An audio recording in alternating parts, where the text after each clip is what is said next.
assertiveness on a global stage, promoting authoritarian values. After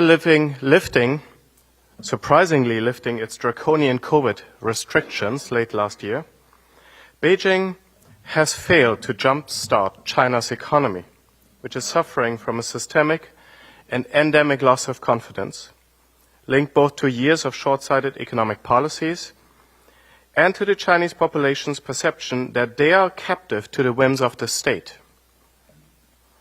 So what we're seeing in 2023 compared to previous years, our ability to research and understand China through fieldwork or open source analysis has been further curtailed.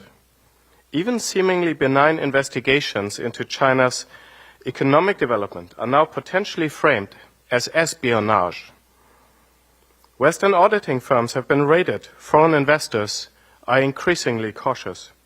Economically, politically, socially, and culturally, China is becoming a black box, more and more isolated from the rest of the world. However, we are faced with the challenge that Western policy making must be based on a foundation of knowledge and of understanding China. This is the purpose of the China Forum. While my institution combines activism and scholarship, the focus of today's event is on the dissemination of reliable empirical research, analytical scholarship, and rigorous expert assessment. Today's panels bring together scholars and experts from diverse fields to illuminate our understanding of China in several key aspects. 4 panels we have today. They touch on forced labor in the so-called Xinjiang Uyghur Autonomous Region, referred to by Uyghurs as East Turkestan, where the US government has determined that a genocide is taking place. On the challenges posed by our financial and economic integration, interdependence, and dependence on China. On Beijing's global foreign policy ambitions and related power projection, including its attempts to undermine the international rules-based order. And finally, last but not least, on strategies for increased efforts to hold the perpetrators of the atrocities among the Uyghurs accountable. Very excited about today. I'm very excited. I think we have a lot of powerful expertise today in this room, and I really look forward to the events and also to come to know some of you better. So thank you so much for coming.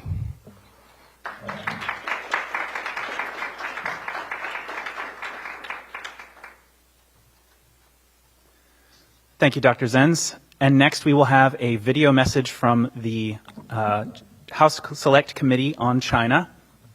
Representative Mike Gallagher, the chairman, and Representative Raja Krishnamurti, the ranking member.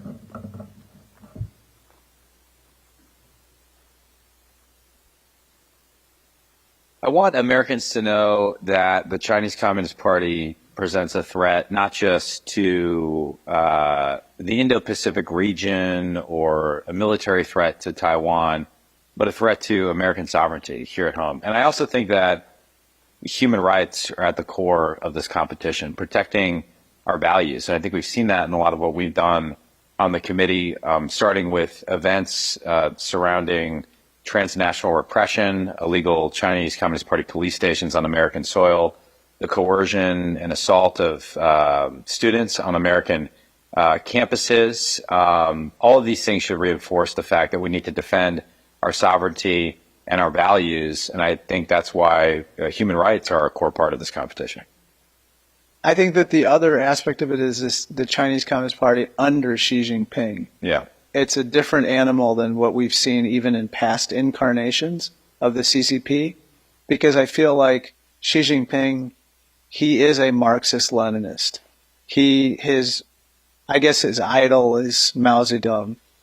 He's not a technocrat. He is somebody who is ideologically predisposed to think in terms of, imperialists, namely us, the United States, and then the oppressed, which he thinks, I think the PRC is.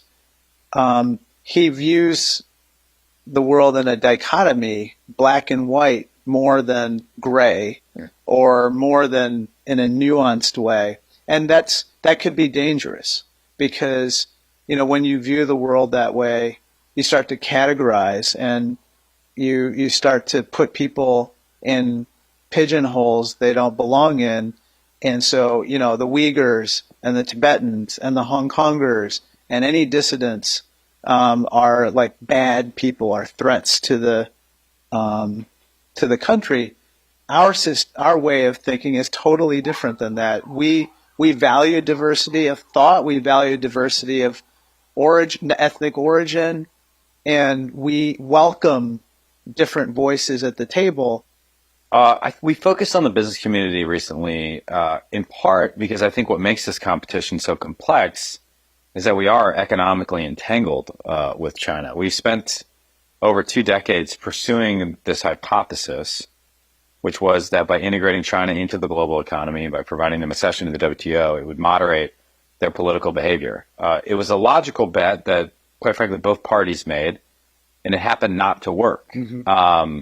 They became more aggressive externally and more repressive internally. And so now we're having to try and figure out this very difficult issue of how do we reduce our dependency on China in key areas? How do we make sure that we're not actively fueling our own destruction by allowing the flow of American capital to China? And I think the business community, I think there remains a divide. In some ways, the divide between members of Congress and Wall Street is greater than the divide between Republicans and Democrats on this issue. But we can't win the competition if we have an antagonistic relationship with the business community. We need to have an honest and forthright conversation so that we arrive at a better posture, so that we aren't fueling our own destruction, so that our supply chains are more resilient and we're diversifying those so that the CCP can't weaponize access to advanced pharmaceutical ingredients in order to bring us to our knees or reduce our response if we found ourselves in a confrontation over Taiwan. So I think that's part of the reason why we focused on the business community. Oh, yeah. I think also the business community has a lot of insights about China because they've done so much business there. They have been also the ones that have experienced the intellectual property theft, the industrial espionage, the forced technology transfer. So they can also give us insight into how do we reverse that.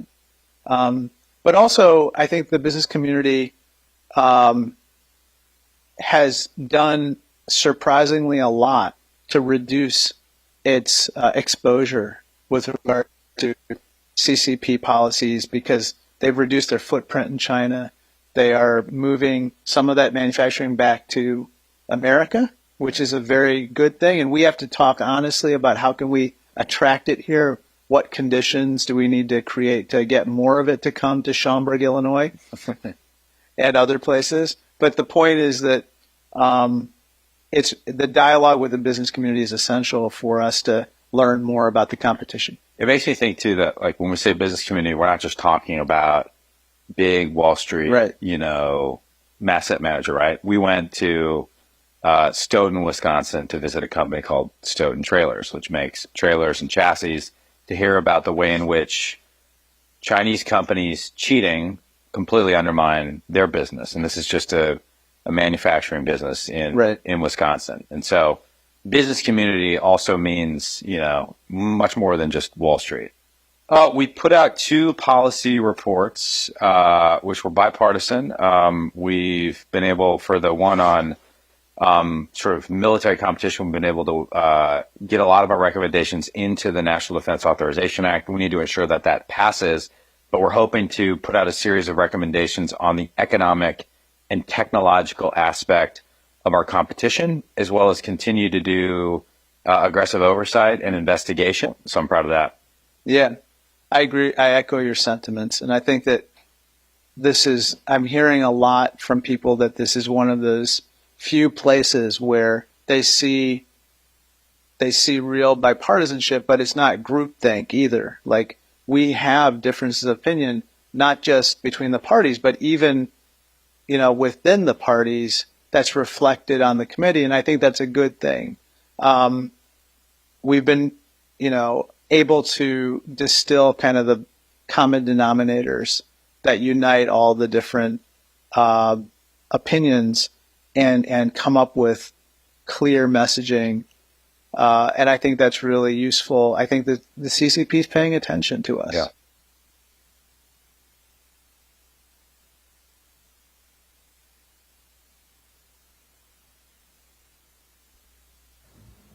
Chairman Gallagher and Ranking Member Krishnamurti very much had wished to join us in person for this China Forum and unfortunately could not. So we're very grateful to them for making that video specifically for our China Forum.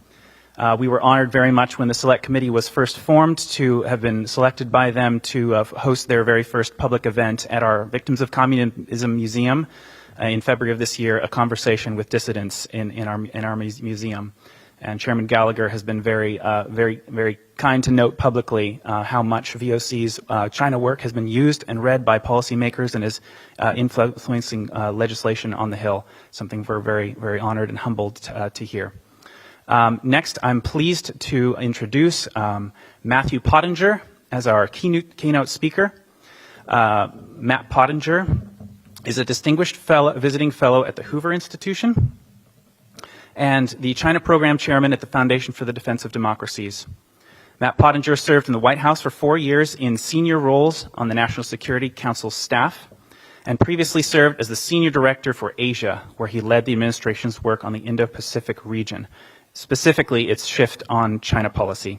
Before the White House service, Matt was a reporter on China for Reuters and the Wall Street Journal, and then he fought in Iraq and Afghanistan as a U.S. Marine during 3 combat deployments, and later founded and led an Asia-focused risk consultancy and Asia research at an investment fund in New York. I'm pleased to say that Matt Pottinger is in fact able to join us in person right now for keynote remarks. Matt.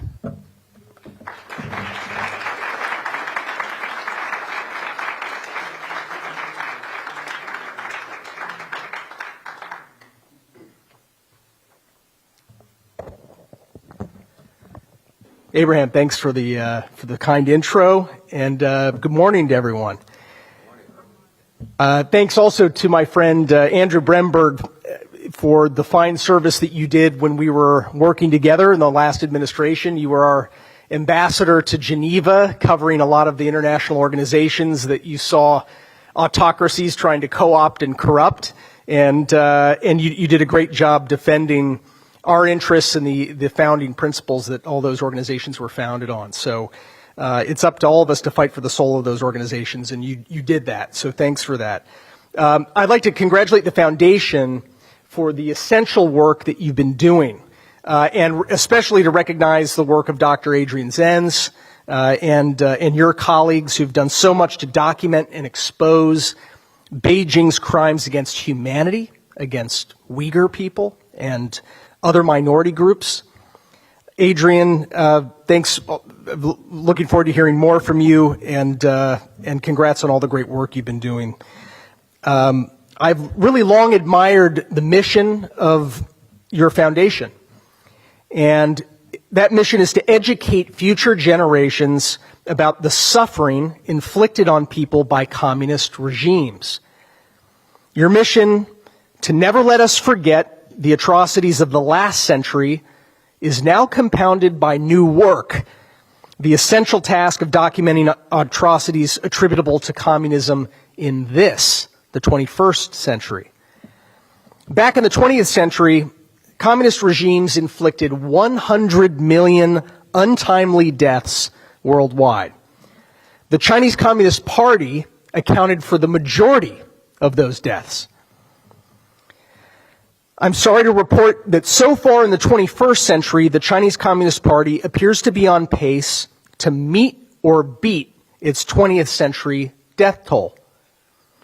The difference is that the mass suffering isn't just kept within China's borders anymore. It is something that the Communist Party exports. For example, The Economist last week estimated that 27 million people have died worldwide as a direct or indirect result of COVID-19. The regime that rules China is at least partly responsible for those deaths, at least. Recall that in late 2019 and early 2020, communist officials detained and muzzled doctors who raised the alarm about a mysterious outbreak of severe pneumonia in Wuhan. Authorities covered up the cases. Then they blocked the sharing of samples with other countries. They provided false assurances about how contagious the virus was. And they channeled misleading data to the World Health Organization that downplayed the virus's unusual efficiency at spreading through the air from people exhibiting no symptoms. Countries around the world had little notion of what was about to hit them. If the pandemic resulted from a lab leak in China, Beijing's culpability is even greater. The FBI and the U.S. Department of Energy believe an accidental leak is more likely than not the way that this pandemic started. The Department of Energy, by the way, supervises our national labs and is arguably the most qualified U.S. agency to make a judgment about the origins of COVID. Beijing also bears some responsibility for the hundreds of thousands of Americans and Canadians who have died in recent years from illicit fentanyl, the synthetic opioids that are exported here by Chinese state-owned enterprises or produced by Mexican cartels using Chinese precursor chemicals. Reporting by journalists at ProPublica shows that Chinese organized crime groups, which can operate only with Beijing's forbearance, are now the primary launderers of illicit drug money in North America. Then there's the unknown death toll from Beijing's crimes against Uyghurs and other ethnic minorities inside China. Several democracies, including our own, have formally determined that Beijing is committing genocide. Millions of people have been stuffed into concentration camps, sent into forced labor programs, and deprived of the ability to have children. For children already born, many have been taken from their parents and shipped off to squalid, government-run orphanages where they're indoctrinated to forget their language, their faith, and their families. These and related truths are going to be the subject of other panels at this great forum today. You've got a pretty excellent lineup of speakers who are going to give us ideas for how we should respond to the harm that Beijing is inflicting. But allow me to make one recommendation to the list of things that we should do. I think we should have a good laugh. No, really. I think that we should find the inspiration to laugh. And it's not that genocide and pandemics are funny. They're not. They're not any funnier than Hamas's terrorist assault and the intense suffering that that's brought to Israelis and Palestinians. It's not a laughing matter. But totalitarian systems, whether they are socialism with Chinese characteristics or Russia's blood-soaked reenactment of Tsarism or Iran's pseudo-religious terrorism franchise, all of these things are, let's face it, a little bit farcical.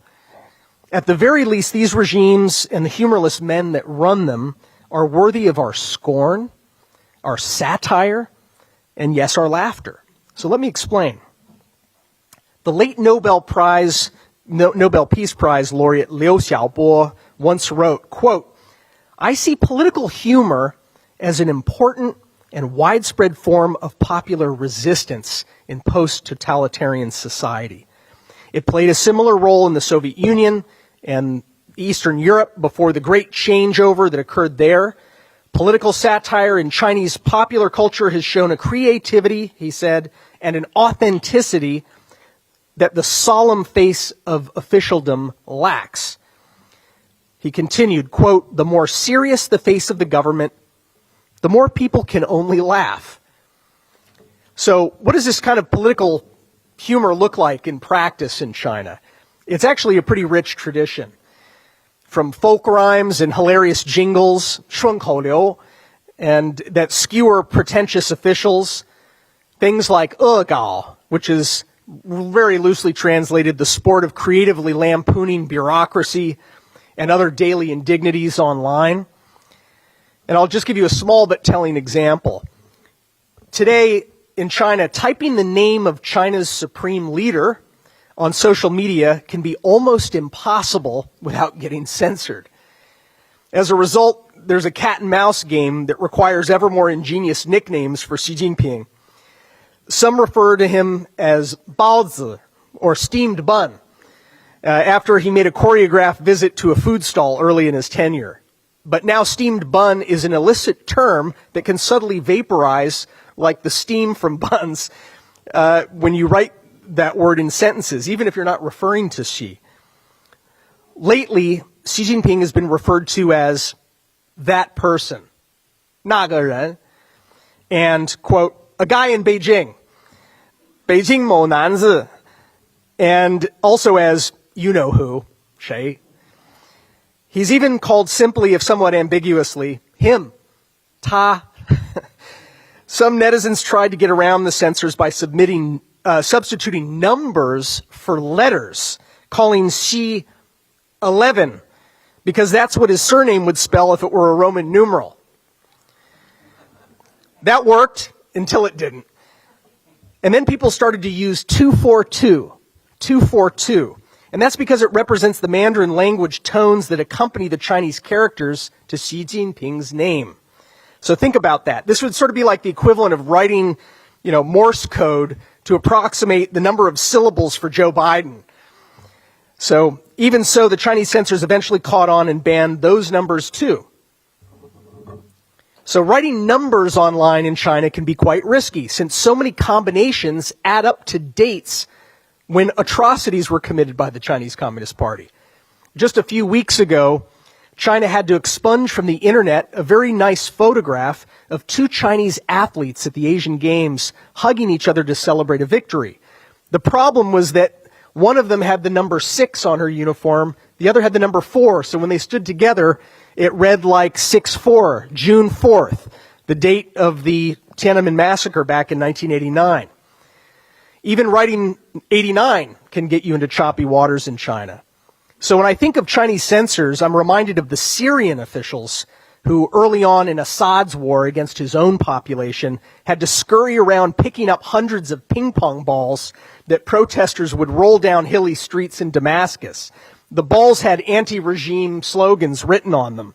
So there's a little bit of a comic symmetry here. In an Arab dictatorship, officials run around hiding ping pong balls, while in China, censors run around hiding Arabic numerals. Satire is a form of resistance featured during China's draconian zero COVID lockdowns, particularly last year, 2022. And that satire appeared to have contributed in some way to Xi Jinping's ultimate decision to abandon that policy.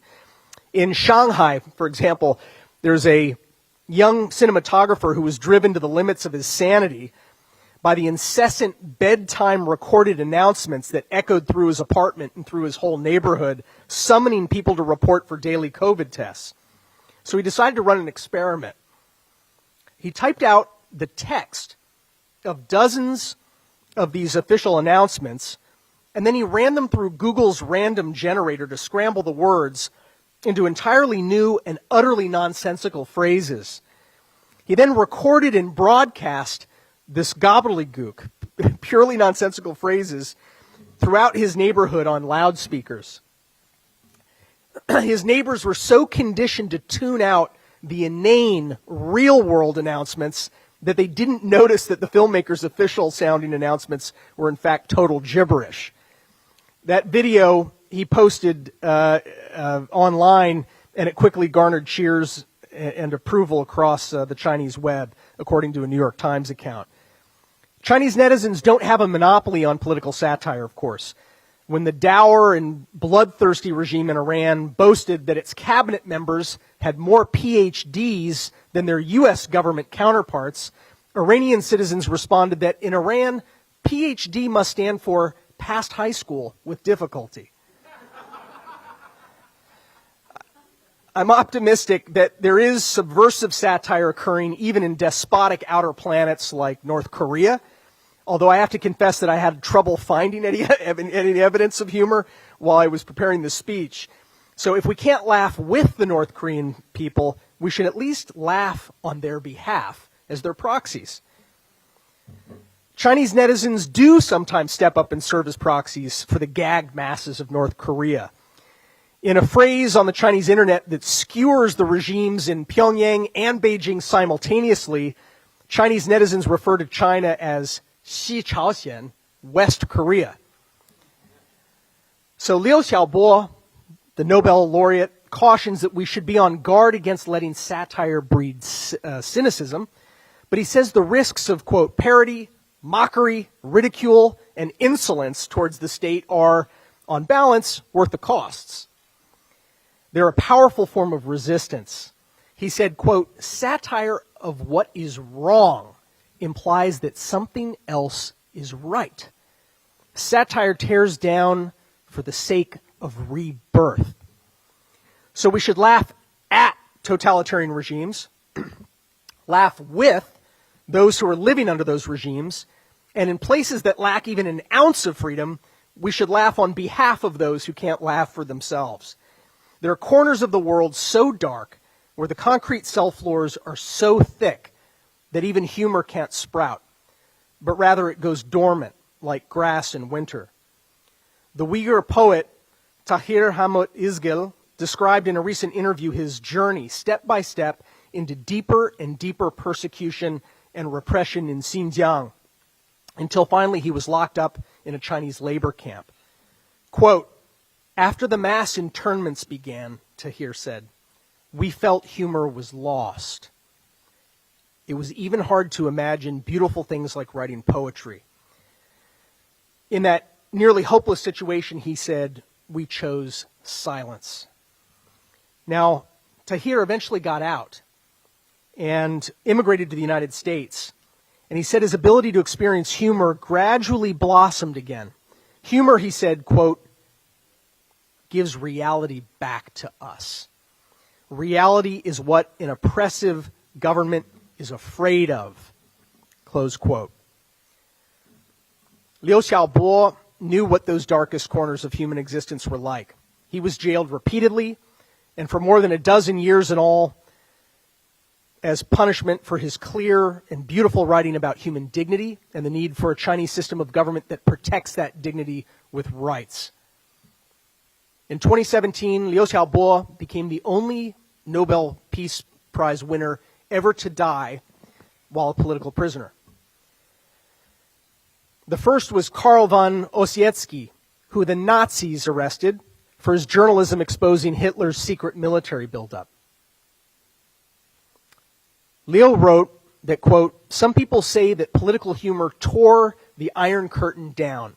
This may be giving it a bit too much credit, he said, but there can be no doubt that truth-telling and joke-making have worked hand in hand to dismantle post-totalitarian dictatorships. A recent example of truth-tellers and joke-makers working hand in hand and making a difference occurred just last year. The truth-teller was Peng Li-fa.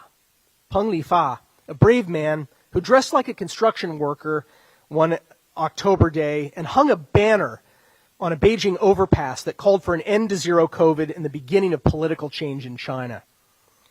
Peng, who was nominated last week by the two congressmen that you just saw on the screen for a Nobel Peace Prize, was detained on the spot and hasn't been heard from since. Then there were the joke tellers of a sort. By last November, people were fed up with being confined to their homes like zoo animals under that zero COVID policy. Then after a deadly fire ripped through a lockdown apartment block in the city of Urumqi, street protests erupted in numerous cities with students and other citizens chanting slogans targeting the central government. The last time that happened was probably 3 decades earlier in 1989. The joke was the symbol they chose for their protests. They simply held up blank sheets of paper. This was a brilliant use of satire. The protesters didn't need to say anything in order to say everything. Jimmy Lai, another brave political prisoner sitting in solitary confinement right now in Hong Kong on preposterous charges, helped to expose something that Beijing hopes few other people inside and outside of China stop to ponder. The Chinese Communist Party claims to speak for all its citizens all the time on all matters. But Jimmy pointed out that people have a God-given will of their own. He's a living embodiment of that fact. And as he used to put it, quote, just because you make all the shoes doesn't mean you own all the feet. That's satire of the most dangerous kind. As the Renaissance philosopher and Catholic saint Thomas More once put it, the devil, that proud spirit, cannot endure to be mocked. Thank you.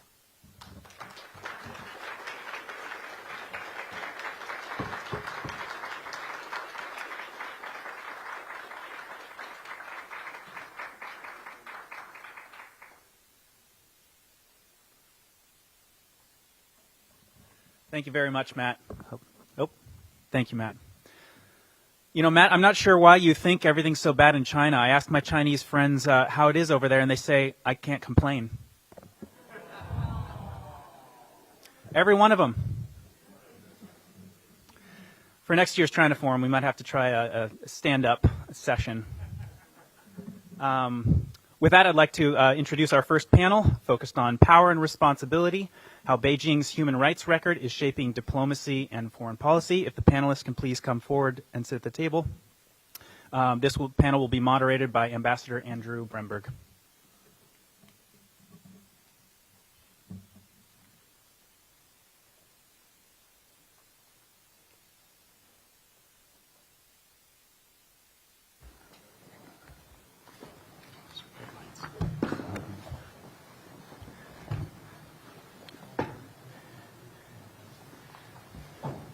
Apologize for misannouncing that. This is the Dr. Zenz's panel on forced labor. Thank you. Well, thank you very much. I think it's all right because Ambassador Bremberg and I wear the same color suit, so it's about similar, isn't it? You. Well, it's my great pleasure to start off this event with our first panel here. We really have an impressive lineup of panelists to look at the topic of forced labor in the Xinjiang Uyghur Autonomous Region. It's been 4 years since the discovery of systematic evidence of several large-scale systems of forced labor in Xinjiang, which were discovered in the summer of 2019. In June 2022, a historic piece of legislation has come into force, the Uyghur Forced Labor Prevention Act. This act bans the import of any product made in whole or in part with inputs originating in Xinjiang. In today's panel, it's our pleasure to have key experts on the topic who will shed a light on crucial practical aspects of the implementation of the Uyghur Forced Labor Prevention Act. And to introduce and contextualize this issue, I will double as a moderator and the first panelist to sort of contextualize the situation in Xinjiang itself with some of the latest research findings. And then we're going to go to the other panelists in order. But let me introduce our distinguished panelists first.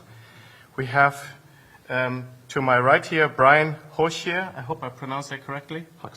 Huxley. Sorry. No worries. Well, I can play the German card. I'm not a native English speaker. Brian Huxley, the director of the Forced Labor Division within the Trade Remedy Law Enforcement Directorate at the U.S. Customs and Border Protection, CBP, Office of Trade. Brian leads a team of forced labor investigators to enforce the Uyghur Forced Labor Prevention Act.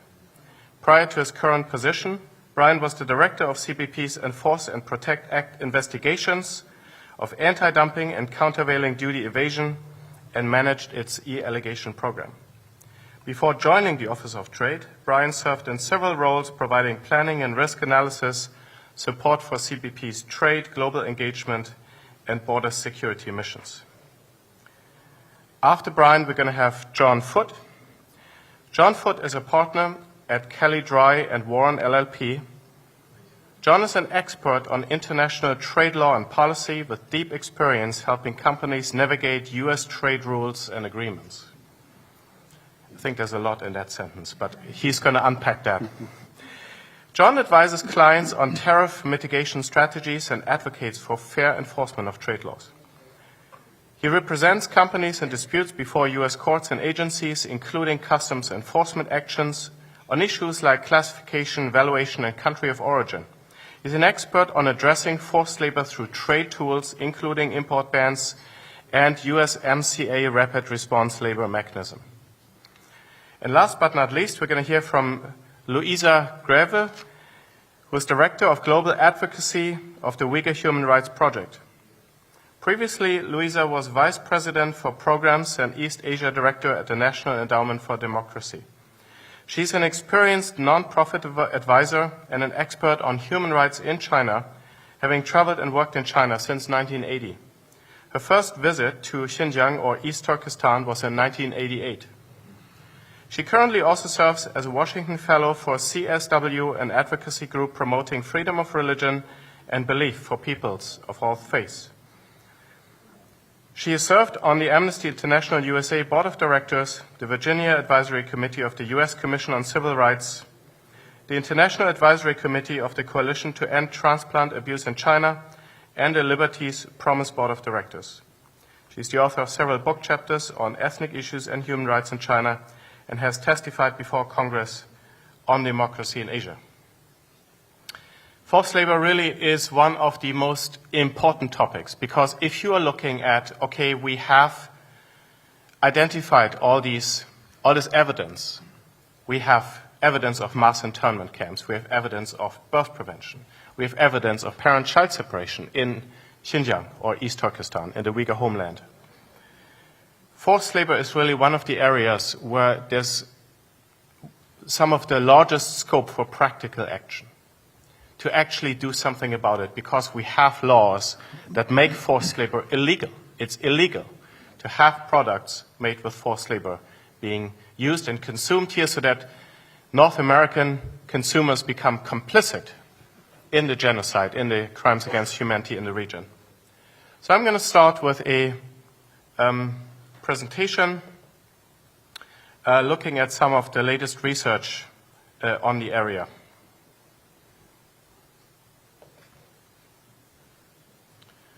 Let's see, this only has 3 buttons, and they all look a bit funny to me. Okay, very good. So Xinjiang has 2 systems of forced labor, which is one of the reasons why forced labor is such a big issue in the region.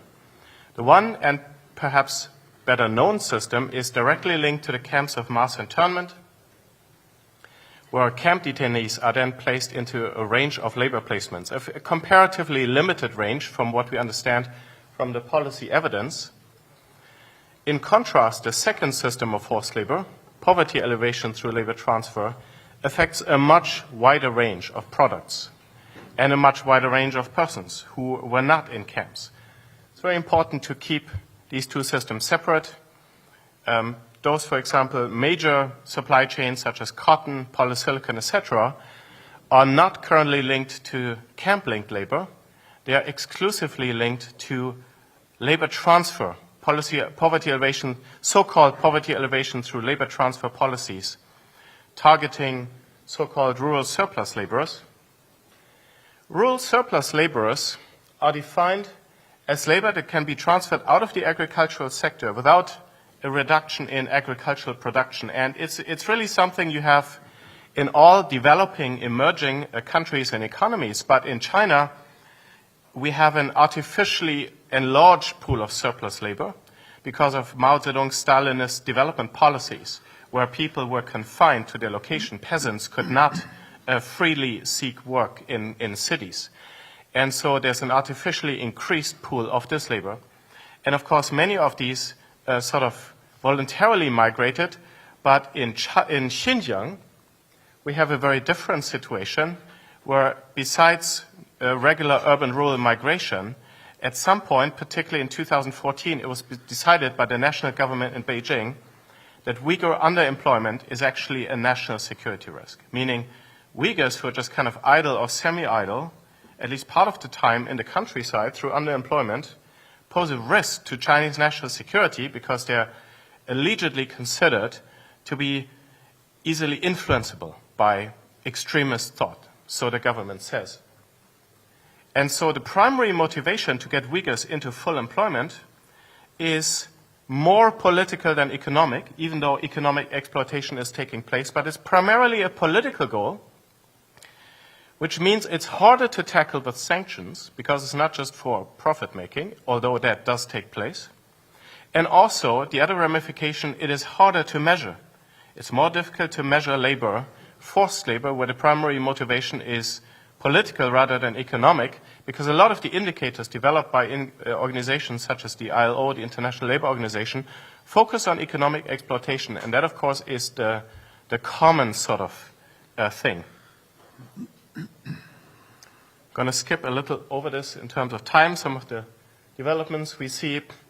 I have just recently published an updated paper on the camp-linked forced labor with some very important new evidence to see its operation, how it engineered a very gradual process of release and even constitutes an innovation over previous forms of re-education through labor in China, some of which were allegedly abolished in 2013. It seems quite clear that the camp-to-labor system ended, and in my view, the camps functioned as filtration camps from which people were then shifted. The Uyghurs were sort of spied on and sorted. Many of them were shifted into arbitrary imprisonment. An unknown number remains in arbitrary detention of various kinds under an unknown policy that we don't know about. So I'm talking about the closure of the so-called vocational skills centers, for which we knew what the policy was. So we now have ongoing arbitrary detention under unknown policies that are not published. We also know that many Uyghurs were shifted into forced labor, where they remain victims of forced labor. The ramification of that is that the forced labor system that is now active and alive in Xinjiang is the labor transfer system. That's the one to really focus on.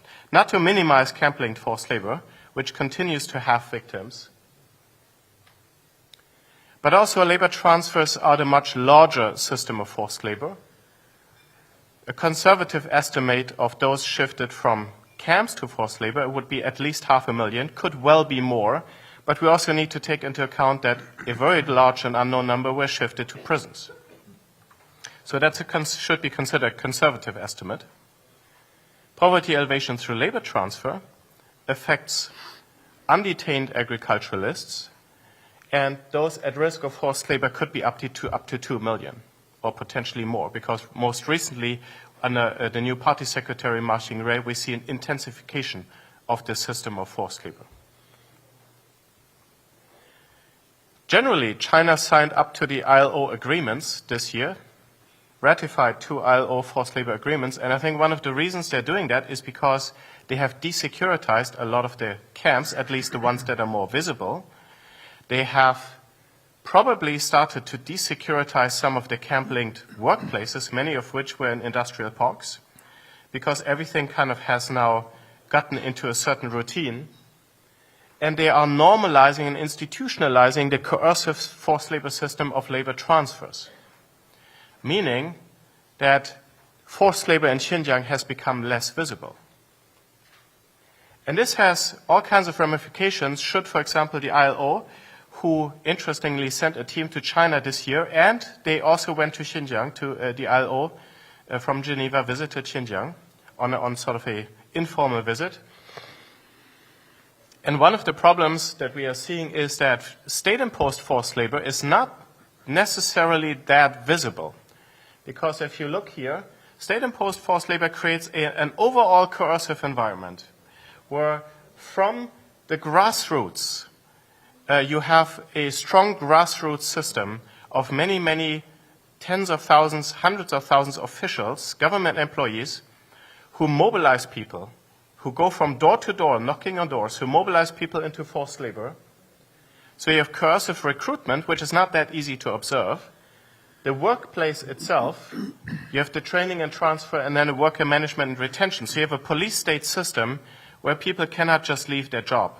And the inability to leave work has intensified significantly with the most recent policies. So now the emphasis is not so much on recruitment, because Uyghurs have been recruited, but it's more on retaining them and having like a monitoring system where Uyghurs and others cannot just leave the jobs that they have been assigned. And the offshoot of all that is that the workplace itself may not actually be particularly doesn't have to be particularly securitized. So Uyghurs don't need to work in a workplace where you have a police guard standing next to them, where you have, of course, you have the usual security measures. But this means for China it's become easier. They've had the time now to institutionalize the system, to normalize it, and to make it look very innocuous, meaning international observers can now come and visit factories and not necessarily see anything particular, which kind of makes this all the more devious. So the main risk indicator in terms of assessing it is the presence of the coercive policy and the presence of the state apparatus to enforce this policy. These are unfortunately indicators that the ILO measurement entirely ignores.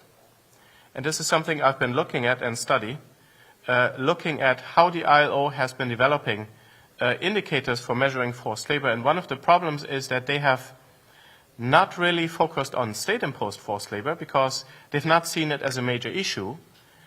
And admittedly, modern slavery and private sector forced labor has been sort of the main challenge, has been on the rise.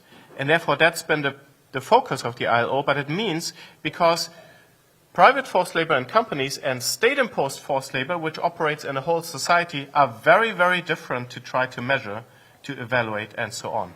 That has huge ramifications. So, in closing, the only tool that can address the forced labor situation is to reverse the burden of proof of forced labor, which is the rebuttable presumption enshrined, for example, in the Uyghur Forced Labor Prevention Act, which is such an important tool. And I think it's important to understand that the UFLPA will necessarily result in some degree of over-enforcement.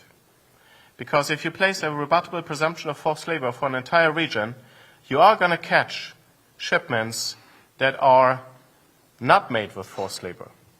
However, because of the nature state-imposed forced labor works, if you don't reverse the rebuttable presumption, you end up with severe under-enforcement. If you try to chase up supply chain after supply chain, shipment after shipment, and you can't have a rebuttable presumption that it may be tainted with forced labor, the alternative to some over-enforcement is severe under-enforcement. Questions of enforcement, questions of changing business behavior will now be addressed by our distinguished, I should add, panelists. We're very privileged to first hear from Brian. Thank you very much.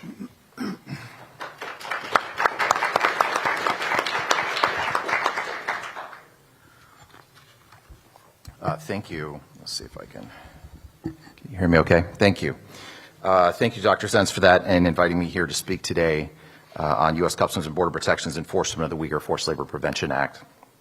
As mentioned, my name is Brian Hoxie. I'm the director of the Enforced Labor Division within the Office of Trade at U.S. Customs and Border Protection, or CBP. And there we lead a team of investigators that evaluate investigations based on petitions that we receive worldwide and issue what we call withhold release orders or findings, and that is one area that we enforce. The other area that we're here to talk about today is that we manage the overall enforcement of the UFLPA for the agency. As you know, to help address this horrible situation in Xinjiang, the U.S. government passed the UFLPA to establish a rebuttable presumption, as we just discussed, that goods made wholly or in part in the Xinjiang region of China are made with forced labor and then prohibited from entry into U.S. commerce unless the importer can show that with clear and convincing evidence they were not produced with forced labor in that region, or they do not contain materials from the region. Additionally, the UFLPA gave us additional authorities to the Forced Labor Enforcement Task Force, which was established in the USMCA bill. And it is the FLETF, or the Forced Labor Enforcement Task Force. I'll try to stay away from the acronyms. It's chaired by the Department of Homeland Security and includes 6 other departments and agencies in order to manage forced labor for the U.S. government.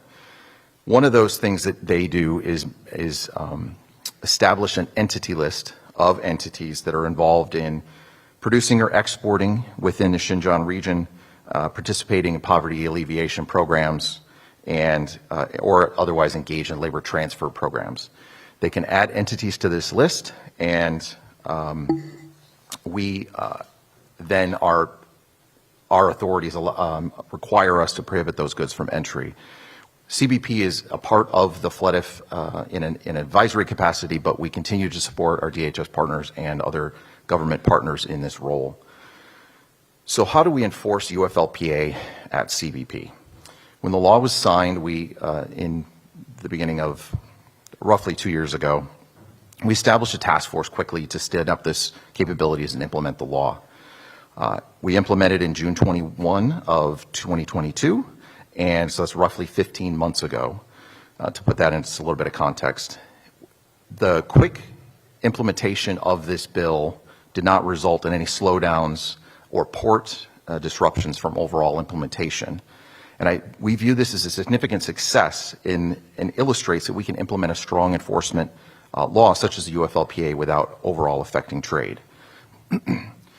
So we approach the enforcement of the UFLPA in two ways. First, when the goods are exported directly from Xinjiang or from the entity on the entity list, we will apply the rebuttable presumption immediately and prevent those goods from entry.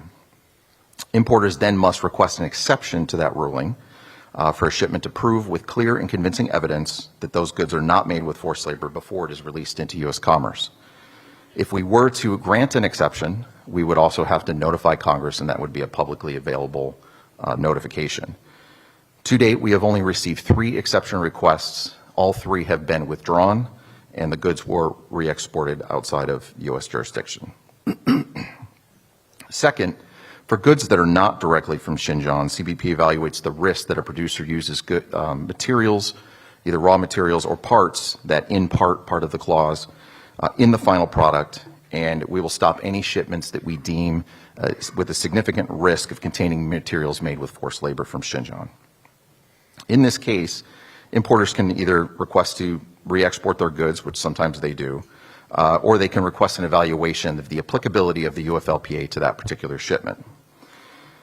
They provide supply chain tracing documentation, and we require very rigorous supply chain tracing review to show that every single part of that supply chain from the tier, we call these tiers, tier 1 all the way down to the lowest tier, are free from inputs from Xinjiang.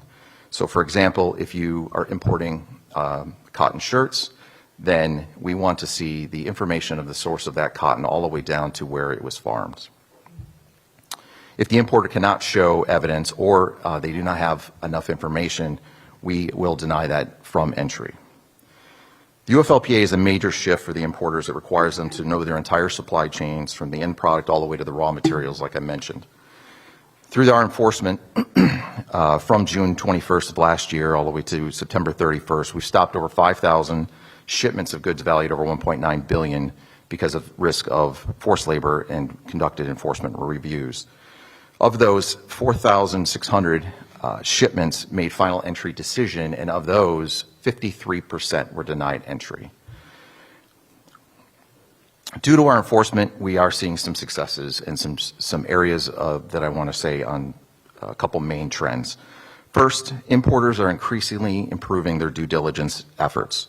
They're auditing their supply chains, and they're providing better information that shows that their goods are not made with forced labor through our reviews. We see this directly through the information that they give us, as well as our engagements that we continually have with the importing community. Secondly, we are seeing shifts generally from their supply chains away from China region, and more broadly, where the risk of the supply chains is too high. Finding information from China is getting more and more difficult on internal production, and we're finding that businesses are no longer finding this as an acceptable risk that they will use imports from that region. We do still have a lot of enforcement challenges. This is 15 months going on, so we are continually learning as we go. One of the areas that is forefront for CBP is that we have our trade mission requires that we balance between facilitating compliant importers and fully enforcing the laws against non-compliant trade. So finding the most effective way to enforce the UFLPA without over-enforcement, as well as not under-enforcing the law, and doing what we can to ensure that importers that are trying to do the right thing to comply and make sure that their goods are not tainted with forced labor, are able to continue to trade with the United States. And we continue to work on how to improve that every single day. Secondly, the supply chains are incredibly complex, as many of you know, and businesses typically do not have one particular supply chain. In addition to reviewing documentation for multiple supply chains, companies are now bifurcating their supply chains into areas where they're completely free of forced labor, but then they may have additional risk involved with their activities, and we continually look at those companies and review those packages. Finally, the amount of data that we are sifting through is immense, and we're making sure that we have to enforce across all 97 chapters of the tariff schedule, so that includes every good that could be imported into the United States. Finding tools and capabilities that help us with that has been a challenge for us, but we have several projects underway and some areas that we are using this new technology in order to address this issue. So where are we heading in the next year? We're continuing to increase our enforcement capabilities by assessing lessons learned in the first year of implementation, and we're expanding our capabilities and are utilizing the resources that we have received from Congress every possible way that we can, and we're continuing that work in this coming fiscal year. Regarding the challenges that I mentioned on data, we're increasingly using analytic modeling and technology that will help us sift through and manage and segment the risk in an enormous amount of trade that we have to go through. We're also providing more streamlined flows of information through our improved forced labor case management. And many of you may see in the coming months an improvement to our portal for submitting allegations and as well as submitting information to CBP and communicating with us through a single source, a portal that we can then use to communicate on all things forced labor. Our engagement with stakeholders in the first year of our forced labor enforcement was around, I think we had around 500 engagements, which is obviously more than one a day if you do the math on average probably. We think that those engagements are absolutely pivotal to increasing our enforcement and finding the most effective way to enforce this law. So we will continue looking at those engagements as we go forward and continue to be thankful for being invited to engagements such as this one to share and learn from all of you on how we can improve. And finally, we're going to continue to work with like-minded and partners, enforcement partners within the U.S. government, interagency, but also internationally where we can. We conduct outreach, provide technical assistance where needed, and assist governments as they explore their own forced labor enforcement policies and laws. So in conclusion, I'd like to say that it is and continues to be a priority to enforce the UFLPA and forced labor writ large for CBP. We're not only determined to prevent goods from being entered into the United States, but we want to make sure that they don't have any market opportunity within the United States. We realize we can't do this alone. We have to continue to work with like-minded enforcement partners, continue to work with the global community, the civil society, and all the stakeholders that are far too many to mention. And finally, I'd like to say thank you to all of you and all of the work that you've done, Dr. Zenz, as well as others in the reports, the findings, the studies, the engagements. Everything that you do is important to us. Sometimes I wonder if everybody reads every report in DC that's created on every issue. There are a lot of them, but I will tell you, honestly, we read them. I read them.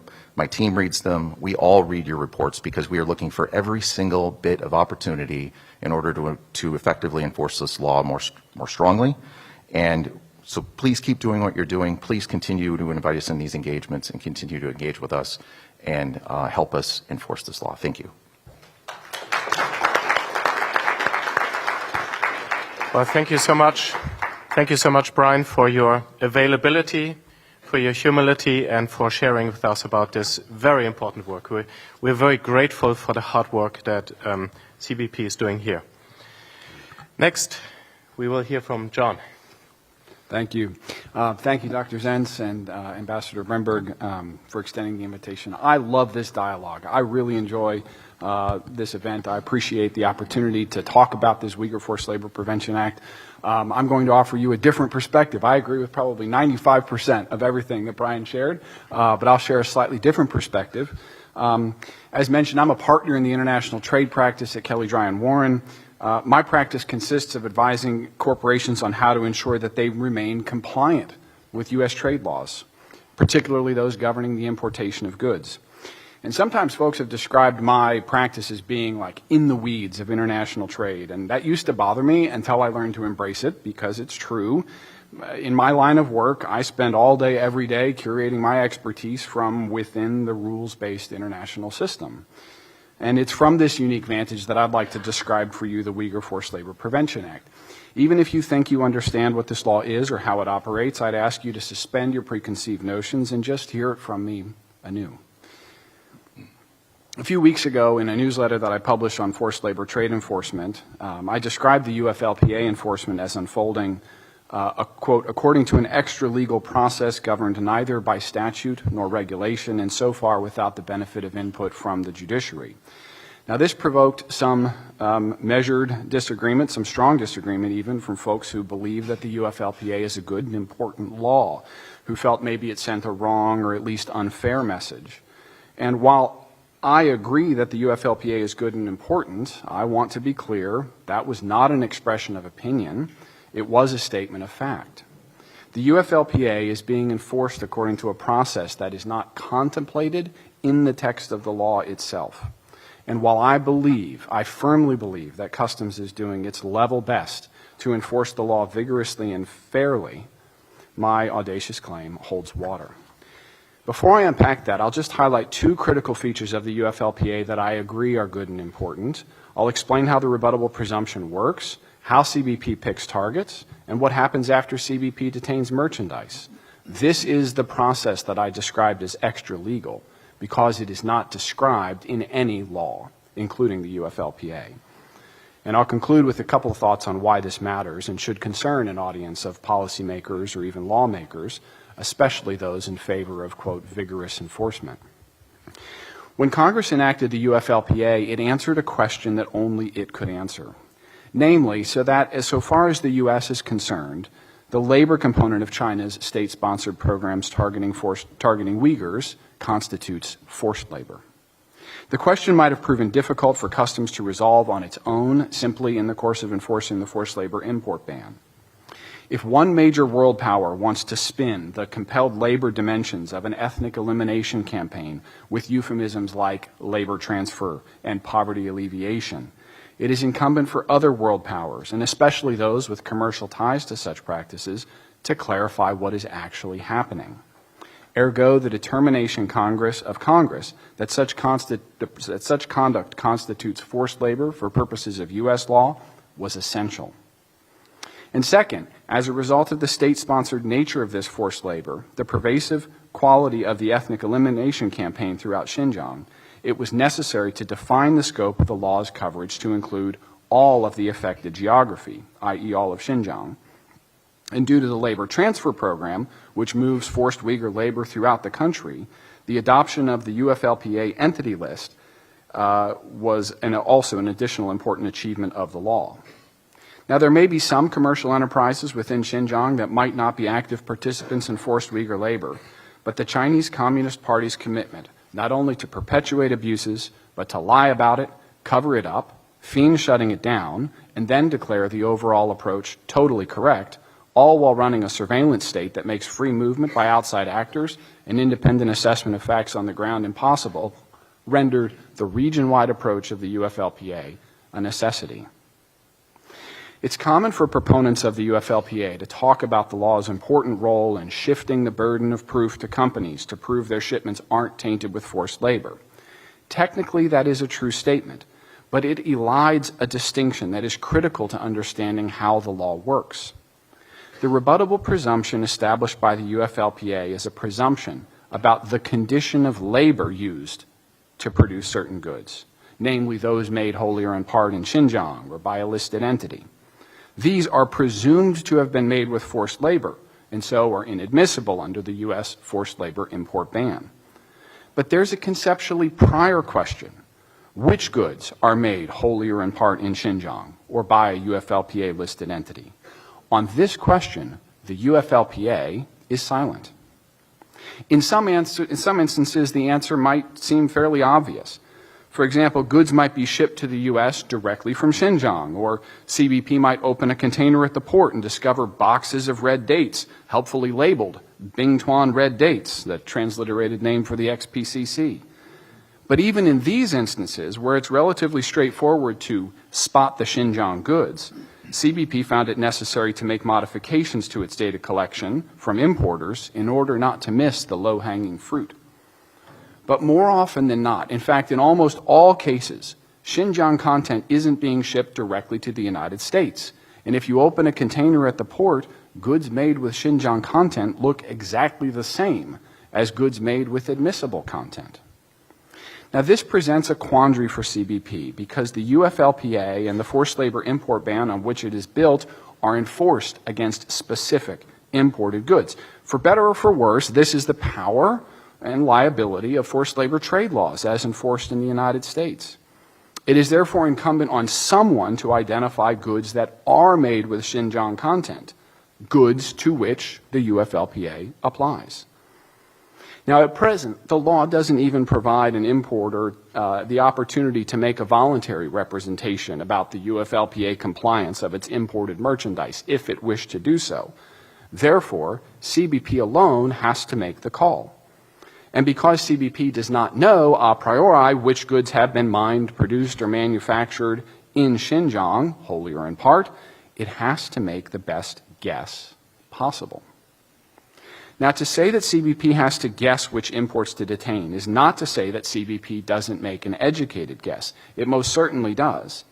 Customs has access to some information related to import activity, and where it lacks data, for example, on the depth of the global supply chain beyond the foreign producer, it has purchased additional data from external software providers and is stitching such information into enforcement algorithms.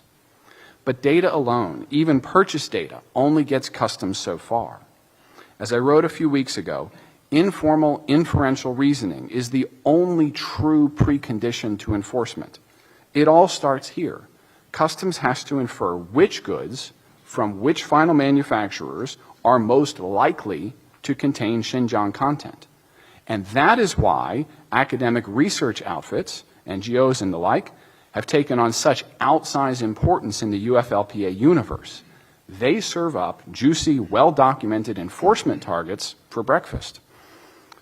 Now, when CBP picks targets that might contain Xinjiang content, importers respond by trying to disprove that geographic assertion. They're not rebutting the forced labor presumption of the UFLPA, mind you.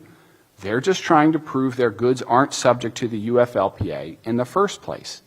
This process describes approximately 99.97% of all UFLPA enforcement to date. And according to CBP's own stats, importers have been successful in proving that they were, in fact, importing compliant merchandise somewhere between 55 and 70% of the time. In other words, almost all UFLPA detentions are being handled under the process not provided for by the statute. And a generous majority of all goods stopped by CBP have proven to be the wrong goods. Now, I'm going to circle back to my audacious claim in just a minute, but before I do, let me just briefly describe what happens after CBP picks out what it believes to be a good target based on available data and informal inferential reasoning. Just a quick tour of the weeds, if you will. When CBP decides to bring the enforcement storm against a particular target, it does so with great intensity. Customs will stop every shipment of goods from a given target. And depending on the commodity or type of product Customs is targeting, cotton, polysilicon, PVC, renewable batteries, it will demand the production of traceability documentation. Traceability documentation is delivered to Customs by the importer, but it's usually collected by the finished goods supplier, who in turn collects it from other parties throughout the supply chain. There might be 3 parties in a polysilicon supply chain, or there might be 30 parties in a cotton supply chain.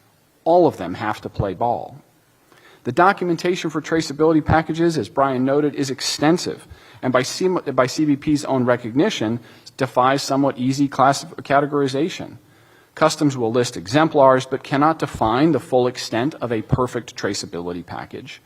You'll need purchase orders, invoices, proofs of payment, but also shipment records, inventory records, production records that connect the dots at each node in the supply chain.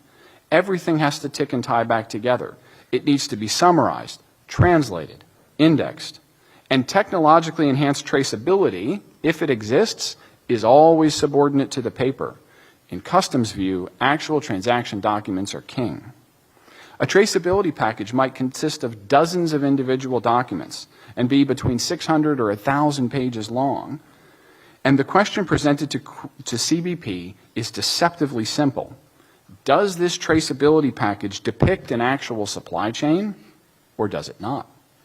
This is one of the most difficult factual and conceptual questions I've encountered in any corner of international trade law.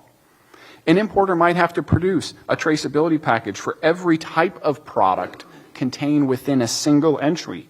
There might be 12 products in an entry or 50, and customs might detain 50 entries from a single supplier, and in some instances has detained hundreds.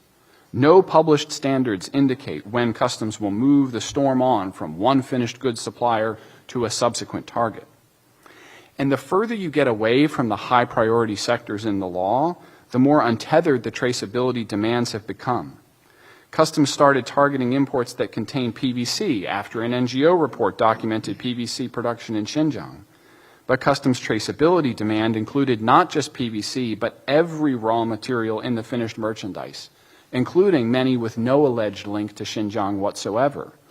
And remember, all this is to decide whether or not the goods are subject to the law.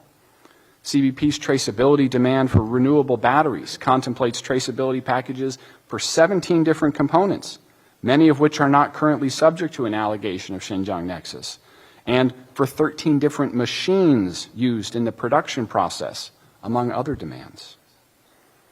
I believe the characterization of an extra-legal process governed neither by statute nor regulation without the benefit of guidance from the judiciary is charitable. From the selection of a detention target to the scope of a traceability demand, to the rejection of an entry for lack of some obscure piece of paperwork from a company in India, to the ultimate evaluation of a traceability package, to the decision of when to move on to another detention target. None of these decisions are governed by law or any other individual statute or regulation in the customs law canon. The point is not that customs is getting everything wrong or even that it is abusing its discretion. It's just that the entire UFLPA apparatus, top to bottom, is agency discretion. And if you're not familiar with the weeds of international trade law, then you'll have to take my word for it. This is deeply weird. The great irony to all of this is that in my experience, CBP is to a person filled with civil servants who are charged with enforcing this law. All of them, as far as I can tell, are doing their level best to be efficient and tenacious to the facts and to render consistent decisions as they work their way from one traceability package to another. It's good and important work if ever there was some. It just lacks the benefit of a governing law. I know that this audience is among the most optimistic in America regarding the goodness and importance of the UFLPA, and I address you all as one who shares your conviction that preventing the importation and sale of goods made by forced Uyghur labor is not just one of the most important objectives of U.S. trade law, but it is actually doable. And yet I feel constrained to try and explain why interested observers in the policy space should care about these weeds. It's deeply unsatisfying to be told as a trade lawyer that this is the point, that the goal of this law is simply to decouple the U.S. and China economies come what may. If elected officials believe that is the right course of action, there are tools well suited to achieving it. The forced labor import ban isn't one of them. This law requires us to indulge a particular conceit, that it is possible to distinguish between goods tainted with forced labor and goods not so tainted, the former being inadmissible and the latter eligible to trade freely. So 3 quick thoughts on why this should matter. The rule of law should mean something to an American audience, perhaps most of all in this arena where the marquee U.S. human rights law is on display. There are jurisdictions that deliberately pass opaque laws for the purpose of using such laws as a political joystick, subject to the whims of the ruling, usually single party. The U.S. should relish its difference in this regard. And 2, if appeals to American exceptionalism and or continuing to perfect the legacy of the U.S. role in constructing the international rules-based order leave you unmoved, there's also this. Enforcement is breathtakingly inefficient. It is possible to burn hundreds of millions of taxpayer dollars chasing unending document production demands on a tiny set of imports from an even smaller set of foreign producers. But that is not the only way to UFLPA. I wrote an essay a few months back called A Better Way to UFLPA, containing some thoughts on how to be a bit more strategic in enforcement. But my final appeal is this. The forced labor import ban is the ultimate condition on market access, but it has yet to be wielded with any intentionality. A certain type of company ought to loom larger in the policymaker imagination. The company that has zero ambition to import goods with any supply chain linked to forced Uyghur labor, and that is prepared to invest substantially in mapping and documenting its compliant supply chain to prove as much. Such companies, many of them my clients, only want to manage their trade in a compliant posture, and yet find it impossible to do so against this enforcement landscape. The power to define the condition of market access and ensure that goods made with forced Uyghur labor actually do not enter the U.S. market remains firmly in the grasp of the U.S. government, and it should be wielded wisely. Thank you.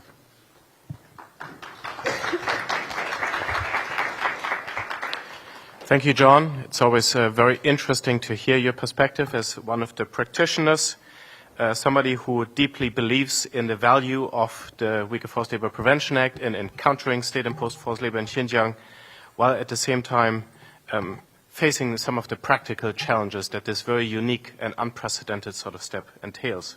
I'm sure we'll have some time during Q&A to go further into this, but we're also first very much looking forward to hear from Louisa about some of the advocacy side of trying to change company behavior, spreading awareness worldwide. Louisa, please enlighten us. Yes, thank you, Adrian. I'm very happy to be here.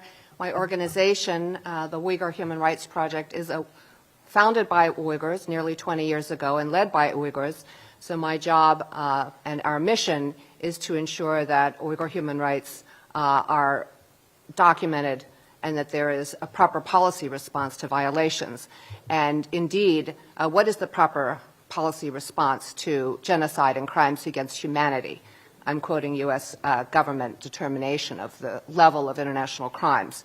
And certainly, as has been said, the fact that this country has a ban on forced labor inputs enables a very practical measure in addition to other sanctions and international mobilization under the Genocide Convention. So it was focusing specifically on forced labor. As a counterpoint to what John has brought forward, I would say that a very efficient and simple way to enforce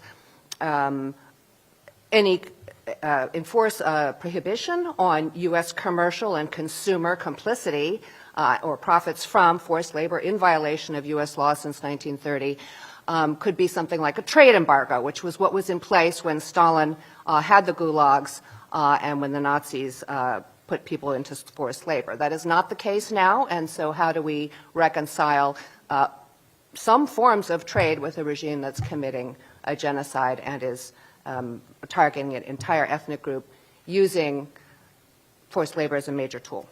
So questions I'd like to go into. Who is mobilizing, to answer Adrian's question? Clearly researchers, clearly alliances of people speaking for worker rights, trade unions and worker NGOs, as well as governments, and then the question of mobilization in intergovernmental cooperation.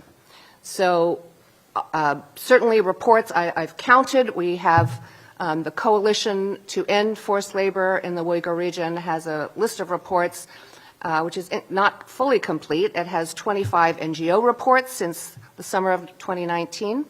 The very first one actually was in the summer of 2019, so more than 4 years ago, as Adrian said, which UHRP helped launch. First report on cotton in international supply chains by Initiatives for China, a Chinese dissident group, and that was launched here with a Uyghur speaker mentioned already this morning, Tahir Humut, testified to his experience of forced labor in the cotton fields. So the researchers are providing information on supply chains, on the conditions, and of course Adrian's research focusing on what can be found about what the policies are and how they're being implemented, and as you've said today, implementation without clear policy. The NGO mobilization brings together for the very first time global experts on forced labor, human trafficking, and anti-slavery with Uyghur voices. And I will say that today in today's audience, and I'm sure watching, are many Uyghurs whose relatives are missing, or they even have knowledge that they're in forced labor. And their question is, who will help with us? And I can say that absolutely the worker rights movements, the trade unions, and the anti-slavery movement are standing in solidarity and providing expertise that is necessary to navigate policy responses. At the governmental level, the U.S. has gone first and is so far the only jurisdiction to take decisive action. Even before there was a UFLPA, 5 cabinet-level departments jointly issued the Xinjiang Supply Chain Advisory. And I would say let's pair that with what all large corporations and many small ones declare. We have no tolerance for forced labor. Every American company operating in California has to have a public statement of their compliance with the California anti-modern slavery, anti-human trafficking law. There is a declaration of no tolerance. And so the question is, yes, where is the burden of proof? If you have no tolerance, shouldn't you be able to prove to CBP that you're complying? That certainly became implementable, both with legislative action to remove the exception for consumptive demand, which made our own forced labor import law almost never brought to bear for the first, let's say, 60 or 70 years of its existence, and now with this new law, which came into effect 15 months ago. I will say, some interesting things here that people may not be aware that are really truly new in being able to advocate for Uyghurs.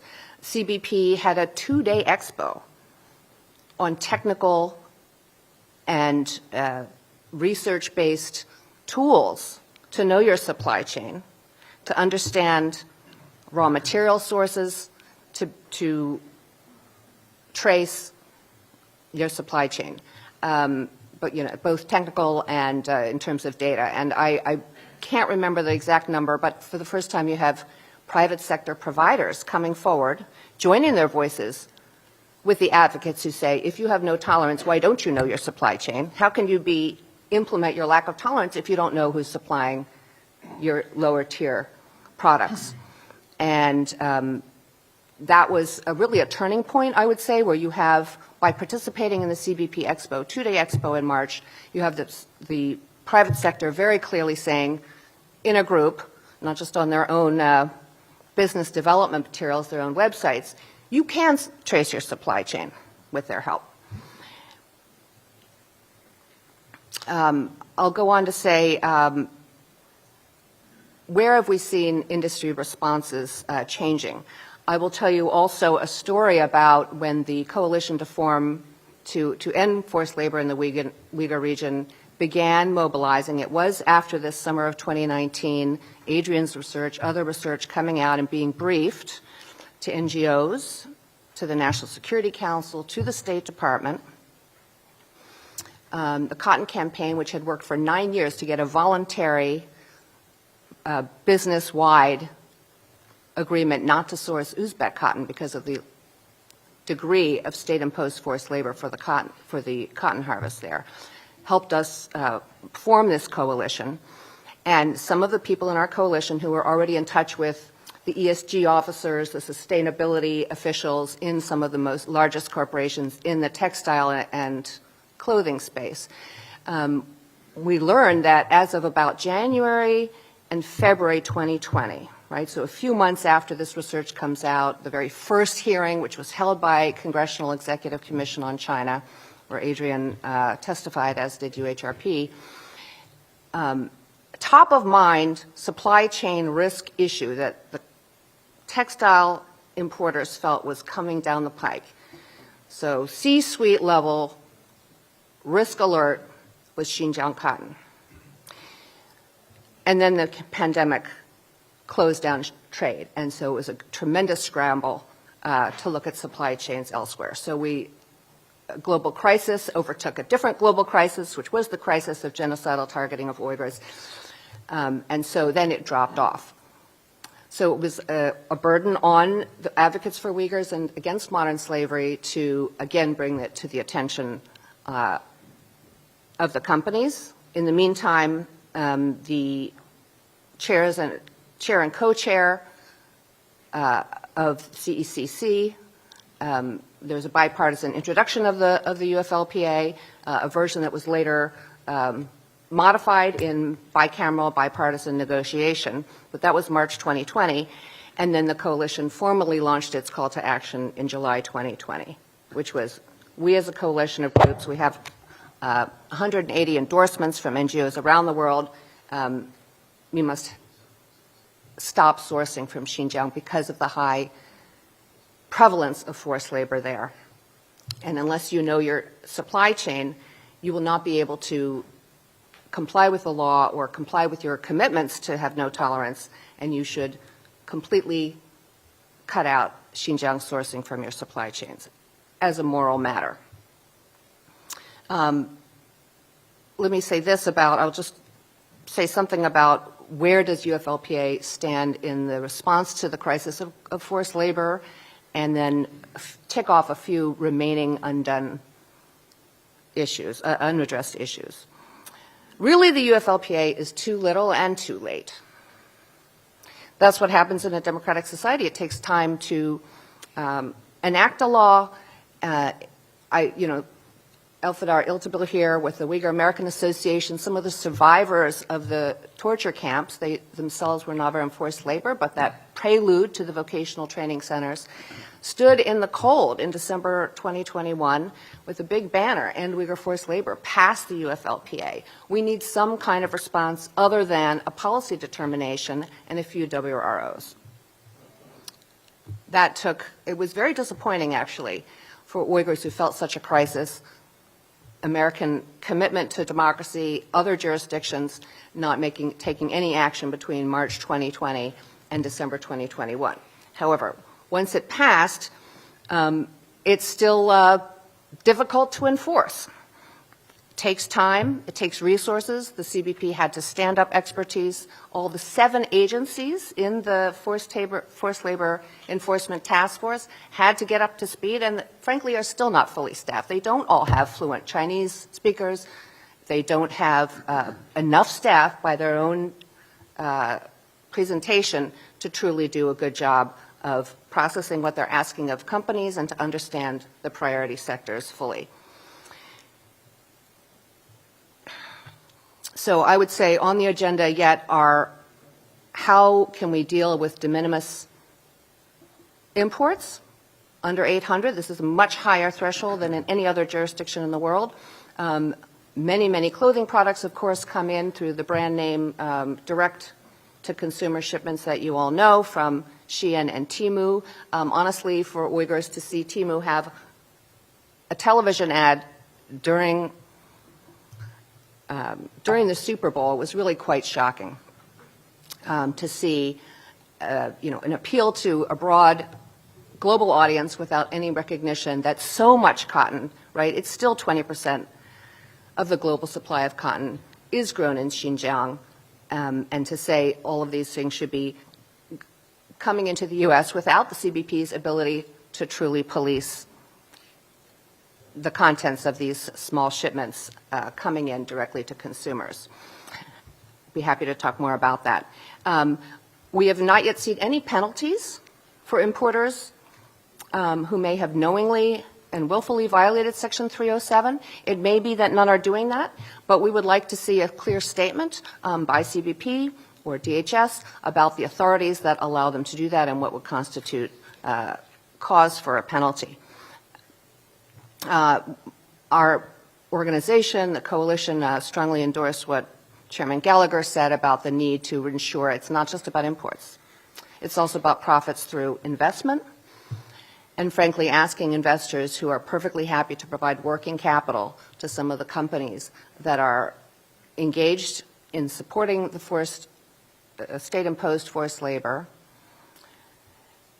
profiting from it, or supplying, for example, the surveillance technology that allows this overall atmosphere of an environment of coercion that Adrian has pointed out.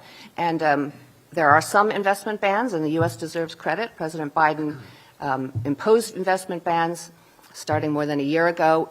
No other country has done that, but there needs to be more. And then finally, this question of re-exporting that Brian mentioned is truly troublesome because it means that any other market could be a dumping ground for products that are truly do not belong in international trade. And then finally, making sure that I want to give you, and I will end now with a little bit of good news. I'm sure all of you have seen the news. On Monday, the European Union did finally move forward one more step in European-wide legislation to address this problem. And not only that, but between the initial proposal and the vote on Monday, which was unanimous, was to reverse the burden of proof as the only way to address a state-owned, state-imposed forced labor of this scale and severity. Thanks.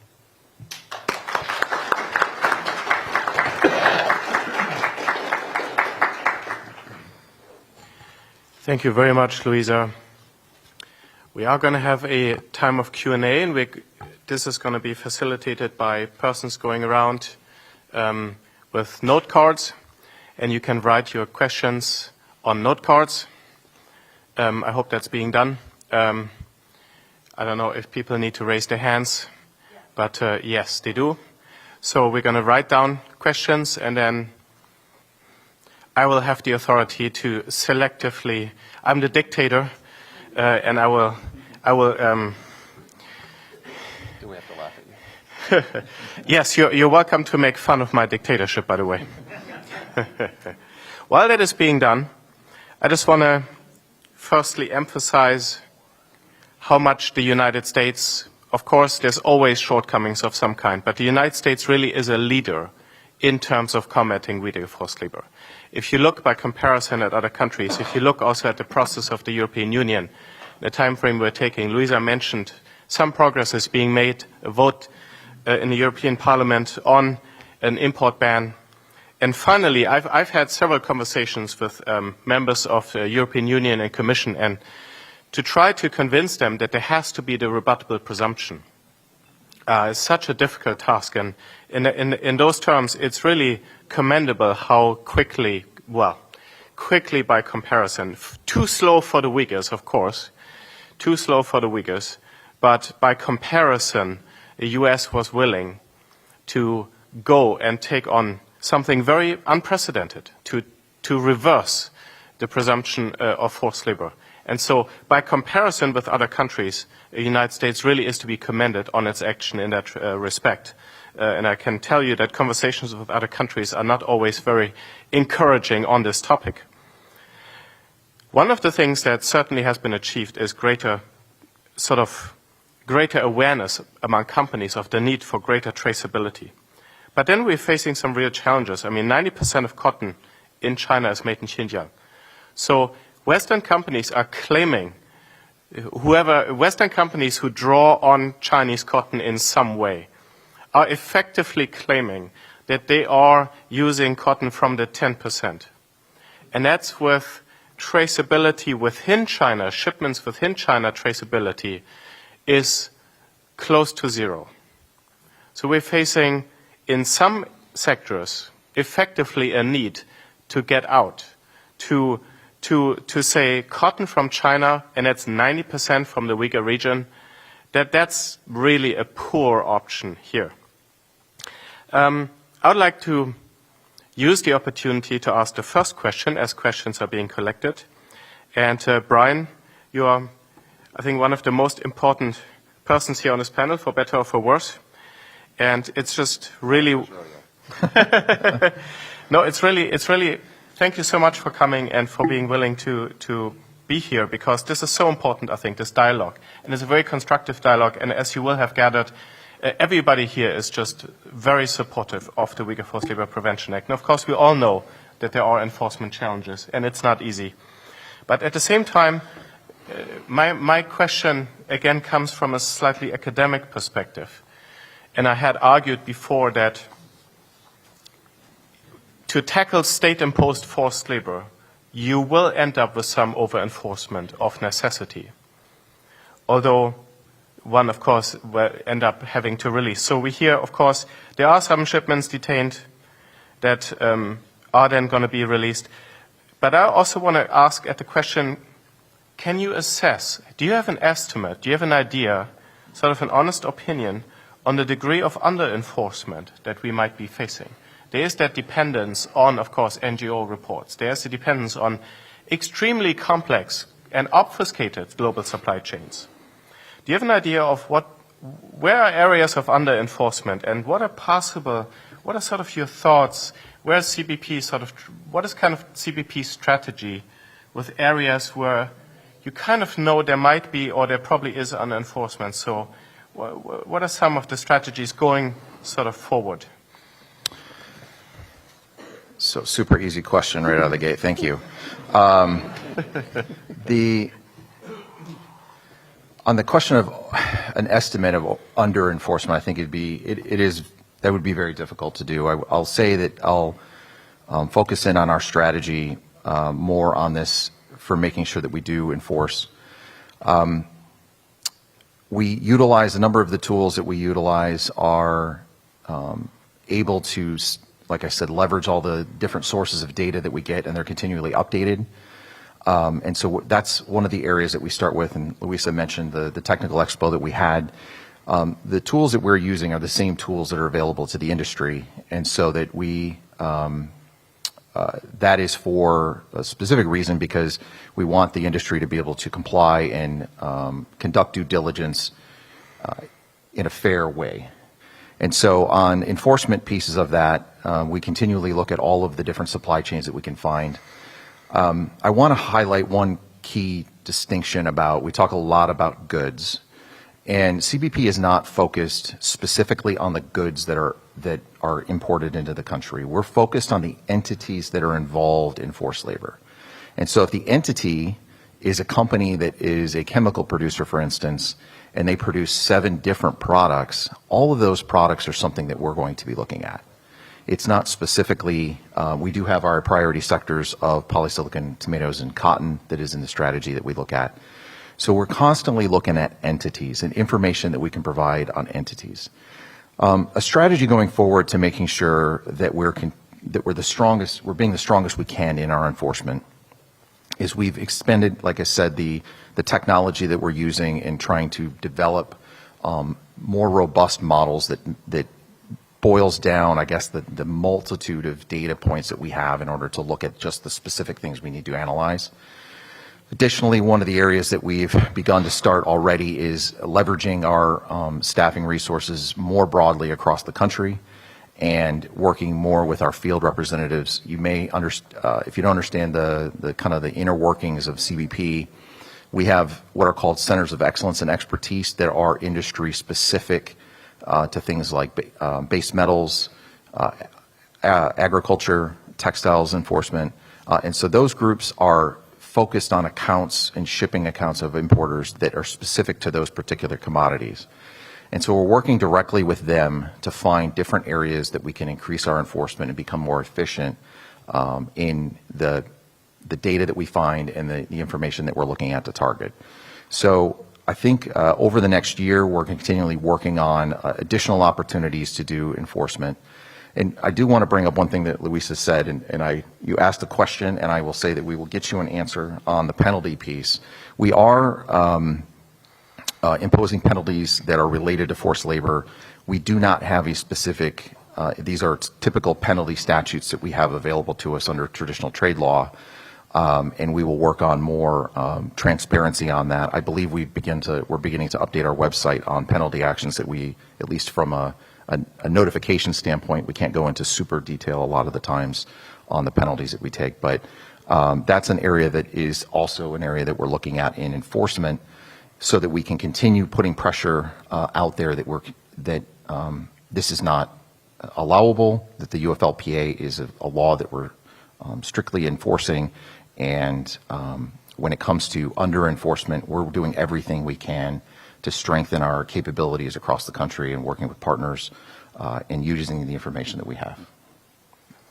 Thank you, Brian. And it's well understood that that's not an easy question. It's just a very important one. So we did not expect, we are not expecting perfection by any means because it's a very complex task. And it's really admirable, I think, what CBP has been able to do in just 15 months. I think it's really worth emphasizing that. It's very easy to overlook that fact. And it is a very unique law. And I just want to re-emphasize, other places like the European Union are much more hesitant and much less prepared to take sort of such a drastic step. And it's just very unfortunate. I think that's really to do with the lack of awareness about how state-imposed forced labor works. There seems to be a huge lack of awareness of that. We will start with a question for John Foote. The question is, how is the selection of targets being discretionary different from other law enforcement structures? What would you propose for changes to CBP's targeting efforts? Yeah, great question. Before I answer that one directly, I want to echo what you said, Adrian, which is that what Customs has done in 20 months, it really is incredible. And I can sit up here and sort of take shots at what Customs isn't doing or how it isn't consistent or it isn't fair or isn't governed by rules or whatnot. But the real challenge is to stand up an entire enforcement apparatus that is fair, effective, tenacious, vigorous, etc., without the benefit of a governing law that defines the contours within which these decisions have to be made and how these decisions should be made. And that is the defining feature of every area of international trade law, is that there is a rubric, there is a set of rules, right? I mean, Customs doesn't just classify merchandise however it wishes. It applies a set of rules. And I think that's the point that I would make in answer to this question, is that informal inferential reasoning, trying as best you can to pick out a target based on some measure of evidence that might indicate there could be Xinjiang origin content coming into the U.S. from a particular source. There are gradations of inferential reasoning. There's strong inferential reasoning. There's weak inferential reasoning. And there's no standard sort of governing that initial decision-making process. There's also no ability, and I referenced this earlier, there's no ability, even if an importer wants to say, look, we've done the work, we've mapped the supply chain, we've traced it, we've gone to ground, and we are confident that we have the documentation to prove what needs to be proven. There's no ability for an importer to make that sort of affirmative representation if they wanted to. And typically, in just about every area of trade regulation, there is a dialogue that happens between the importer and between Customs. The importer has to come forward and say, here's what I'm importing, right? Here's how it's classified. Here's how much I paid for it, the right value for it. This is the country of origin. There's some sort of representation, and there is no representation that an importer is even allowed to make with respect to what it has done. And that's what I mean when I say the potential of wielding the condition of market access really hasn't been leveraged. There is a significant segment of the business community that is prepared to dig deeper in the supply chain, to trace more, to have more documentation and more proof than is required under any other legal regime, and wants to have compliant merchandise and imported into the United States.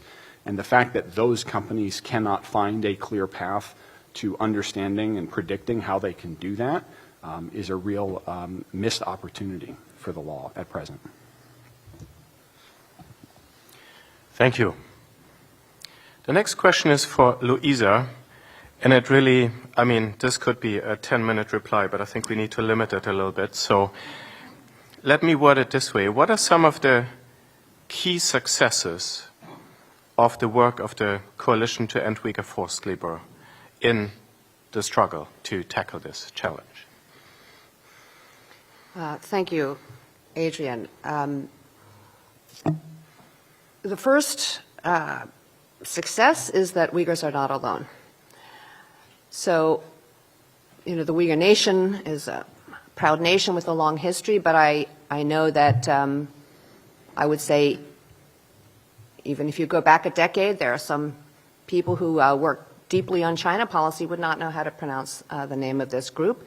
So Uyghurs were alone in trying to send out alerts, warning signs, red flags. The policies are terrible and they don't look like they're getting better. So this is providing hope and expertise in being able to advocate for a policy response in the EU, at the ILO,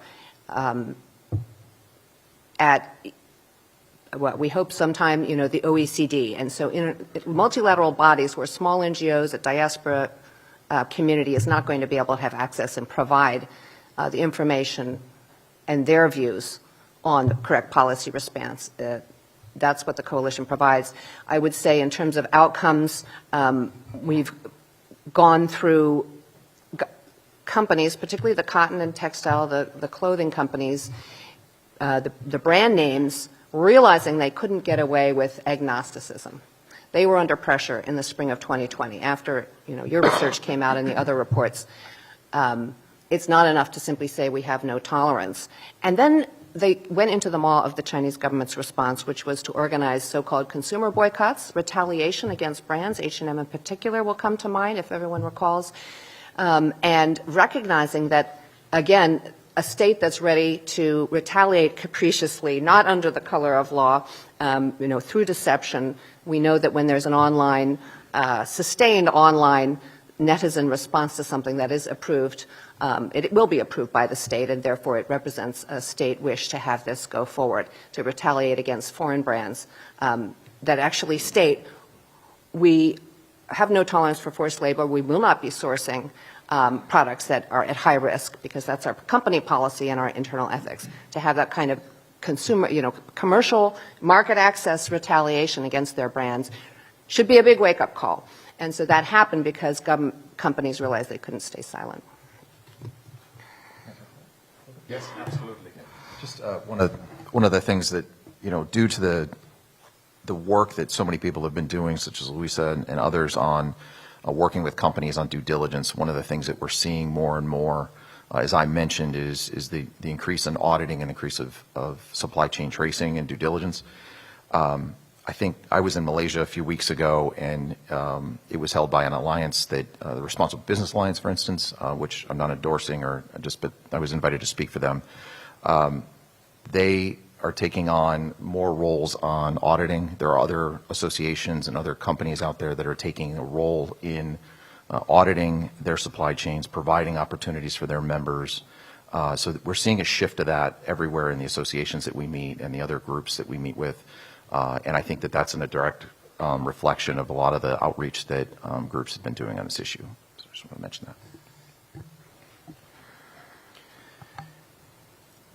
The next question asks, a 2023 Commerce Department report found that firms like Canadian Solar were circumventing the UFLPA by transshipping the solar supplies through Thailand. However, enforcement is not being conducted due to a 2022 Biden administration proclamation. How has this proclamation impacted Customs and Border Patrol work? I assume Brian would be best placed to answer this question, but if anybody after him wants to chip in, they're welcome to. Sure. I would say that the law is very specific under the UFLPA that any goods made with forced labor are prohibited from entry. We are aware of the executive order on solar panels, and we're also aware of the threat and the risk of transshipment, which we continually look at. I think one of the areas that you can see where we find particular companies that are, let me put it this way, the companies are incredibly complex and supply chains are complex. And if you look at our statistics dashboard, you will not just see China on the list, right? There's a number of other countries that are on that list for the final product that is produced and sent to the United States. So whether it be a solar panel or a cotton product, they come from a number of different countries of origin, the final country of origin. And that shows that we are, I think is a good representation that we are continually looking down the entire supply chain and finding where the risk may come from Xinjiang. So when it comes to things like transshipment, when it comes to things that are where people are trying to circumvent the law, we're actively looking at those areas and trying to find particular opportunities to leverage the authorities, as long as they are made wholly or in part with materials that are from Xinjiang. And so the company that was mentioned, I can't speak about any company specifically, but I just, as an overall general statement, we are looking at every single pathway that could potentially be found in order to circumvent the law. I would just chime in that the term transshipment is thrown around a lot in the UFLPA context, and transshipment in a trade context typically has a specific meaning, which is the movement of goods from one jurisdiction to a second jurisdiction for the purpose of deliberately obscuring the country of origin, so that upon importation, the second country is designated as the country of origin when really the goods came from the original country. It's a known sort of phenomenon of trade cheats, is to engage in transshipment schemes. But a lot of what the UFLPA is really primarily focused on is not transshipment per se, but on simply the nature of global supply chains, which is to say merchandise from Xinjiang and the wholly or in part nature of the supply chain of the forced labor import ban, which is to say content from Xinjiang might go to a second jurisdiction and be further manufactured into something that then gets sold to a third country, that then gets sold to a fourth country, that gets sold to a fifth country, and then ultimately ends up making its way into the United States. That finished merchandise is prohibited under the law. That's not an example of transshipment, though. That is a phenomenon simply of the global supply chain. And one weakness, I think, of the UFLPA as currently drafted is that it doesn't delineate between the concept of proper transshipment, which is a trade cheat activity, and simply the nature of complex, opaque global supply chains. And you might think that in this trade law, as in many other trade laws, you would want to define the type of conduct that constitutes deliberate, intentional cheating. And in fact, you might want to create some penalties that are specifically focused. And to Brian's point about customs imposing penalties related to forced labor, the challenge here is that, again, customs is left with a bit of a square peg and a round hole. It has a lot of penalty authority. It has capability under different statutory mechanisms to penalize importers for trade violations of one stripe or another. It is not exactly an easy fit to map those particular statutes onto the type of conduct that is governed and regulated by Section 307 and by the UFLPA. Again, you would want to identify, ideally, what constitutes truly problematic content. And you'd want to circumscribe that, and you'd want to be able to penalize for that type of problematic content. Next question. Should there be an amendment to the UFLPA as to not just block products, but to confiscate them altogether? Any panelist may respond. Feel free.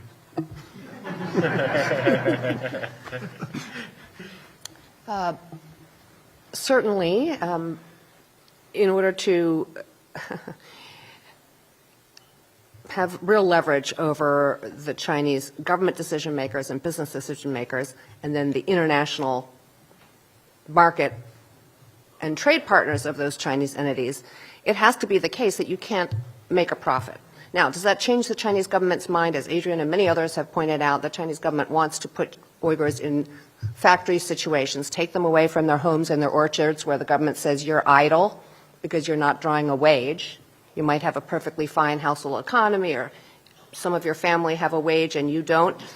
That intention is there from the beginning. But at very minimum, there should be an economic penalty for that. There should be no profits from that, and the consumers and American businesses who are trying to just supply their market needs should not be complicit in that program. And so the fact that something would be turned away at a port where our centers of excellence in the CCP have figured out this cannot be admitted, and simply to have it to go to Canada is really an outrage. So the re-export question really needs to be resolved, and I do not have a specific answer whether that requires an amendment to the law or another solution. Certainly once you have all jurisdictions in some future day, but at least the Europeans, and then Canada and Mexico as U.S. free trade partners, in fact, not allowing re-exports to those jurisdictions. At least that's a step forward so that we don't say, well, Americans can't be complicit, but let the French be complicit. That has to stop. I actually wrote an article about this particular question about a year and a half ago about whether or not the U.S. government has legal authority to seize merchandise that is imported in violation of the UFLPA. The U.S. government asserts that it does have this authority. It has detention authority, meaning it can stop the merchandise at the border. It has exclusion authority. It can send it back on its way to some other jurisdiction. Customs, or the U.S. government, not Customs specifically, but the U.S. government will say that Customs has seizure and forfeiture authority.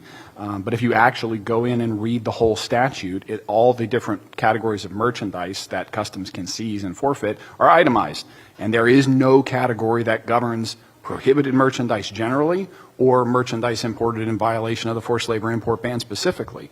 And I still remember the day that I realized this. I went and I looked it up and I read the statute. I said, holy smokes, there is no authority for the U.S. government to seize merchandise made with forced Uyghur labor. That struck me as a big deal. But what it ultimately is a symptom of is an incongruity between this marquee U.S. human rights law and the existing sort of apparatus of U.S. trade law. And that has to do with the fact that this law wasn't written by the committees on Congress governing trade. It came out of the Congressional Executive Commission on China, right? It's a human rights law. It's not a part of Title 19, even though Customs is charged with enforcing it. There are many incongruities between the forced labor import ban and sort of the balance of U.S. trade laws, U.S. customs laws, and any number of those could be addressed in some sort of evolution. But the most important thing to keep in mind is how much of this process isn't governed by statute. And the point that I would make is that when everything is the focus, nothing is the focus.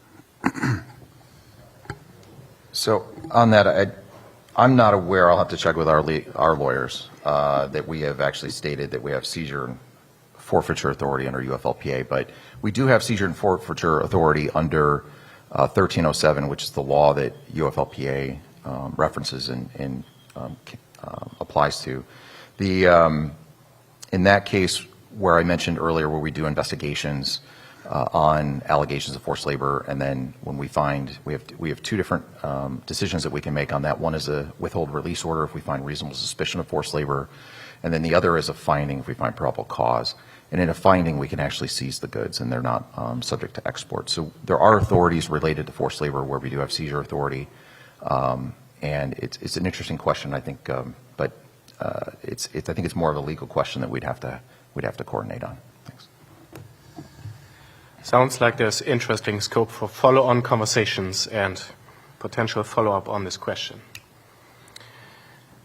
The next question: when an importer has successfully demonstrated that its supply chain does not touch, that word says, does not touch Xinjiang, why do successive shipments of the same product from the same factory face detentions? And I assume that Brian would be best placed to answer that. Sure, thank you. First of all, if it really comes down to managing risk. If the company is involved in imports from a particular entity or producer that has high risk of using Uyghur forced labor, that's where we will stop the shipment and request an applicability review of the documentation. If they clear that shipment, it is then released, and there's no further update to Congress or any other reporting that's necessary. However, if they continue to use the same supply chain, their best advocate for making sure that they can then continue to facilitate trade efficiently is to work with their Center of Excellence, and they can help decide if there is things that we can do on our end in order to help move their shipments along more quickly or limit the number of detentions that they may receive. But it is ultimately about managing the risk involved with the entities that are involved in the shipment. I have to weigh in. It's a great question. When an importer proves that their supply chain is clean, why do you have subsequent detentions in the first place? And the answer is, well, customs is still managing risk, as Brian put it, right? And there's still some risk, right? I mean, the inferential reasoning that led to the identification of that foreign producer as a target for enforcement is still valid, right? That foreign producer might have, the documents might still show that that producer received a shipment from the Uyghur region, going back a year and a half, and that might have been what justified getting them in that NGO report. And I agree that customs will try to work with an importer to permit sort of expedited review of traceability documentation. But, even expedited review of a 600-page packet takes a bit of time, right? And without any legal standard governing the decision of when you sort of move to expedited review, when customs will move the enforcement storm onto a different foreign goods manufacturer, a different target, without any guidance regarding when, a cleared shipment should be regarded to have some sort of precedential effect, like, yeah, you cleared that shipment and we're now going to presume that, or we're going to infer that perhaps maybe the rest of these detentions sort of aren't, worth the full, intense treatment. None of that's governed by law, right? Like it's just subject to agency discretion. And, at the very least, what you expect in an administrative law context is the ability to have like an intermediate sort of decisional authority within the administrative structure, right? Like customs officials have to make decisions. They got to look at papers. They got to make a call one way or another, left or right. Like it is what it is. It's yes, it's no, whatever. That decision should be reviewable at least by one layer of review that is capable of issuing sort of a written public decision, suitably anonymized, but let's say in 3 weeks' time that says, here were the facts, here's how we applied it. Now, interestingly, this is something that Customs has done for years. For 40 years, Customs has been, and longer, Customs has been publishing rulings and decisions applying the law that governs international trade to specific fact patterns. And it served to create an entire body of law around certain types of trade questions. We desperately need something like that, although it can't, take 180 days or 300 days to issue a decision. It's got to be on sort of a tight timeline. But creating some sort of at least administrative review public decision will write it out and justify the decision made under the facts as we understand them, would do a tremendous amount to turning this into something that is governed by something that's predictable, i.e. the rule of law. Question to all panelists, open to any of the panelists. Is there a case study that shows either how effective or ineffective the UFLPA plays out in the customs process?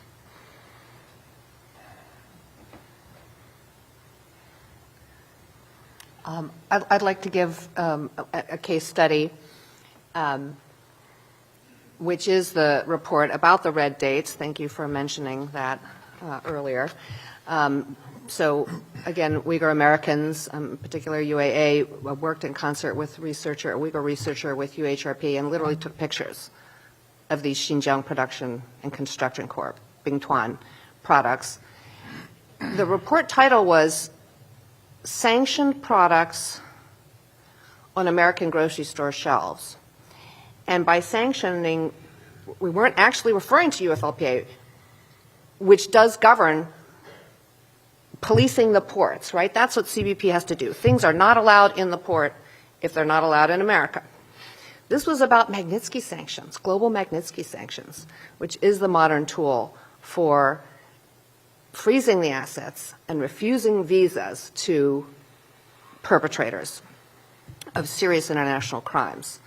So the Xinjiang Production and Construction Corps, which is responsible for much of the cotton, much of the tomatoes, and in this case the red dates, just because that happened, the reason they're labeled all over Xinjiang and even Bingtuan is partly because that's cachet, right? Consumers of red dates that people make tea and so on know that the Uyghur homeland, East Turkestan, is a land with beautiful sunshine and just the right conditions to make the best products. So it's a positive marketing tool to refer to Xinjiang in Chinese, of course, and sometimes in Latin letters. Finding these on the shelves is like just a slap in the face. Already more than a year, almost 2 years after these companies had been put on Magnitsky list by the Trump administration. So we wrote a whole report, traced out some of the suppliers, trying to help out with enforcement. CBP immediately responded, or let's say took a few months, and then finally did a story where they took a picture of their agents opening those boxes.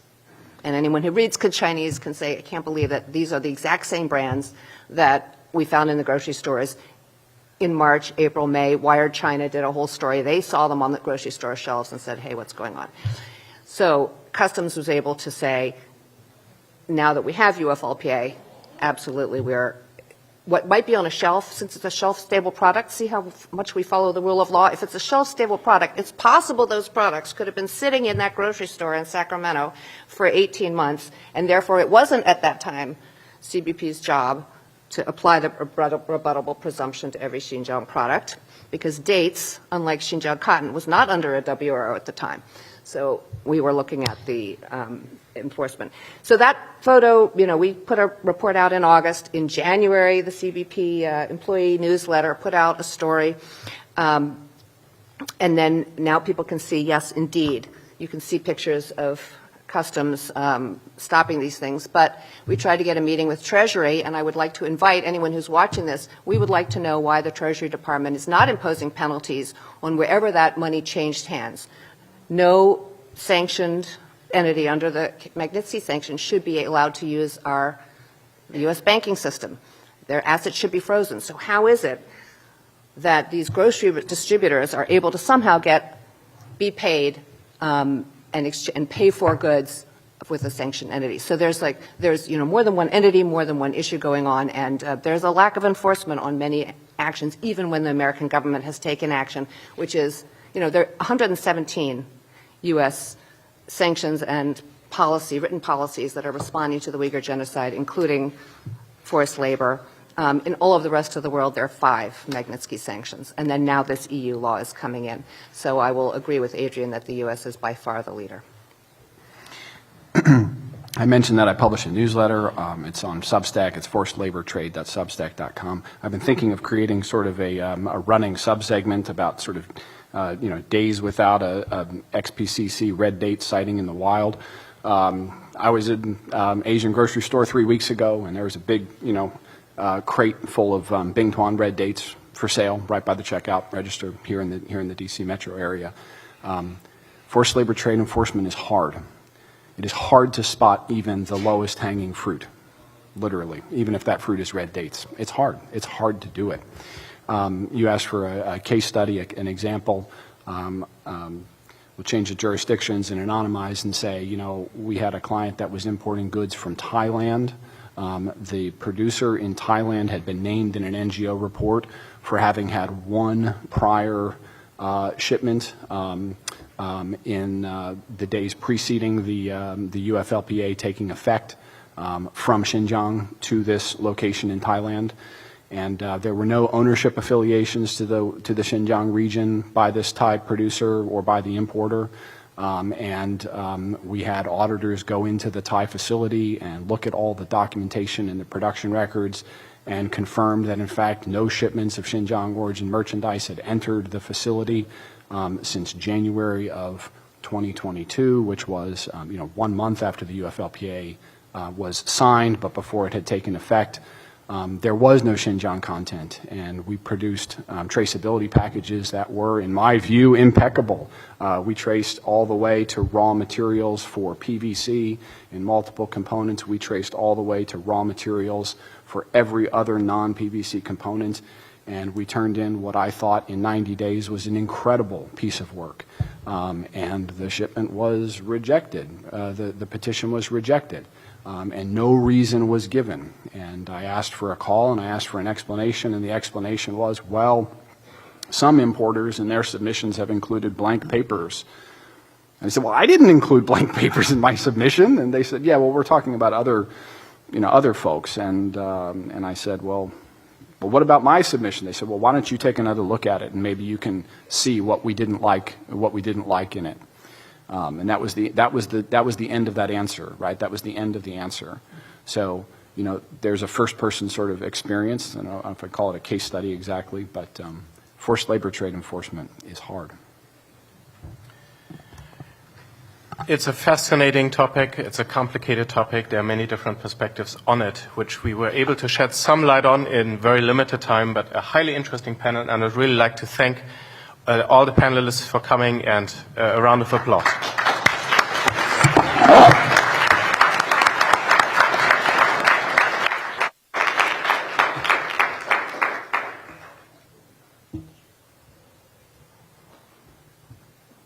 Many thanks to excuse me? Is this on? Can you hear me? Very good. Thank you very much for your attention during that panel. The next panel will begin in 5 minutes. If you need to move around, please do so expeditiously. A few questions I've had a lot of come to me. There's water in the corner there. If you need restrooms, you need to go out where the sign-in is and walk around and down the hall. That's where the restrooms are. In 4 minutes, we'll begin our next panel. Thank you.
If I may have your attention, please, the next panel begins in 1 minute. 1 minute, if you could make your way to your seats.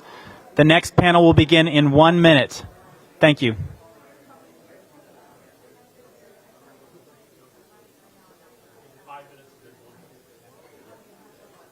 Keep them on their toes.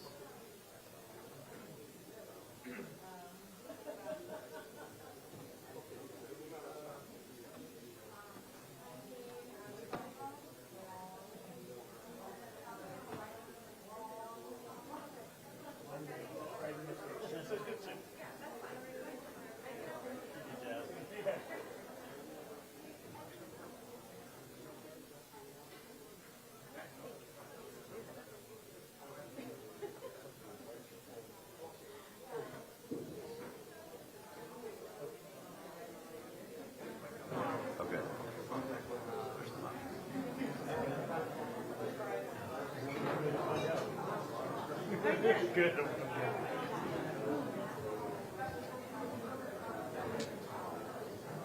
You can start.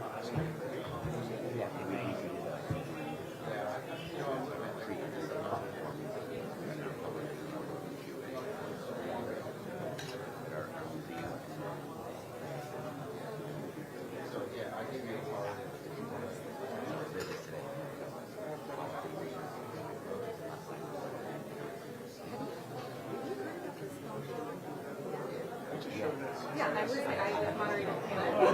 You would know it. It is astounding.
If I could ask everyone to please take your seats, we're going to start the next panel.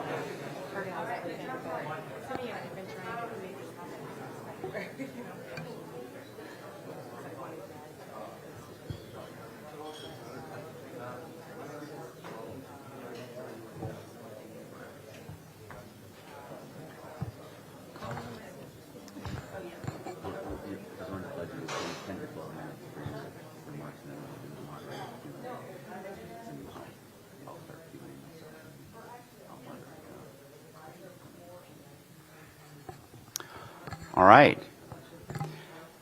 Thank you, everyone. We're excited to start our second panel, particularly after such an engaging and thoughtful first panel. Now we will discuss the power and responsibility, how Beijing's human rights record is shaping diplomacy and impacting foreign policy around the world. As many of you know, the CCP is facing, fortunately, growing scrutiny of its coercive actions and human rights record, both by individual countries and across various international organizations. As we heard just in the last panel, we see the new enforcement of the Uyghur Forced Labor Prevention Act, and now increasingly close, the passage of the EU's policy to ban forced labor. But what is happening beyond just those forced labor policies? What's happening internationally? Is meaningful progress being made, or are we risking failure at important points? These are some of the topics we will discuss. So just briefly, I'll do an introduction briefly of our guests, our panelists, and I'll kind of give my thoughts on this topic and then introduce them more fully. But we will hear about how Xi Jinping is using various mechanisms to try to advance his framework for creating his famed shared future of humanity for all mankind, both in the multilateral space and as it relates to changing and advancing their view towards normative frameworks. We will also discuss how protection of human rights and the CCP's their approach to internal security are inherently in tension and completely incompatible, and discuss how that we've seen that take place in the sad examples, or I should say tragic examples of what we've seen take place in Hong Kong, and try to imagine what that would look like in Taiwan. We'll also examine how regional partnerships and bilateral cooperation, especially across the Indo-Pacific, are changing and developing in ways to address China's increased aggressiveness in the region as well as human rights abuses.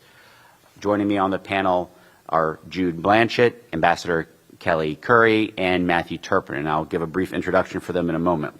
I want to pick up on some of my opening comments at the top about my view of, as not just a moderator but a panelist, of the approach the CCP has taken in the multilateral space. I'll speak most specifically in the UN context, but I want folks to understand this is not just in the UN. This is in their bilateral relationships and in other multilateral settings. Over the last decade, the CCP has dramatically changed its approach to multilateralism and work in the UN setting, from what you could have described before as maybe a snapping turtle to the more common diplomatic phrase of wolf warrior, of an approach focused on purely kind of defensive approaches in the UN, to kind of only kind of push back when poked, to actively working to advance their agenda and reshape the kind of norms of our Western tradition, not just in the human rights space, but across the international frameworks of the UN system. That's an important point to recognize, and we'll come back and focus on many of the human rights aspects, but across the UN system, the CCP has been much more aggressive in terms of pushing its way both in the Security Council and in many of the technical bodies across the UN. The International Telecommunications Union, where the former Secretary General, Chinese national, pushed their own 5G agenda inappropriately, promoting Huawei across the global south. The leadership at the Food and Agricultural Organization, the International Civil Aviation Organization, and as we all saw, attempts to inappropriately influence, successfully unfortunately, at the World Health Organization, and their attempts to lead the World Intellectual Property Organization. Now I want to state, in all of these spaces, when I'm critical of them, this is not critical of the country of China at seeking to advocate its own national interest in these international organizations. That is an appropriate role of every country. The U.S. and every country around the world wants to work cooperatively across these international organizations to seek greater international cooperation that benefits the world and their own country, and that's perfectly appropriate.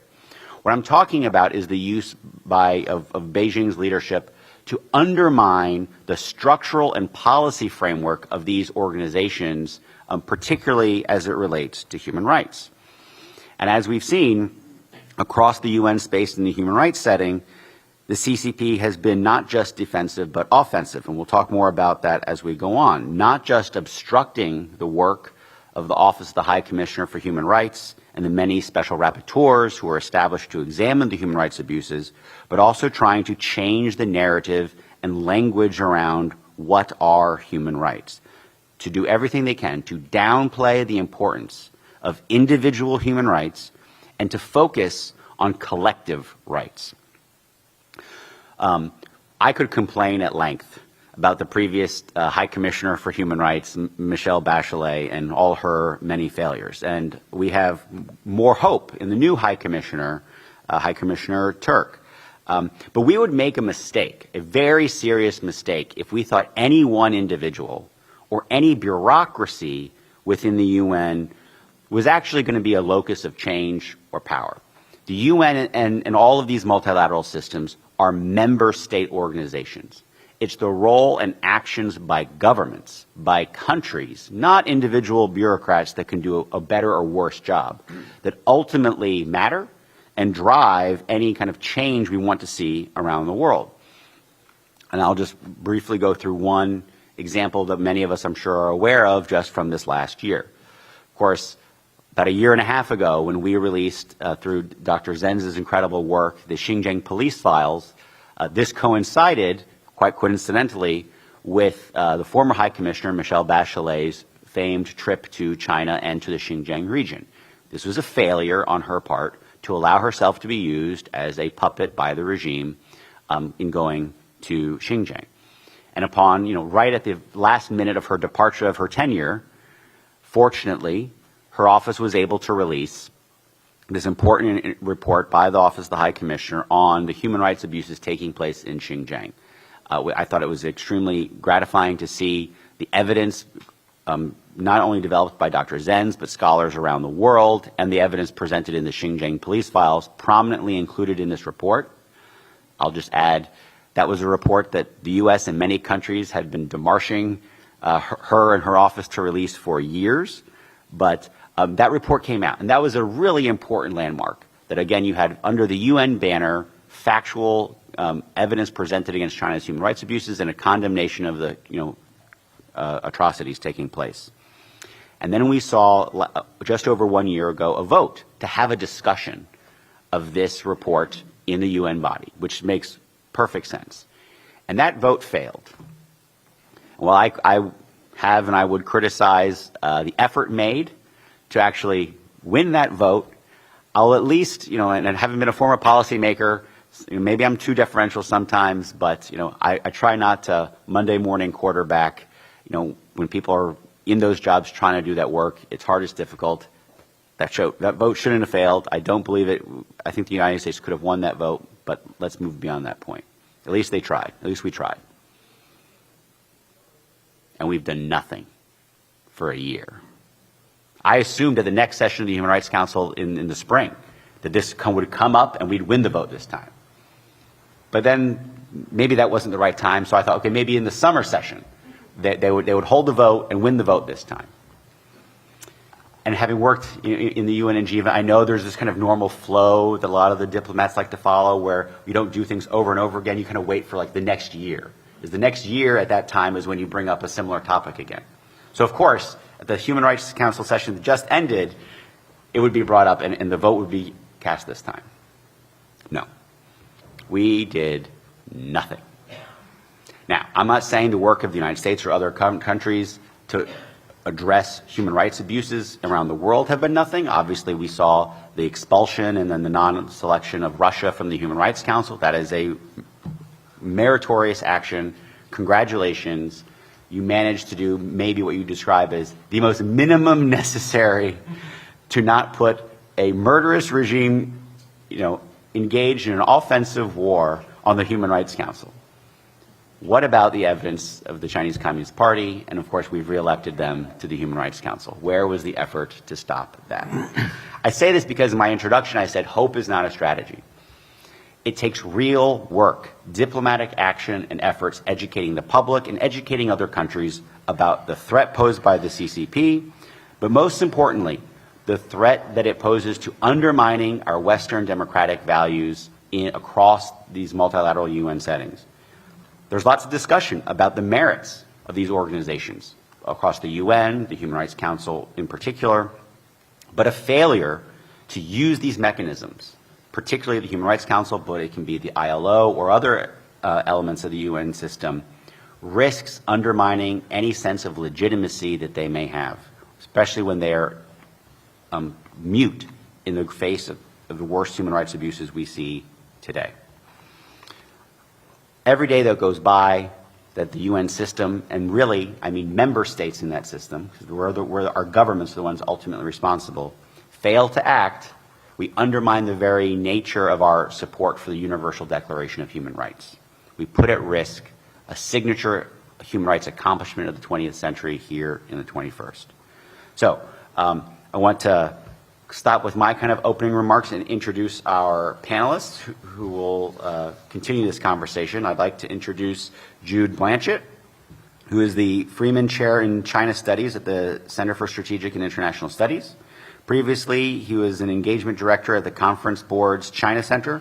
He has written extensively on Chinese politics and foreign policy for publications including Foreign Affairs, The Wall Street Journal, The Washington Post.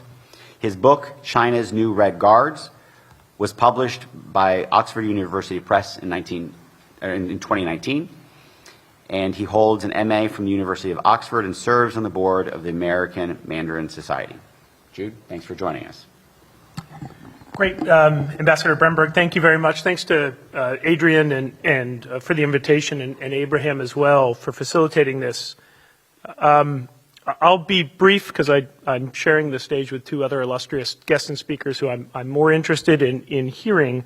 But let me make a few points, one of which may be obvious and banal, but nonetheless I think is important to reiterate and to continue to reiterate. And the second is second and third points are a bit more speculative.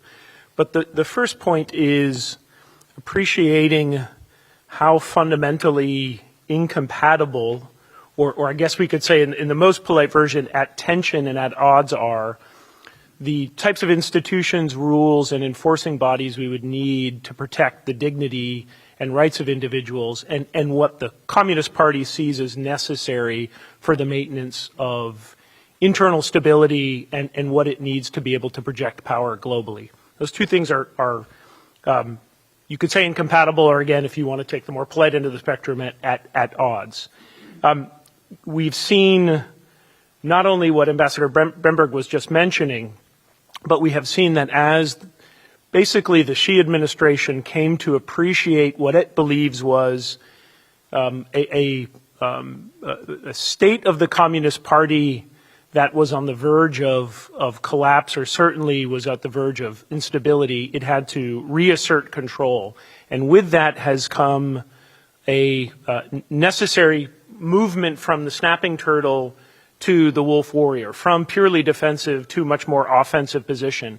And so even in the debate on China, we hear this at the sort of more benign end of the spectrum, people framing this as, well, look, the party is just doing what it needs to do to make the world safe for autocracy.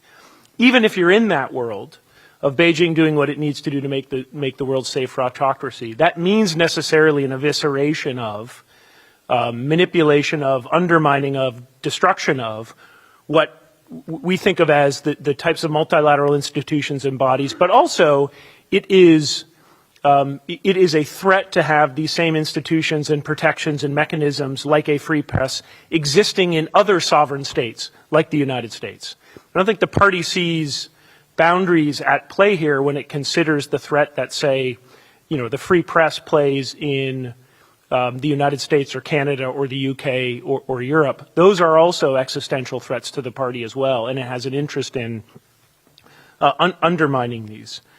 So we see, I completely agree that what we've seen the party feel is a necessary strategy of co-opting, redefining what the term human rights means to where, like China's attempt to redefine democracy into something that, you know, even if with your best interest to try to understand what the heck they're talking about, when you step away from it, you realize what's happening here is a complete rewriting of just the basic understanding of what it is to have a human right, what you need to protect a human right, and what you need institutionally and legally to enforce those protections, as well as the types of civil society institutions that play a buttressing role, again, like the free press, like nonprofits. Those can have, there can be no space for those anymore in Beijing, in China, but I think increasingly it sees that it needs to push out the offensive into the external order as well.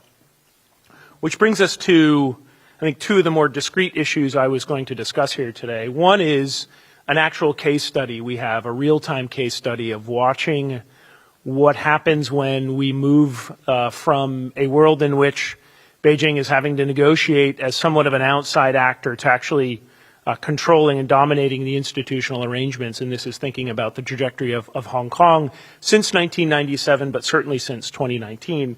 And the other is then trying to imagine what a trajectory would be like if a process of unification were to be imposed on Taiwan under the rubric of one country, two systems.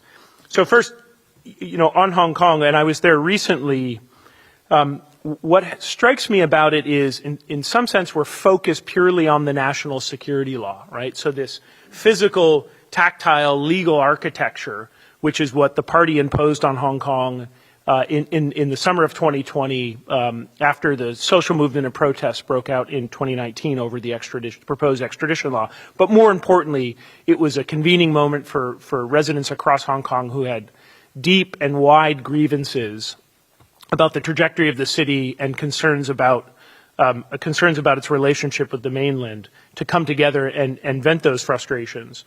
Beijing imposed this national security law, but what I think is arguably more important and much more nefarious is it's not just what the law has done. It is, and this is often the case with dictatorships, it is a new sort of incentive structure that is imposed on a polity that at its very core has shifting and blurry boundaries about what is licit and what is illicit, such that citizens and residents have no sense of security over what is the island that they can stand on and have rights and jurisdictions and sovereignty, and an understanding with any predictability of what behavior is acceptable and what you have to constantly question and be concerned about. So it is whether this is in North Korea or the Soviet Union, autocracies in many ways, the potency of those political systems is not in what you can see and touch and articulate. It's precisely the opposite. It's the expansion of gray zones that make it nearly impossible for the citizen, for the journalist, for the policymaker, for the academic to say, I can write this because this is safe, and I know that these are essentially these are the outer bounds, this is the fence, this is the delineation, the demarcation. That all gets eviscerated. And I think that's what we're starting to see in Hong Kong. And so, you could point to the national security law and see that technically you've had a near drop-off of cases that they're bringing against the national security law. Therefore, that's not, there's no problem with the national security law. It was a surge of prosecutions.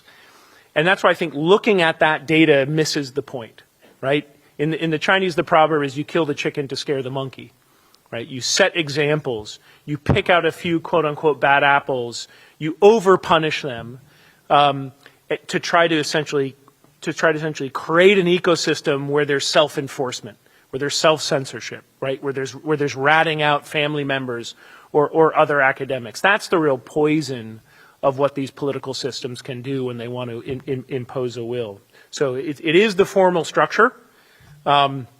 It is the fact that they have built out in Hong Kong new bureaucracies coming out of the national security law with a role in enforcing national security law. But I think that's about 40% of it. The rest of it is the insecurity and subjectivity of this new regime that is operating. Which now brings us to thinking about futures for Taiwan under a rubric of one country, two systems, which we know, as articulated in the Taiwan white paper that Beijing put out in August of last year, is still their clearly articulated value proposition of how this is going to go forward. So they're saying still one country, two systems is it. This is what we're going to bring to you. And what they are increasingly saying is, but here's your choice. Either we enforce one country, two systems as we think fit, if you don't play nice. If you do play nice, there's going to be room for discussion. And I think what everyone understands, both in Taiwan, in this room, and around the global community is, first of all, that's a false choice. It will be what Beijing mandates. And I think the second thing is, we understand that as we're seeing in Hong Kong, and as we see as the party works to undermine legal and regulatory and multilateral regimes that have any enforceability, that really rights, when you're under the legal jurisdiction of the Communist Party, are a matter of grace that the party decides to give to you. There's no enforceability of this. This is not something you have recourse to. And so in some way, what we were hoping would be the case in Hong Kong, I think we're starting to appreciate how that was indeed hope, and really required that the party was going to be willing to grant, with its own benefaction, a set of rights that is now decided it doesn't feel are opposite, and it actually feels like we're becoming a security risk, so it needs to undermine those. I think the more tragic reality of thinking about a scenario in Taiwan where you do see Beijing in a functional position to be able to define a relationship in a regime like one country, two systems, is that would almost by definition come by force, given that we see that no one on Taiwan is looking to buy what Beijing is selling. And so what can we imagine in that very, very dark, unfortunate scenario? This is one where the Communist Party will not be looking to play nice. I think the idea that it would even have any sense of robustness for a two systems would survive a fingernail scratch of scrutiny, and all the security paranoias that we see growing in Beijing would be operating at amplitudes we've never seen before, right? Taiwan would become a penal colony. It would become a police state, which would make Hong Kong look democratic by comparison. And so I think, unfortunately, this is the Beijing that we now have to deal with quite objectively and our eyes wide open.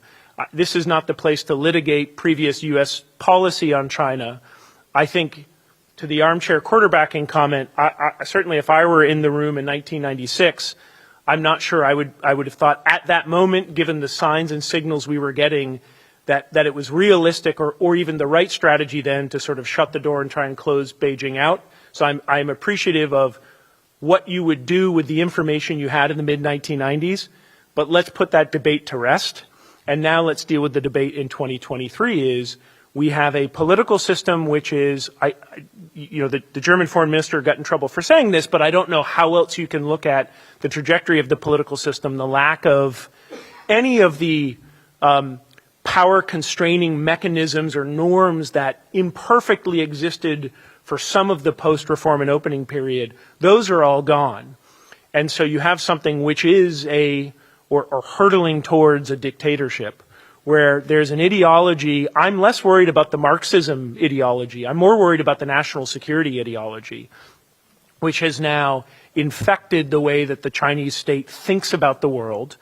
External relations are becoming much more tense for Beijing, which in an ideal world you would hope would force a course correction towards more honey, but I think exactly the opposite. It will reaffirm for Xi Jinping all of his priors about what he has been doing to lock down the Chinese system, enforce discipline on the Communist Party, and make sure that they're cracking down on security risks and everywhere. So there is a vicious spiral between Chinese behavior making its periphery and even the global community become more weary of China and therefore take corresponding actions to protect themselves, then simply teaches Xi Jinping, I was right to think that the world is nasty, brutish, and short, and therefore we need to continue to dig in our heels and build out the security apparatus. And therefore, and I'll end on this because I'm very politely having the end sign waved at me, therefore the space to try to work with China on these issues, which get to the very core of its vision for regime security,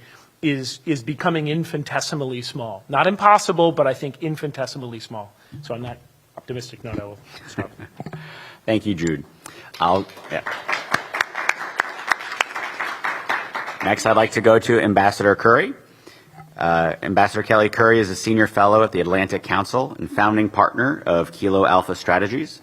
She has specialized in human rights and political reform in the Indo-Pacific through her foreign policy career. Ambassador Curry served as the U.S. representative to the UN Economic and Social Council and later as ambassador at large for global women's issues. Prior to re-entering government, she was a senior fellow at Project 2049 Institute, focusing on security issues in Asia. Ambassador Curry holds a JD from Georgetown and a BA from the University of Georgia. I'm pleased to welcome my friend, Ambassador Kelly Curry.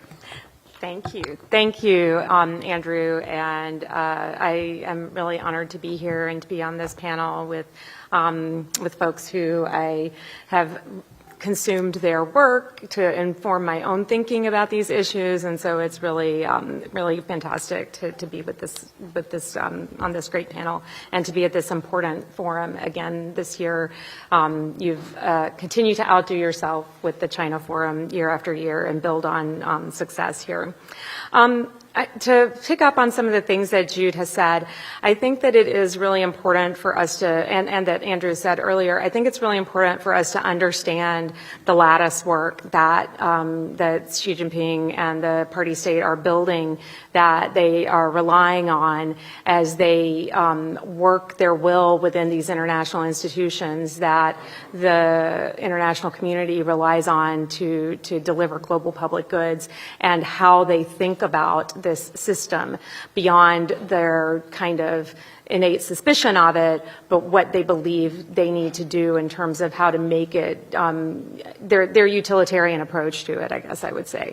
When we talk about things like the Global Development Initiative and the Global Security Initiative and the Global Civilizational Initiative, these are the three main documents and kind of the pillars, if you will, of what supports the shared future of humanity for all mankind. And so you've seen as these three initiatives have rolled out over the past 5-6 years that Chinese scholars have been writing about them in earnest, because that's what happens when the tifa comes down from the top. The scholarship then blossoms around it and builds it out and makes it into something more. But the fundamental message that comes through, even in the Global Civilization Initiative, is very clear about first and foremost, the global ambition that underpins these things, and that this is not, I mean, there's a lot of, I think early on there was a lot of question about whether this is more about, propagandizing inside China. There's always an element about that. I mean, I think that, everything the party state does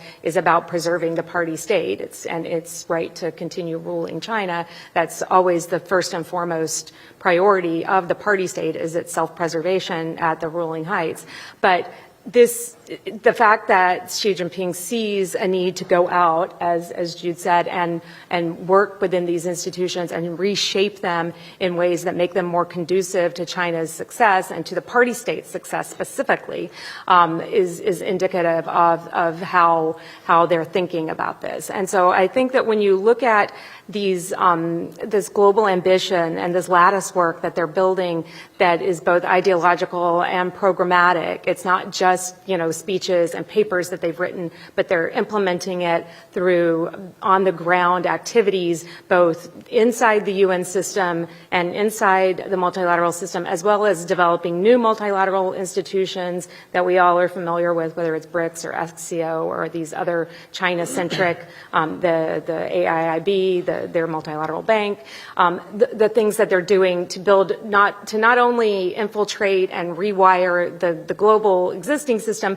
but to build a parallel system that with China at its center and at its core is, that they're doing both of these things at the same time, I think is very important for us to understand. And that the whole goal of all of this is to advantage the party state and its totalizing authoritarian system.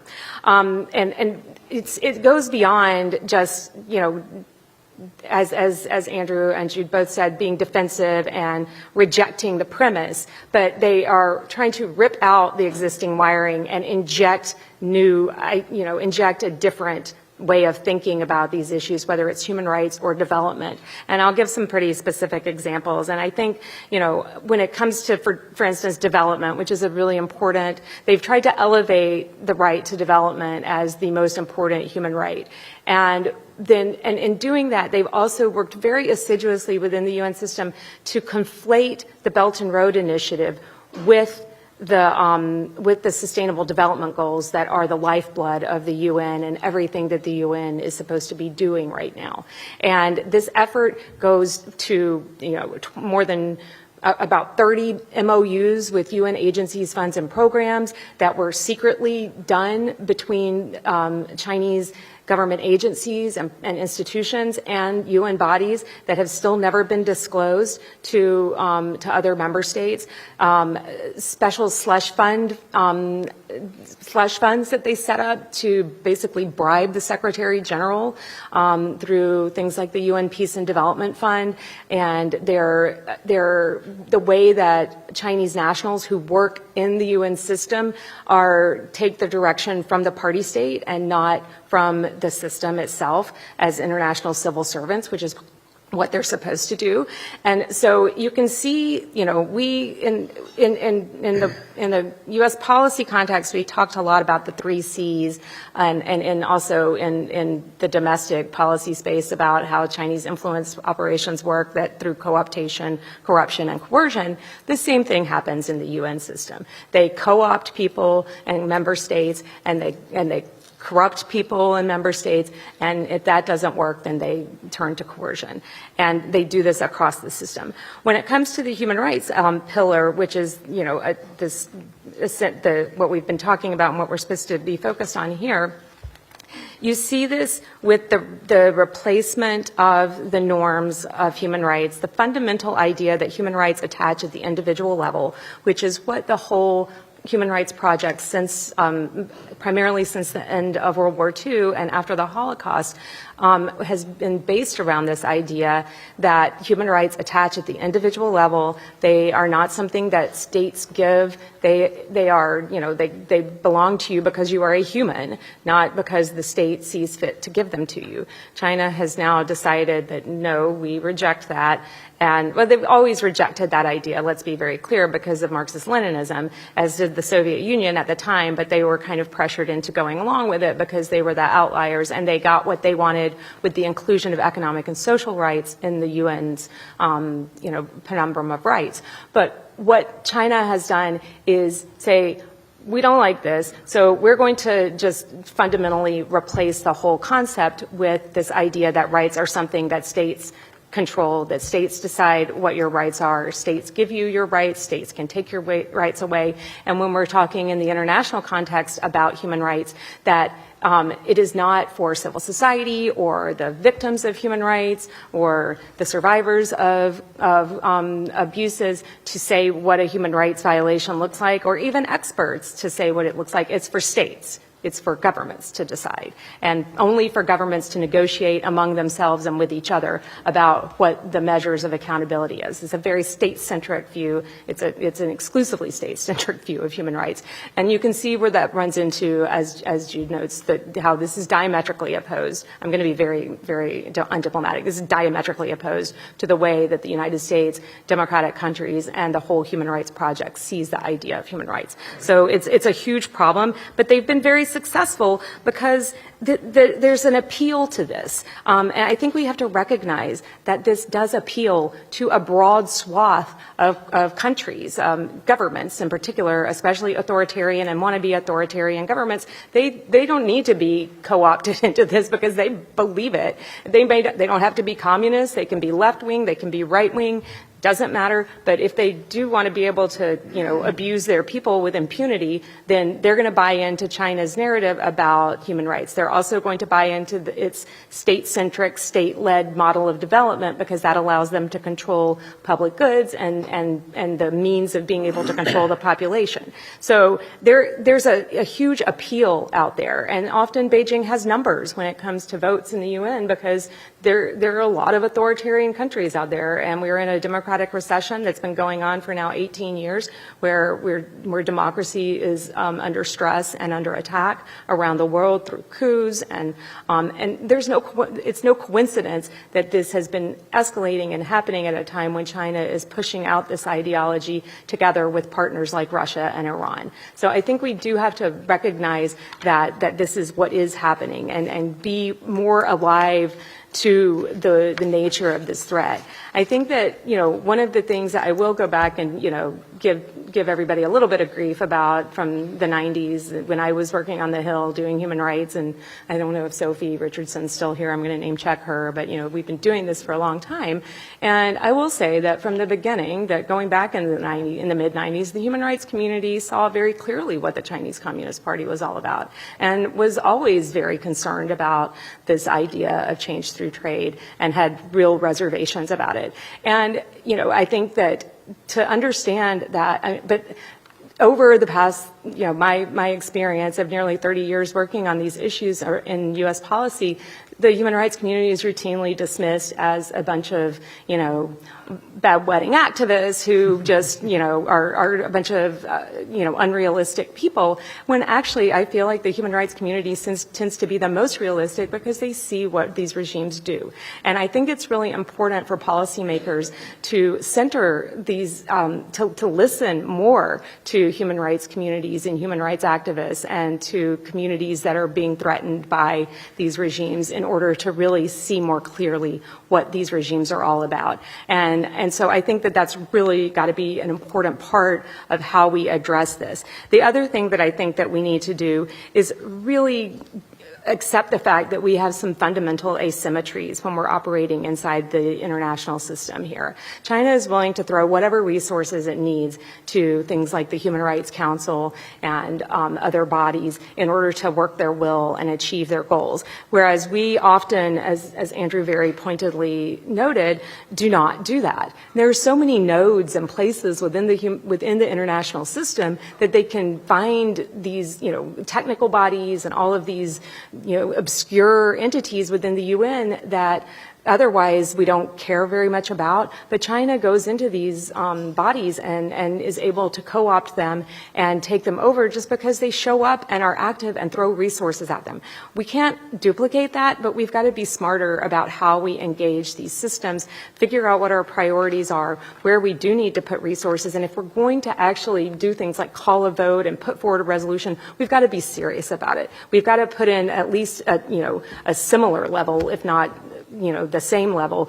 When Xi Jinping was calling around countries on the Human Rights Council resolution, we couldn't even get an assistant secretary of state to call people. And we didn't, it was pathetic. So, of course we're not going to win that vote. And I know for a fact that some countries weren't even called that were gettable. And so we've got to do better on that stuff. And we've got to take it more seriously. And then when China does violate the norms of behavior in the international international system, there have to actually be consequences. We have to stop exceptionalizing China when it comes to these things. They get away with stuff in the UN that nobody else would, bribing people and requiring them to take pictures of secret ballots and send them back in order to collect their bribe, all kinds of things like this, that there's no consequences in the UN system for them. They need to, you need to have diplomats kicked out. You need to have them not be allowed to run candidates. You need to actually have consequences if they're going to violate the rules blatantly the way that they do.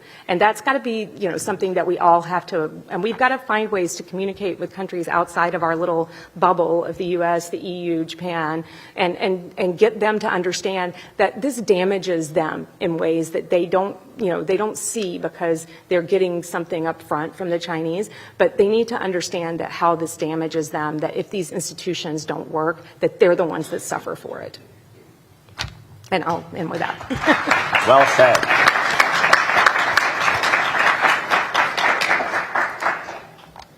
Now I'd like to introduce Matt Turpin, who is the Hoover Institution Visiting Fellow specializing in U.S.-China relations and China Program Chairman for the Foundation for Defense of Democracies. He previously served in key China policy roles in the National Security Council as an advisor to the Secretary of Commerce. He has served over 22 years in the U.S. Army, including advising the Joint Chiefs of Staff on China. He assisted the Deputy Secretary of Defense on innovation policy and was the Chief of Crisis Planning at Pacific Command. Matthew Turpin has graduate degrees from UNC Chapel Hill and West Point. Thank you, Matthew. Well, Ambassador Bremberg, thank you for inviting me to speak. I'm honored to be at an institution and an organization that's been doing some, really important work for the years, and particularly honored to be with my two friends on the stage here today. I wanted to, I'd say I doubt that you're going to see much disagreement between the four of us. So I'm going to kind of clean up here and kind of bring home some of, I think, the regional implications of how human rights issues are playing out within certain countries, the way that's playing within a broader policy framework, and some implications that has, I think, for us into the future. So as a former policymaker, I think I've always sort of viewed the job of thinking about China policy across three primary buckets. Right, there is one bucket of sort of our broad sort of economic relationship. There's a bucket of national security and military issues, and there's an entire bucket of sort of human rights issues. And in many cases, those three remain in tension in policymaking, not only in the United States, but this is not news to anyone in this room, but it remains in tension across governments across the world as they balance their various interests and have to think through what they're going to do and what they're going to push forward. And so I wanted to sort of lay out what I think is sort of playing out not only across the Indo-Pacific region, but also sort of other regions. And I see this as both sort of a glass half empty and a glass half full perspective. So from the glass half empty perspective, I think we should be very clear with ourselves that the consideration of human rights issues still does not play a major role in the way in which countries think about their relationship with the PRC, not only in the United States, but certainly in the region as we watch this play out for our friends in Europe. And certainly for countries across what we would broadly call the global South, is that our expectations of a desire to stand for a broad rules-based international order built around a concept that the individual has inherent rights. We have not seen sort of the governmental willingness to pay particularly high costs to defend that. I think in many cases there's an assumption that system will maintain itself, right? That it is self-evident that it will simply maintain itself. and that's been, and we've seen a real deficit of efforts to be able to sort of make efforts to maintain it. And for many countries, I think the idea that their economic interests outweigh those things. Those are simply trade-offs that they have to make in order to weigh on that. And for many, they had assumed that there were not particularly national security interests that had at play. Obviously, the behavior of the PRC over the last few years has begun to change that equation for a number of countries. But we are still sort of moving along that spectrum. And so that's my glass half empty perspective on this. My glass half full is that of course Beijing's actions have created a degree of pushback and a willingness to start to consider what those things are. So obviously in Beijing's immediate region, you have a number of countries in which taking actions that had been sort of unimaginable years before, you certainly have them beginning to speak out. And I would look at Japan, where 40 years there had been an unwillingness to sort of speak out loud about what Beijing was doing from a human rights perspective. And we have started to see some actions by the Japanese ruling party to begin to bring those things forward and begin to take action. Certainly, following what happened in Hong Kong, I think Taiwan has been much more pronounced in differentiating itself and making sure that it is sort of accentuating what it does in terms of human rights and democracy and differentiating itself in a much more clear way. And as we look at civil society movements like the Milk Tea Alliance and things that had risen over the last decade from across sort of South and Southeast Asia, you can certainly see some inklings of that. And obviously Beijing's actions around Hong Kong fit into that whole narrative. And so you're starting to see that build. We see a little bit of this across Europe. I mean, obviously we have a long history of a strong European human rights movement, but in many ways that is starting to erode at the economic interests that some had felt Wandel durch Handel, change through trade was the way to approach this. That is beginning to erode, and so we should view that there is some sort of hope to be seen there. So I think there is a reason for us to be somewhat optimistic of the kinds of things that could be done into the future. And so I'll close on kind of what I think is likely to happen into the future, and how the role of human rights will play in policy making as it goes forward.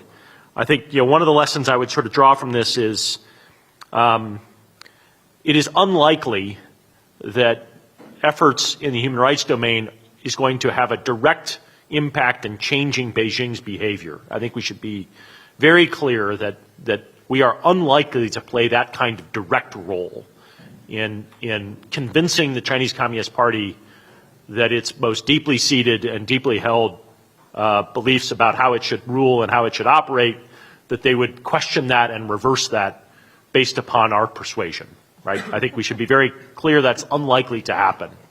Particularly when they don't see that there are costs in those other realms, right? So as long as there aren't costs in those other realms, it's unlikely to change their behavior. But we should be optimistic that our efforts within our own domestic political systems can have effects on creating those kinds of costs, right? And so obviously the panel that preceded us around the Uyghur Forced Labor Prevention Act is kind of one example. Is that the job of that kind of community that is pointing to the kinds of very real abuses that are happening has an impact upon our own systems and the actions we might take, and that those create real effects. And that's the area that I think we should be sort of most focused on, and it's how we should maybe approach this. And of course, the cumulative effects of Beijing's actions continue to build, and it makes it extremely difficult to hold on to the vision that folks might have of a convergence and a softening of the party. And I agree with Jude that I am not particularly worried about the sort of the Marxist economic system that the party brings forward. I am particularly worried about the Leninist sort of system that the party is reinvigorating. And that, I think, by identifying that sort of real political effort to reorganize and then to essentially remake the world in the image of being able to sort of protect that Leninist system is the thing that we should be most concerned about, and that we can build a degree of consensus around that. And we are early days on that, but it is something I think we should be somewhat optimistic about. So I'll stop there.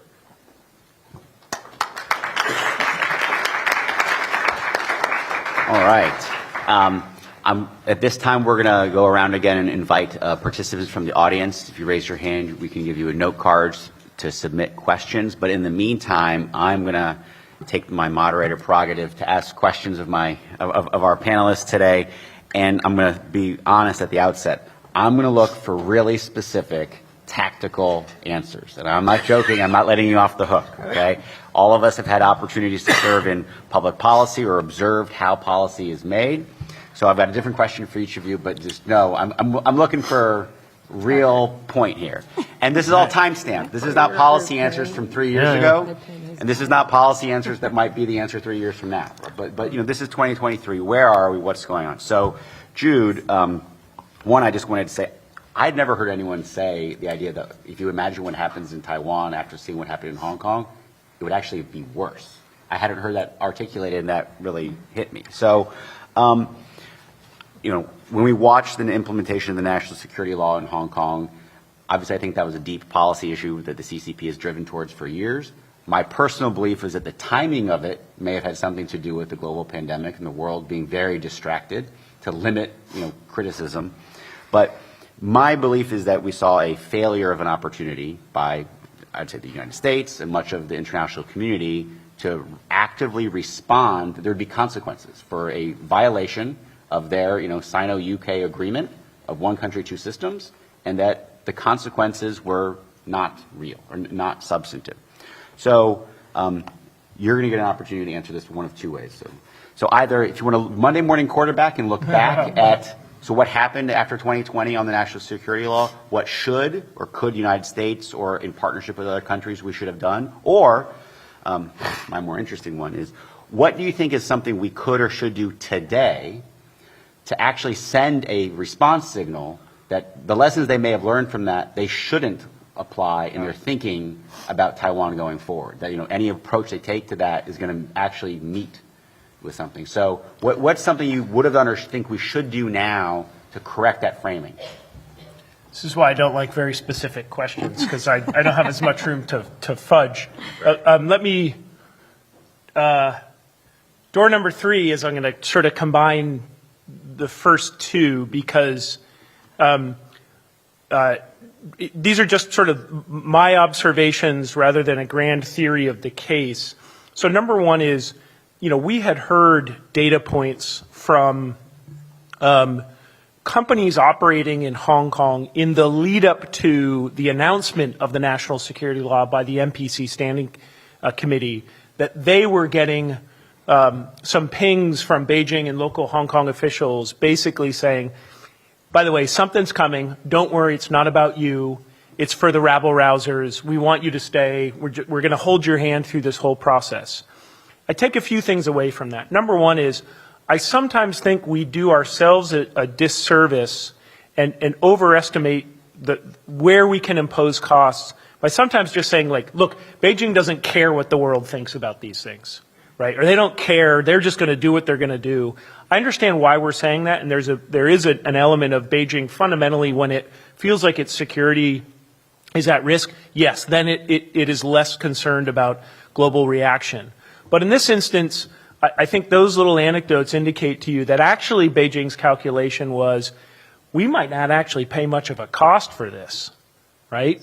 And those are two very different theories of the case. Because I feel like we have more room and space to impose costs, whether those are reputational, financial, economic, political, if we do understand that I think Beijing does care about what the world thinks of it. Not totally, not everywhere, not maximally. I don't think, again, on some of these key issues that even if we get a global sort of coalition, we're going to be able to shape some of the core calculus that Beijing makes. But I do think it means we have more room and agency than we give ourselves credit to. So, that's just sort of observation number one. Observation number two is, and this is a fluid thought because we're currently writing a report based on some fact-finding trip there in Hong Kong to try to get a sense of how bad are things. Is this one country, one system? Is this one country 1.3? Is this 1.8? And what are our options now? And so I'm in the process of working on that. I will just say something which folks may or may not agree with. I'm not sure it is helpful for Hong Kong, or flip it around. I think it may actually be more beneficial to Xi Jinping if we continue to maintain a narrative here that Hong Kong is just another mainland city. I do understand why we're doing that. We're basically trying to say, look, you can't have it both ways. So we're going to deny you the fiction that Hong Kong is some sort of separate entity, because it does still have special privileges. But I think after spending a week there, if Hong Kong is sort of stuffed away in a quiet corner where we're not thinking about it here, that actually works to Xi Jinping's benefit, because number one, it still is an offshore dollar clearing market, and financial services firms are more than happy to be there. Some of them are worried at the margin about personnel safety. Some of them have moved to Singapore, Tokyo, but you're still going to find a lot of these offices operating there. So Beijing sort of still gets a lot of the benefits of Hong Kong, but Xi Jinping feels like he has a dark corner where he can continue to salami slice, where he can continue to expand his national security vision. The security authorities are building a building in Kowloon that's supposed to have a staff of 900 working in the national security space, which will be very much Perry Link's proverbial sort of anaconda in the chandelier, the mere sight of that building. So I think I'm not getting a specific answer as you would like, partly because I don't have it yet, but I am beginning to reevaluate the idea that it is helpful for us or Hong Kong to say it is just another mainland city. I think that's probably Xi Jinping's probably in a nice sweet spot where he still gets some of the tangible benefits of Hong Kong without the U.S. government really focusing on it day in and day out, and finding areas where we can continue to put pressure by observation and scrutiny. And I think the final thing is, and this is more of a general comment, I'll shut up after this. If you think about Hong Kong, but you also think about the mainland China, this is a rare historic opportunity for the United States and the West to take advantage of a brain drain that is being driven by growing frustration on the mainland, whether these are from Chinese entrepreneurs, genuine entrepreneurs, who bought into a value proposition that this was going to be a country where you got wide latitude to start a company, scale it quickly, move it out. These are not all people getting industrial, policy subsidies. A lot of these are what we would purely think are market actors who cannot exist in the Chinese ecosystem, and also understand that now being a Chinese company is a liability in the global market because of Xi Jinping, we can't make any clear delineation between what is private and what is a state-backed actor. That's not our fault. That's their fault for basically creating a blurred ecosystem where those articulations are impossible. So I think there's a moment now, like we saw, as a result of the Nazi regime, where we had a lot of, Jewish scientists, Jewish entrepreneurs who were looking to leave and come to the United States. We have something similar there, and you hear a lot of that. A lot of people are leaving Hong Kong. They would love to have a better path to entry here to the United States or the UK. Unfortunately, that gets caught up in our immigration debate, which is a whole other kettle of fish. But I think it is worth continuing to articulate the opportunity the United States and the West has more broadly to take advantage of very smart, capable individuals who are looking to leave an increasingly autocratic political system and come to a place where they can thrive. Thank you. We have a lot of questions that have come, so I'm going to try to ask Ambassador Curry and Matt to answer my questions, because I really like my questions too, really concisely. So, I will try. Kelly, so when I met with the Chinese, when I was at the UN, we talked about human rights, and they were very clear. They said, well, we went along with your whole Universal Declaration of Human Rights and the way you all defined it when you were powerful and in charge. So we're very confused. Like, you're being very rude. Now that we're trying to reshape it, now that we're, powerful, like, why are you being so rude? It was shocking to me because I thought, no, we discussed this. This wasn't an imposition. This is what we believe to be true. And that was just obviously very foreign. So, but give me one thing. You can pick any job you want wherever you are in government, right? But what's the one thing you do to say, what is one tactical approach the U.S. could take or lead to push back on this approach to redefinition of human rights? Exactly how you laid out what they're doing. What's one thing the U.S. could do, to try to push back? These aren't silver bullets to solve all the problems, but a discrete action we could take to try to push back. Well, I think it starts with us being willing to defend the ideas in the first place and do that robustly, because I don't feel like that's something that we are always willing to do, whether it's in the UN spaces or here in our own domestic political space. And so I think that that's where it's got to start, is with a kind of recommitment of our own to these ideas and stop temporizing them and stop, one of the things that used to frustrate me, and, I'm a human rights lawyer. I've been working on human rights for nearly 3 decades now.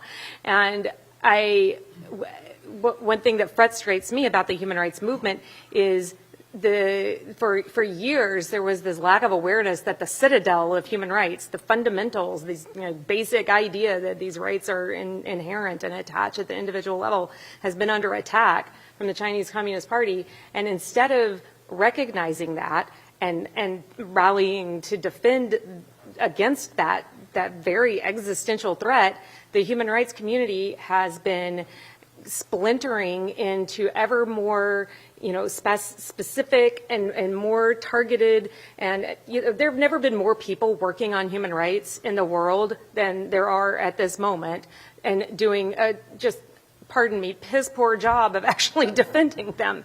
I mean, you have so many human rights organizations that are so narrowly focused on their narrow little issue that they're missing the forest for the trees. And this is a huge, huge problem within the human rights movement. So I would actually tell the human rights movement and civil society, and I saw this over and over in Geneva, and I'm sure you did too, and in New York, where these organizations are so, they're focused on these particularist things that they're working on, but they're not like dealing with this, huge threat that's looming over them. And it's a very kind of frustrating situation to find yourself in as someone who believes in this project and wants it to succeed, to see the very people who are supposed to be at the vanguard of it, out, like I'm going to date myself with like Monty Python references. They're out there galumping with their coconuts, conquering new lands when the citadel is under attack. I'm like, what are you doing? So I would say that, like, that's where we've got to regroup in a sense and kind of pull ourselves back to basics. And we talked a lot about getting back to basics on human rights when I was in the UN, working at the U.S. mission to the UN, and then subsequently at the State Department. But it's really difficult when the whole system is working in the other direction. And most of our closest allies are also kind of working in that direction as well. Thank you. Matt. So I agree with you. You've got me convinced. We will not convince the CCP of their mistakes in understanding human rights and the rightness of the universal understanding of human rights approach. But as you said, but we can take actions in other spheres and spaces to have impact and influence. So give me one, right? So what is an action you think we could take that, at least in their minds, we could do to connect to their violations in human rights, and try to get behavior modification is the kind of phrase I like to use sometimes. Well, I'll start with, Jude did have a specific suggestion, which I think is an excellent one, which is, and it's not as if it's too late, but take advantage of the brain drain, right? We have on average about 40 to 50,000 Chinese become naturalized U.S. citizens every year. We could probably increase that by 3 to 4-fold. Let them come. let's show that the Chinese people actually vote with their feet, that they actually would like to be here, not there. They'd like to build businesses in their lives and everything else here, not there. And let's show the world that's where it actually can work. I think another one that I'll sort of build off of Kelly's remarks is fundamentally, I think it's important for sort of the human rights community not to put their faith in organizations that cannot achieve those goals because they're based on member consensus, right? I think we should be very clear about what we built the United Nations to do. We built the United Nations to be a meeting ground for various countries to be able to come together and maintain peace and stability. We've added a bunch of other things onto it, but fundamentally that's what it's built around. And so we shouldn't expect it to do things that are governmental, the things that require sovereignty and the passing of laws and various other things. I think we should be mindful about what it can do, right? It can achieve a meeting ground for various voices to come together and to talk and to figure out and negotiate what you might do to resolve really difficult and thorny problems. But it cannot take the place of the sovereignty that those various nations have that come to it. The idea that somehow they're going to surrender those sovereignties to that body is unrealistic. And so we shouldn't put our faith in that. We should probably look at using governmental power to impose cost on things that we find to be deeply, deeply problematic. And that's the action to take. And I mean, to be honest, that we have started to do that. And we should continue to make that happen. Yep. Excellent. Thanks. So we have lots of questions. Let's see where we go through them. And I might try to send one to anyone individually if I don't get a volunteer. So where does human rights sit in the current U.S. administration's priority list? Where should it sit on that list? Softball. Oh, gosh. So they talk a lot about human rights being at the center of their foreign policy. But the reality is quite different from that. And look, I'm not a child, and I have worked in policy positions in the United States government, and I know that there are trade-offs to be made here, but my general view, to the extent that I have a theory of everything, is that when we're making when you're at the State Department or the NSC and you're trying to work through a policy problem, it's not like there's some immaculate choice out there that allows everything to work out sunshine and bunnies. That's never the reality. You're usually choosing between one bad choice and another bad choice, and you're trying to figure out which is the least bad choice. And when we're doing that, my tendency was always, well, which one of these bad choices does the least violence to our values? And let's try to go with that one, shall we? And it's not a high bar, you would think, to do the least amount of violence to the values that we as a country espouse, both domestically and when we're standing on the international stage, but it can be shockingly hard, and it is actually not usually the outcome that we end up with. And so I try to be realistic but I would just like to see them actually try not to sublimate human rights and human values and human dignity to things that they think are giant existential threats that maybe are 50 years around the corner down the line, instead of things that are like right in front of us. And I'm speaking of like climate change and how, climate change has, for instance, been elevated to the most important national security, human rights, economic issue of our time. And I'm like, okay, I mean, sure, it's not that I don't believe that it's a problem, but I think that it does create a lot of tensions that are unnecessary when it comes to the already difficult struggle of trying to integrate human rights concerns and thinking about human dignity and how you address these issues into complex policy problems. If you layer that on top of it and make that everything also has to be the most, has to have some climate change impact on top of all of that stuff. It really makes it too hard by a factor. no one else wants to jump in. I'll go to the next question. Go to the next one. Given Beijing's leverage across BRI countries and global institutions, how does Washington increase its leverage with those countries and in global institutions, and how long will that take?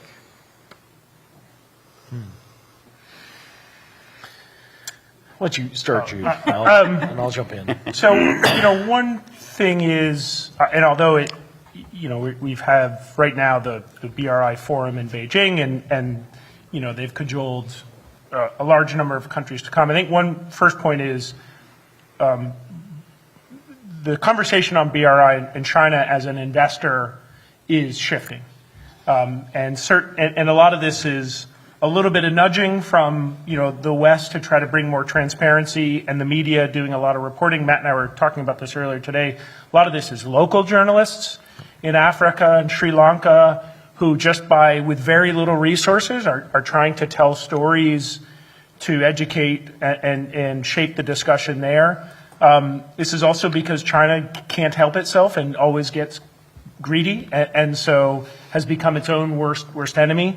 Now, that being said, I think you don't continue that thought, therefore, to say, well, then therefore no problem. As we saw, from Xi Jinping's speech yesterday at the BRI forum, it's now about smaller and smarter, right? Strategic investments, right? Really starting to now shrink the pool so Wanda won't be buying bowling alleys, in Canada with BRI money, but it will be making sure BRI money is more attunely behind strategic imperatives and objectives that Beijing has. So you might expect more focused BRI money in Africa, helping to support relationships where, access to critical minerals, rare earths are important, right? Supporting extraction industries. You might also use it as diplomatic, financing to create diplomatic leverage in key relationships across Southeast Asia.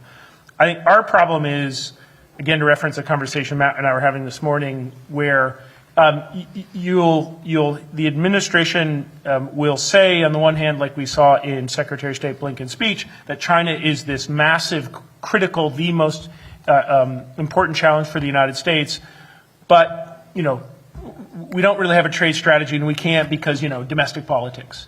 If you do think this is a heaven and earth challenge, then expending political capital to be able to lead and articulate the case for why a functioning, put your shoulder in trade and investment strategy around in China's neighborhood, that's an imperative. That has to be done. I think the second thing is we start things like, Build Back Better World, and then we don't really, we're kind of, it's the kid with the shiny object, and then it's IPEF, and now we've seen this new overland corridor that the administration has announced, which I haven't heard anything since that. I don't even remember the name of it.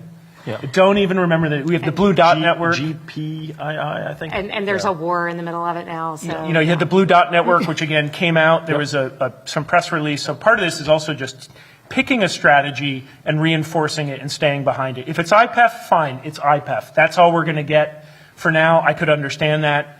But then let's make that the strategy, and let's continue to build on IPEF, make that our sole point of focus, and do what we can, given the constraints with domestic politics here, to find ways to buttress it. But you get this surge of activity, and then they back off, and now we have a litany of 5 or 6 of these initiatives. So I think a common theme here, at least I'm hearing, is it's not that we're putting our best foot forward and losing, and that actually is a reason for optimism. China wins where we don't show up. More often than not, it's where we don't show up with our A game. And that, to me, is the glass half full of, this is not done. If we start to take this seriously politically and strategically, if we start to use all the tools we have now, if we start to forge the tools that we will need over the next several decades, I'm very confident that we're in a much better position. We have a much healthier political and institutional system. We have a much healthier set of alliances and partnerships. We're just using them at about 32% efficiency. Yeah. Agreed. I think it's obviously we have just sort of different systems. Very difficult for us. Most of our infrastructure investment and that kind of stuff are private decisions. We want to use government dollars to enable, to guarantee loans. We want it to do those sorts of things. And we want to ensure that it's not used for corrupt purposes. And I think, if Beijing's main priorities as it becomes focused and strategic is to ensure that certain political leaders remain inside their orbit, that's going to become much more critical to what Beijing is doing. We're not going to build sports stadiums in the finance minister's home district, right? I mean, that's not what we're going to build. And if that's the measure, then we're not going to win that argument. We should be thinking about what is the other way in which we're able to do this. So pressure on Beijing's absolute refusal to join the Paris Club and to be transparent about debt and those sorts of things. I think that's something we should continue to press upon and be as public about as possible. That responsible world powers, act in ways in which they are very open and transparent about the debts that are out there, and they figure out how to be able to do this within the rule of law, rather than negotiate secret contracts with government leaders and then hide what all of that is at. I think that's an area we should be pressing upon. Create institutional costs or reputational costs around what that is, because we shouldn't get in the business of how we can outride people. Yeah, I mean, we don't win a race to the bottom. I think that's been made very clear, and that we can only win a race to the top. And that's why we've got to lean into where we have a strategic advantage, which is on high standard things and setting and living up to our own standards around things, whether it's infrastructure projects, how our companies treat people that work for them in countries around the world. I mean, we've got to hold our companies accountable for how they treat their local employees and how they take care of the environment in the places where they work. We want to be the partner of choice. And right now, we're not. I think that we've also got to look at organizations like the World Bank, for instance, where it takes an average of 27 months to get a project approved at the World Bank. 2 years and 3 months to get a project approved at the World Bank, and they still can't meet environmental safeguards and social safeguards even after that. And so we've got to look at the institutions we rely on that we think of as our first multipliers, whether it's the World Bank, which we have a majority share in, or some of these other institutions that we have outsourced a lot of our development assistance and a lot of our development work to. And say, what's the value proposition for us? Are we really getting what we expect out of these organizations?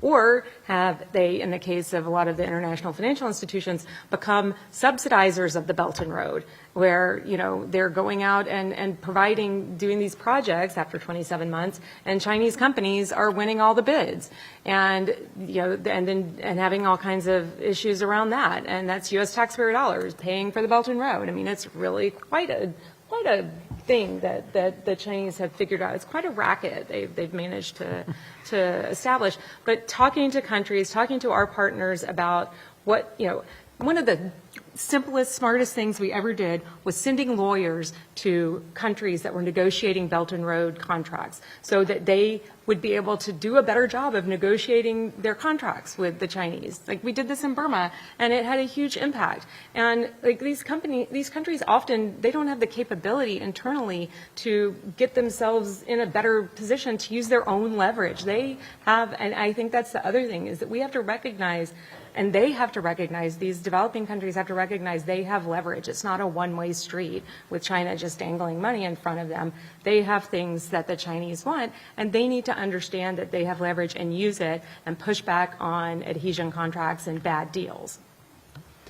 Thank you. I just want to add to this point that Kelly and Judy raised at the beginning of, the expenditure of political capital, diplomatic capital, the example of the lawyers. I mean, we have a great foreign service. We have thousands of lawyers that work for the federal government. Let's put them to work, advancing U.S. interests in combating China. That's a great example of it. Instead of sitting in embassies writing cables nobody reads. Exactly. Across our diplomatic space, we've got huge opportunities where I always said we could tax the Chinese aggressive approach in other countries just by standing up and just speaking. helping advise in the multilateral space, doing, I mean, the simplest things of side events, resolutions, letters. Are you saying we should out-lawyer them? Absolutely. We should 100% Absolutely. out-lawyer And outwork them. Every time we did any event, they spent 10 times the political capital twisting arms of their, partners, which aren't, close friends, to basically exhort them to sign up to their side. So even if the letter we did had fewer signatures than them, they expended 10 times the political capital we did to do it. We need to do that every day, every week, across the space, both bilaterally with other countries and multilaterally. Sorry, I had to jump in on that point. Another question. So could we comment on China's penetration of Latin America, particularly its bilateral relationships with the autocracies like Cuba, Nicaragua, Venezuela, in addition to their BRI initiatives in the region? What and how should the U.S. do to respond to this as a growing national security threat? Well, I mean, obviously, Beijing has a global footprint. And so, I mean, unfortunately, the picture in Latin America matches the picture we have across Southeast Asia, and so I'm at least we know where they are, and we can now kind of it's kind of everywhere. So, I mean, I'm not quite sure I can add much more to a specific Latin America angle. We have a number of countries that are more than happy to welcome a sponsor to help them push back against the United States. And unfortunately, I don't think we've done a particularly good job of laying out why that's not a good idea for them. And so we're a bit challenged. I still think that probably our best approach is to play to our advantages, that in fact how do you set up an international system where an individual country gets to make its own decisions and can maintain its own sovereignty. But early on, Beijing is making it seem as if there are no strings attached to this new relationship, and it's obviously pitched in a narrative in which it's allowing those countries to push back against U.S. influence. I think over time we'll see that there are in fact significant strings, but it's going to be difficult for us to sort of make that case until it actually manifests. This is similar to to the sort of earlier question you had around and sort of Hong Kong of what should we have done. The reality is that until the destruction of Hong Kong's autonomy happened, it's difficult to imagine how you would put together the people who would stand up for doing something about the destruction of Hong Kong's autonomy, right? And so, unfortunately, in many ways, you kind of have to let these things will have to play out to build the political consensus to be able to take action to defend it. I would add, though, that, in Latin America and the Caribbean in particular, I think as we see where they're going to be more, smarter and more strategic, it's going to be continuing to focus on countries that have diplomatic relations with Taiwan. And we need to do everything we can. We know those countries are targets. We know very well, but whether in the Pacific Islands or in Latin America or Africa, those 13, it's now 13, right? Those 13 countries are the frontline states on a lot of this stuff. And not because they have critical minerals, but because they have they have a diplomatic relationship with Taiwan. And so we can foresee what that looks like. We do know what their playbook is in those countries. Those are countries where we can be a little bit more on the offense and not just being reactive and defensive, but really working with Taiwan, working with civil society in those countries, and really using our whole diplomatic toolkit and all of the things that we have at our disposal, not just do it 30%, but maybe these should be the places where we should be saying, okay, can we get above 50% and actually deter some bad things from happening? Because at the end of the day, yes, we can't, you're right, Matt, but we need to think more about deterrence and how we deter them from even trying to do certain things by making sure that we've got our ducks in a row in key places where we know they're coming. It's not a secret. We know this is where they're coming, and we should be able to get our our business in order here in these small it's not a huge number of places also. I want to get to a question that was directed at Jude, but if someone wants to jump in. I'd previously mentioned the no limits partnership between Russia and China now, and this question is, what is the likelihood of an enduring and stable cooperative relationship between China and Russia? It seems the potential areas for disagreement and distrust are great. That's quite a understatement, but yes, so what's your perspective? Yeah, I welcome the thoughts of others. I guess this is one of those interesting Rorschach tests where everyone in the city around this town looks at it and sees something different. When I look at, I don't know if you saw the footage of Xi Jinping and Vladimir Putin walking out into the hall yesterday, the two of them together and about 15 feet of space between them and the rest of the leaders. I think we are focused on the liability side of the China-Russia equation. I think we should be much more focused on the asset side. You can go a long way in a strategic relationship when at its core it is defined by a sense of aggrievement and shared purpose that I don't like using the word Western order. I'd like to find the liberal international order is a fundamental threat.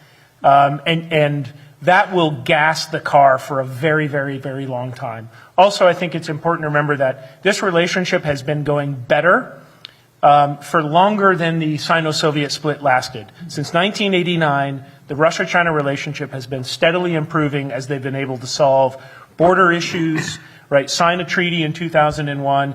You get the extra dollop of frosting that is Xi Jinping and Vladimir Putin having a very, very strong personal relationship. But even before Xi Jinping came to power in 2012, this was a relationship that was seeing shared interests in solving problems and beginning to think about how they could strategically align. The fact that, we look at this no limits partnership and say, well, that's ridiculous. Obviously, there are limits.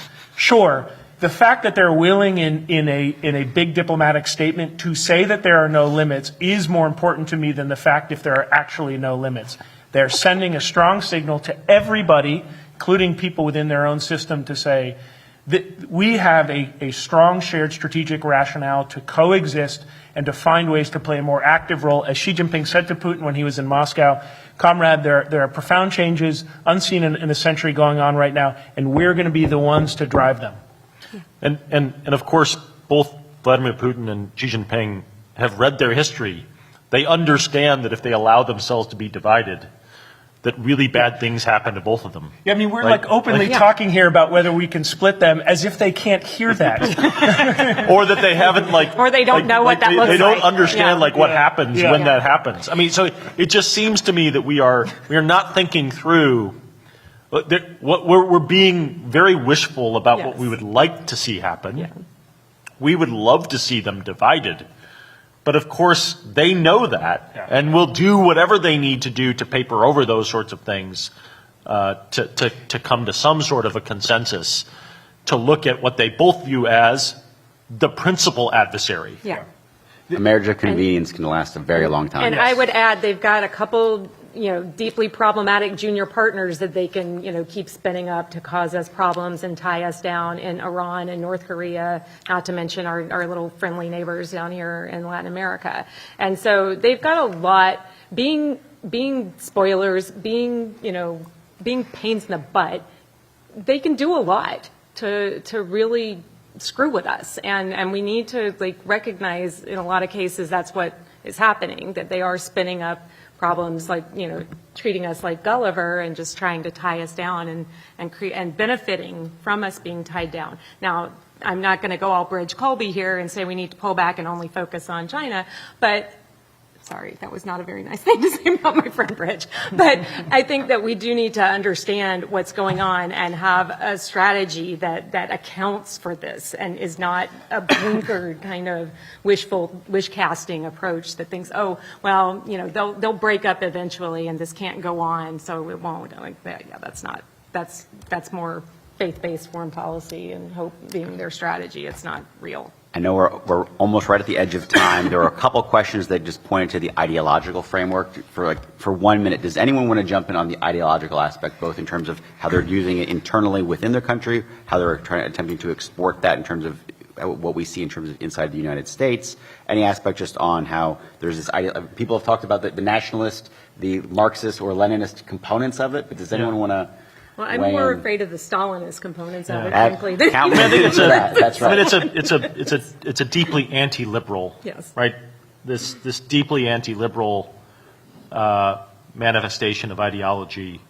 Obviously, there are aspects of that touch our own domestic societies, but they are representing that there is a challenge to what is presumed to be a broadly liberal-based world, meaning, and I mean this by limited government, that individuals have rights, that they're sovereign, that their governments serve them, a rejection of that ideology of something that looks anti-liberal, right? And of course, we've seen anti-liberal ideologies in our past, and we should be very, very concerned about that. So I would see it in that sort of light. Not in, this isn't there isn't essentially a pulling out of a Marxist playbook that is the thing that they're following. It's much more basic. Yeah. Yeah, they're not left-wing or right-wing in their preference of partners, I will say that. Like, I think that there's a tendency to believe that they would prefer to partner with left-wing authoritarians. I think that they are, in that sense, Equal neutral. opportunity. They're equal opportunity. As long as you're a dictatorship and you are on board with the basic, idea that popular sovereignty is overrated, then you can be part of their coalition of, authoritarian, anonymous, whatever you want to call them. Well said. Please join me in thanking our panelists and concluding this panel.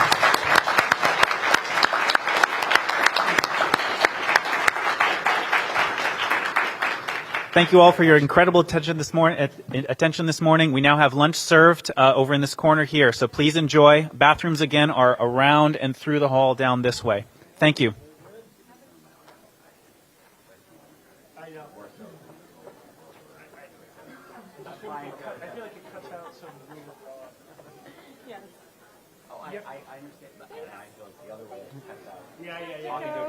Yeah, you could, right? Jude, how are you? Thank you for joining us today. Thank you. Yeah, pretty well, yeah. No, thank you. It's really good to have you. Just take a picture. Okay.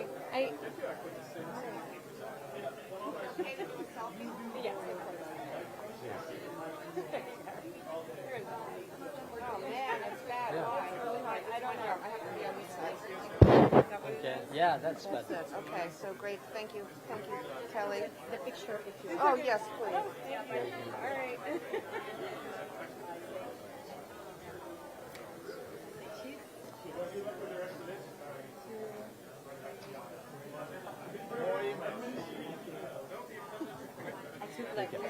Just one question. Okay, yes, you got me.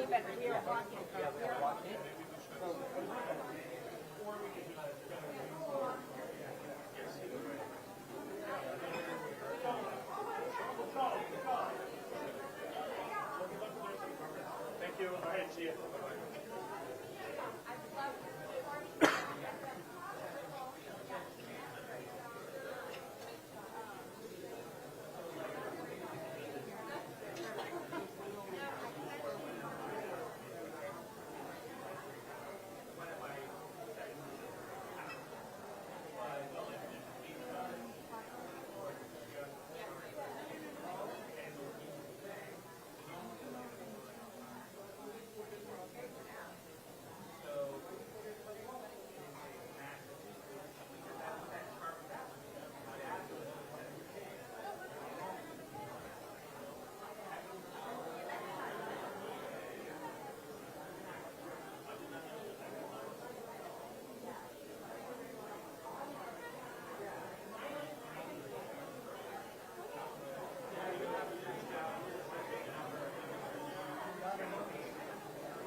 finish the luncheon, and we're going to begin our next panel. So if you could please finish up. You can leave your plates at your tables and come to the chairs. Others will clean. We'll start in 5 minutes. Thank you.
Thank you all very much for your diligence in getting to your seats for the next panel. That will begin imminently. If the speakers could please come to the table to begin the next panel.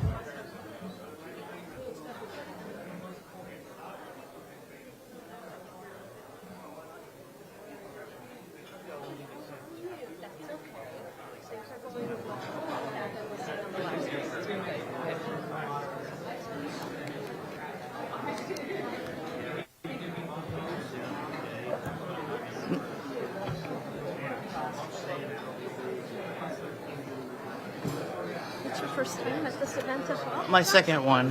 Yeah. I moderated a panel in the before times. Oh, okay. The before. Yes. Do you want me to start with you? Yeah, I'll do a quick intro, like, you know, right. we're here on the second day of BRI, trying to say everything's great. Is that true? You know? So and then, not true. Yeah. Then you guys would have, what would we say, like 5? No, I didn't know I didn't know I was supposed to be watching. Oh. Okay.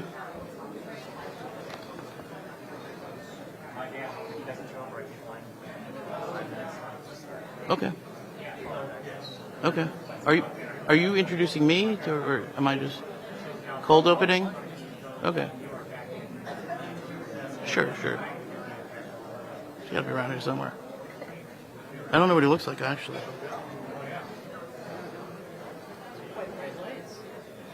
Oh. There he is. They were just looking for you. Nice to meet you. Likewise. Pleasure.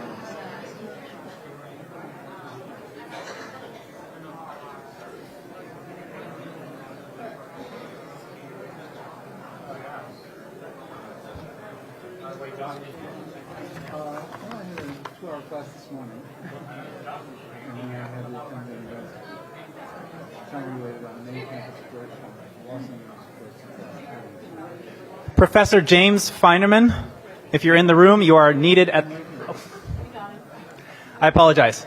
Welcome. I'd now like to introduce the moderator, Josh Rogan, well-known columnist at the Washington Post. I think his name precedes him. I'll turn it over to him to moderate the panel. Thank you, Josh.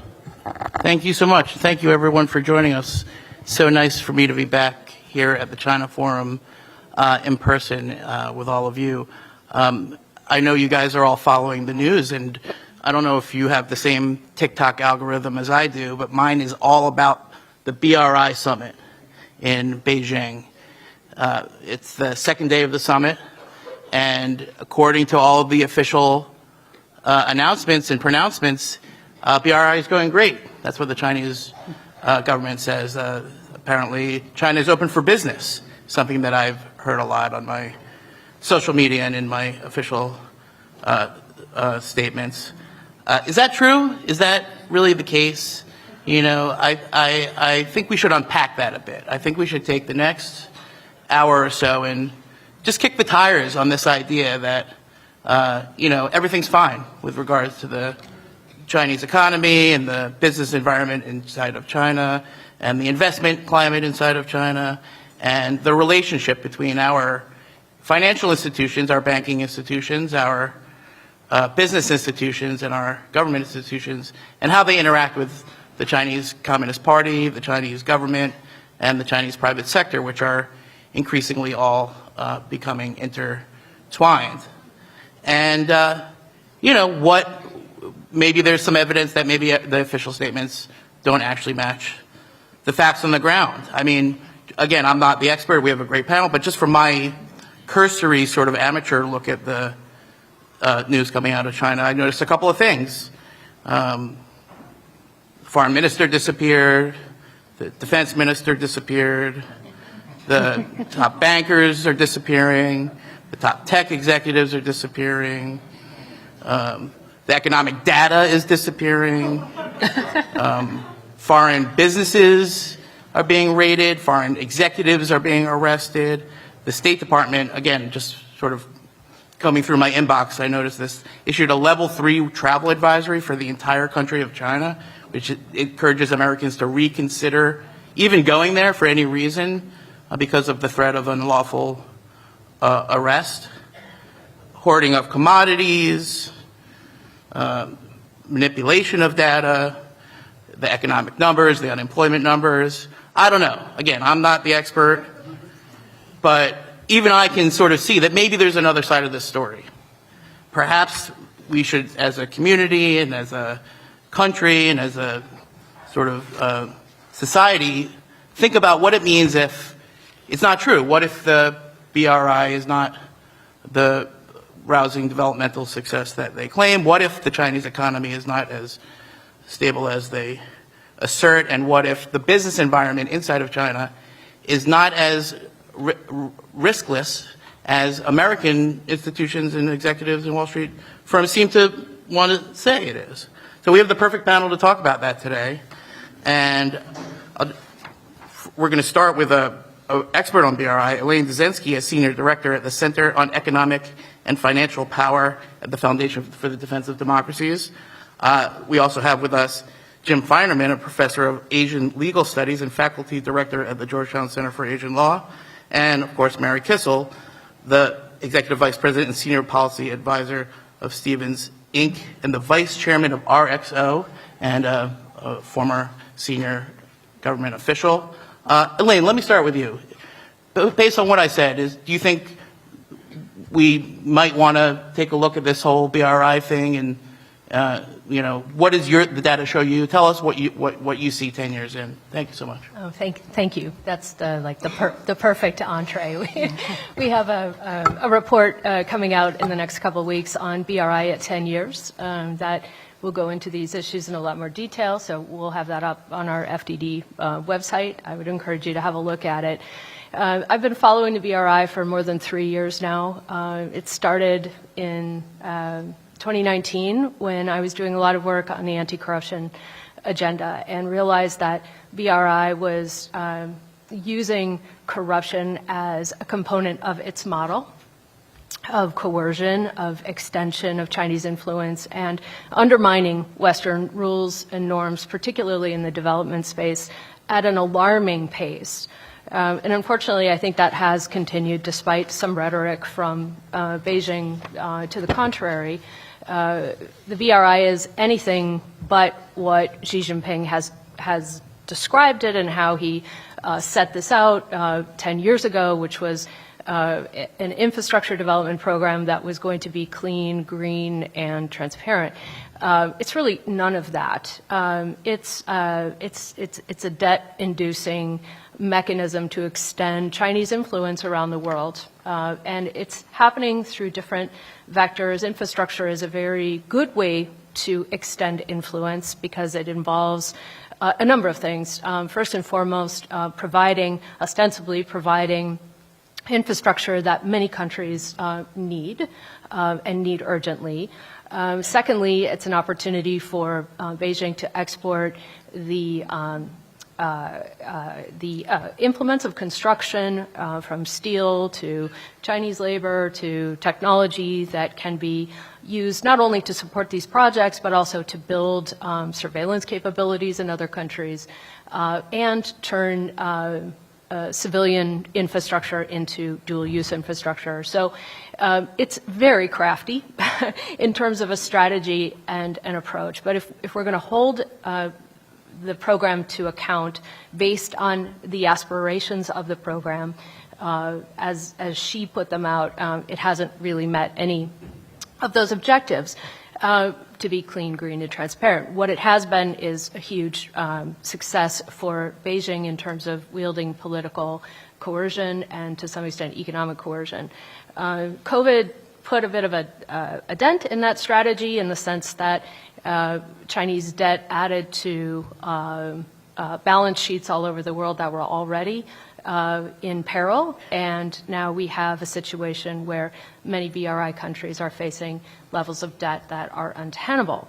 What's interesting is that Beijing seems to have some really good ideas about how to get to the front of the line to get repaid or to renegotiate terms in their favor, meaning they may be able to renegotiate a deal with country X, may be willing to do that, but they'll probably do it at a higher interest rate. So there's a real level of extraction to all of this. And I think, we could talk about this for a long time, but what I would say we have to really focus on is calling out the coercion, the extraction, and the corruption, because these are the elements that should not sit well with citizens, no matter where they are.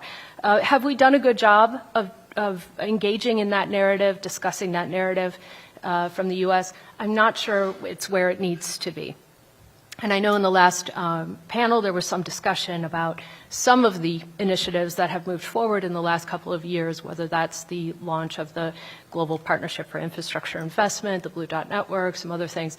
These are all moving in the right direction, but we really need to put our offer on steroids, whatever that offer needs to be. And I don't think it's matching one-to-one in terms of China's infrastructure investment. First of all, we probably don't have the money to do that. But secondly, it's not necessary. What we need to think about is strategic engagement and how to do this better to deliver, frankly, what China can't deliver, which is high-quality infrastructure that leads to more economic development and more stability, and ultimately a more peaceful environment. What we've heard over the last couple of days is quite interesting. Everyone expected that at this Belt and Road Forum at the 10th anniversary, the acronym BARF probably didn't get reviewed by a native English speaker. But there are 110 countries who are present and some 20 world leaders. I mean, it's a significant event. The dates were held close until I think they were announced officially sometime last week. And of course, Putin has been there and kind of is the shining star. But they've shifted the narrative a bit. They've said that the CCP, she has said, okay, we're going to continue to fund BRI. They're opening up a $350 billion RMB, financing window. They will also inject another $80 billion into the Silk Road Fund. So they're continuing to write checks, and I think that's important. We shouldn't overanalyze the fact that 110 countries showed up. It may not be because they like the new aspiration of global order, global development, other conversations that are happening. As long as the checks are being written and there's an opportunity to continue that negotiation, people will come because there is a huge need for infrastructure, even more so post-COVID. So I think we have to just be a little bit careful and circumspect around the attendance. And then, of course, from whatever's coming out of this, the narrative can shift quite easily. BRI, I mean, part of the reason it's worked so well is because it's been so poorly defined. So it can kind of be anything that anybody wants it to be. It's an infrastructure project for some. For others, it's a political or geopolitical engagement. For others, it means something different. So we should expect that this narrative is going to change, shift. I totally agree with a comment from the last panel that China will move towards conflating BRI with the Sustainable Development Goals, linking into that broader global discussion. By the way, if you look at BRI from the context of meeting SDGs, there's absolutely no connectivity between the two. So it really is a conflation of that narrative. There's really not much behind that.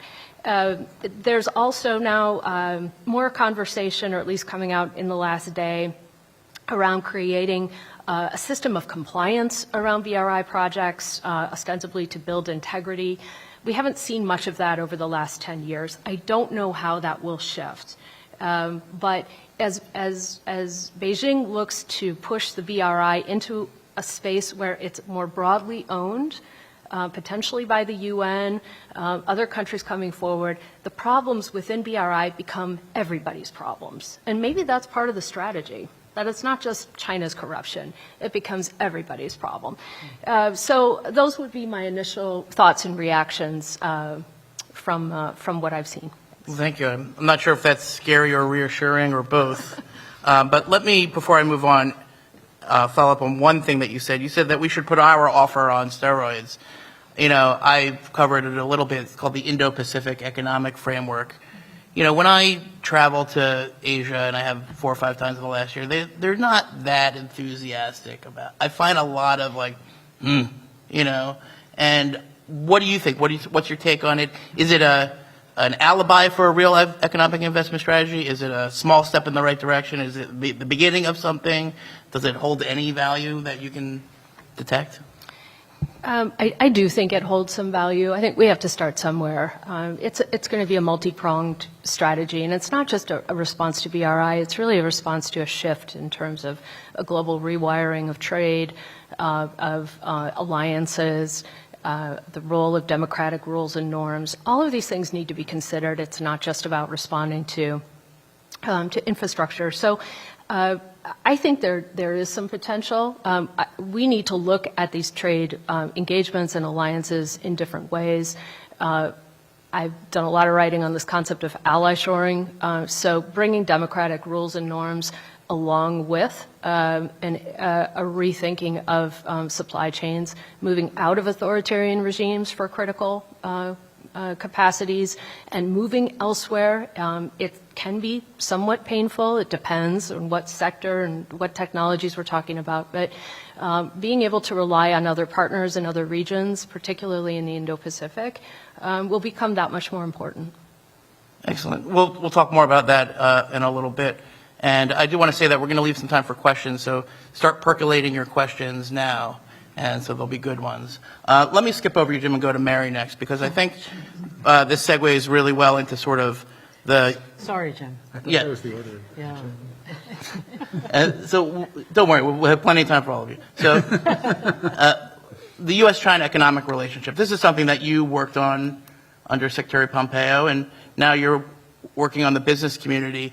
My recollection from the last administration was that the Wall Street firms in the chamber and the bulk of the tech industry was dead set against, sort of increasing its attention to what seems to be the rising risk of doing business inside China and doing business with Chinese firms.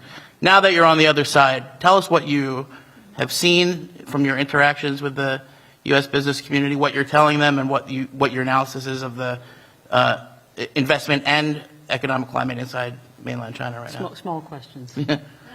Great. Well, before I do, I just want to say thank you to VOC and to the staff for the invitation. It's the first time I've spoken at a VOC Memorial Foundation event, and I'm just really honored to be here and to sit alongside Wayne and Jim, who are really true experts in their fields.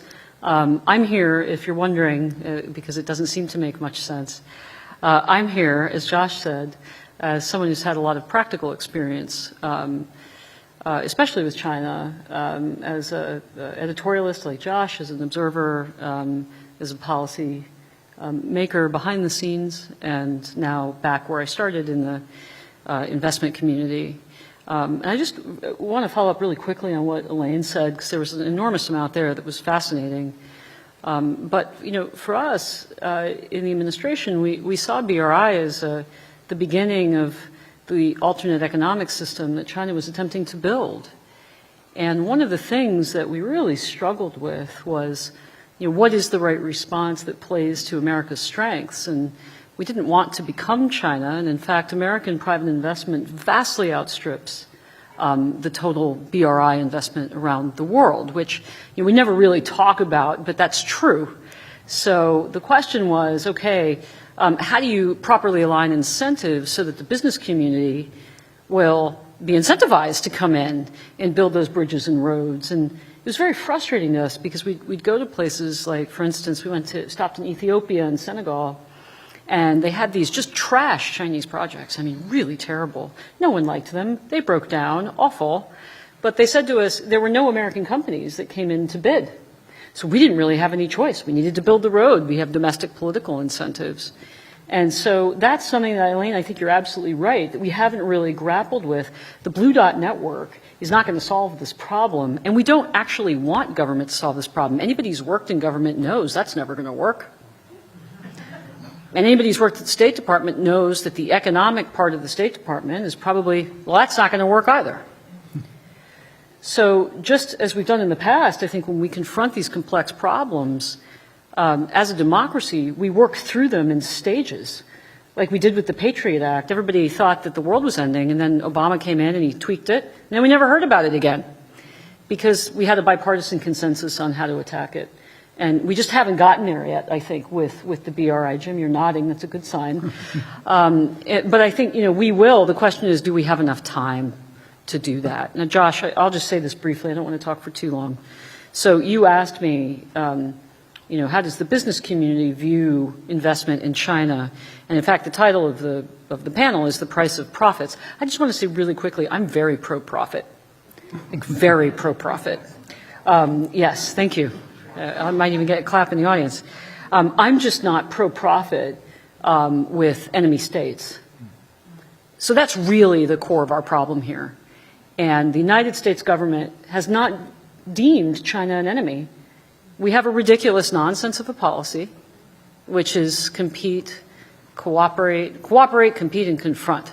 Well, what the heck does that mean? Which one is it? What day of the week is it? How do I feel? What's the situation? I don't know what that policy is. Well, neither does the U.S. business community, and neither do U.S. investors, and they've never been asked to think about politics of China or the nature of the regime, and that's what they're struggling with. So they know there's a problem. But there are different types of investment in China. There's hot money that goes into the Hong Kong Stock Exchange, perfectly legal still to buy on the Hong Kong Stock Exchange. And for many investors, if you're investing $50 billion and you put a percent of your portfolio into the Hong Kong Stock Exchange, who cares? That's diversification. That's fine. But you can pull that money immediately. Much, much harder for Apple to rip out, hundreds of millions of dollars of plants. And what about everything in between the Fortune 100 company and the button maker who has to be in China because it's such a low margin business? Those are the businesses that get it. Those are the companies that are asking, how do we get out? When? How are we going to find an alternative? Where do we go? What's the U.S. government policy and instruction? So it's a very complicated, very difficult issue. Again, very pro-profit, but I think most of the American C-suites and boards understand there's an issue. They're grappling with the how and the when. I hope that answers your question. Sure. No, it's a great beginning. Before I move to Jim, let me zero in a little bit to get your opinion on the Biden administration's approach to this, because when you were in government, there was a lot of activity on Huawei. There was a lot of activity on capital markets. There were tariffs. They were controversial. There was a phase one trade deal. I'm not going to relitigate the whole Trump saga. But what surprised me about the Biden administration's economic approach to China is that they didn't get rid of any of the tariffs, and in fact, they didn't, seek to really undo any of this. The vast majority of the things that you guys put in place. At the same time, their actual activities have been pretty limited, I think. We've got the tech restrictions, outbound investment restrictions on AI, supercomputing, quantum computing. We've got the small yard, high fence. We've got outbound investment restrictions, and we've got, not the semiconductor restrictions. That's basically it. What do you think of how they're doing? What do you think of where we are? And how do you process that, having put in place some of these things when you were in government? Yeah. Well, actually not widely known, but there was a small group of us who had all lived and worked together in China and Hong Kong. Never really got talked about, but Kelly, who was just on the last panel, and I were at State, and I had known Kelly for 20 years from when living in Hong Kong. Randy was at DOD. I had known Matt from Beijing. I was on the editorial side. He was on the news side. So there was just an unusual group that just so happened to come together at that time when you had a president who was really concerned about the uneven playing field. And we had cabinet officials who, like Bill Barr, who speaks Mandarin, had worked for Verizon, so we actually understood the tech of 5G. So yes, this was a transitional period, but I think we did wake up the country and the world to the threat, and that's the first stage of admitting that you have a problem. But we were never going to have the grand strategy. That would have been unrealistic. I think the Biden team came in, from what I understand, And, there were many people who worked for places like state or were defense attaches in China or naval attaches. And they knew exactly what was going on. So sort of, the middle to the younger generation in the U.S. government gets it. They were followed around. They were roughed up. They didn't like being surveilled. They hated that they couldn't just go out on the street and talk to people. They saw what the nature of the regime actually is. And so what I think happened is that the Biden team came in and said, we want to try a different approach. And then I think the staff said, have you seen how they've responded to us when we've tried to do outreach? And so to their great credit, they did AUKUS. They have continued the efforts with the Quad. They've done quite a lot that I think is really excellent in the region, but we also have partners that are completely freaked out, that's the technical term, that are begging us to do more. So I think their instinct to talk is very strong, but ultimately I think the tidal wave of capital that has left China and is going to India, and the fact that Taiwan has invested more outside China than in it, those shift in capital flows and people, eventually, the U.S. government will wake up, or God forbid, there's a conflict, and then we all wake up, and their approach changes. But, it's fascinating to see the U.S. government push for more engagement while, the people that I'm talking to and working with are trying to get the heck out. Right. Well, that's a perfect segue into a talk about the capital markets, which is Jim's specialty. Just a very quick comment. I largely agree with you. I think that there were a lot of people who wanted a continuation of a transition to a more competitive China strategy inside the Biden administration. But in my reporting, it seems like in the past 6 months, those people have lost the initiative, and that the people who want to return to engagement strategy have the ball. And that's for a variety of reasons we could get into, but a lot of them have to do with the elections and the president. But maybe that's another panel for another day. Jim, this is kind of a perfect segue, actually, because when I started talking to the Biden administration China officials about the capital markets problem, they said, what are you talking about? They didn't know about it. They weren't, in other words, they didn't read my book, And I sent it to them. And it's in there, all of it. Even Mary's in there. Right? And they didn't look at it or get the Audible or anything. So, and then sure enough, now we have the CCP committee led by Congressman Gallagher and Congressman Raja, and they're doing this work and they're sort of unearthing it again and bringing it to the fore. No, it's been 3 years. 3 years of lost time, 3 years of lost opportunity. But to be honest, what I find when discussing this is it's really important to set a baseline of what we're talking about. And I was wondering if you could just start with your basic brief on what is this thing called the capital markets problem with China. How did we get to this point, and why is it so important, and why is it such an important thing to talk about? Well, I guess there are two ways of looking at it. One is we saw China, and this is going way back to the late 1970s when China first opened up, as this potential wonderland of future foreign investment and also economic development that was going to enrich not just the Chinese people, but the rest of the world that was going to be able to invest in it. And there was a Chinese proverb at the time, actually, Mike Lampton at SAIS wrote a book about this called Sleeping in the Same Bed and Dreaming Different Dreams. And so we were almost perfectly at odds with each other in what we were expecting to get. The Chinese were hoping to get an infusion of Western capital, a lot of technology, and immediate access to Western markets. And, from the Western perspective, our ideas were exactly the reverse. We wanted to have access to the Chinese market. We wanted to be able to, cycle not latest stage technology, but previous generations of technology, which would still seem modern in China, into the Chinese market, and everybody would be happy. The Chinese would get modern economic development, and we'd make huge profits. And obviously, from the start, we just had totally different ideas about what we were going to do in terms of not just capital markets, but the overall policy for foreign direct investment in China.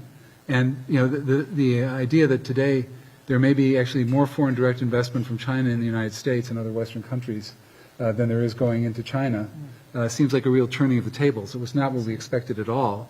Somehow over the last 4.5 decades, this economic behemoth was created, and we can't really account for it because on the one hand, it looks like, well, China opened up somewhat, but they didn't really open up where things mattered. And I think back, for example, to the accession protocol for the WTO accession of China. And there were all these things supposed to happen. There was a working party agreement. China was going to open up its markets.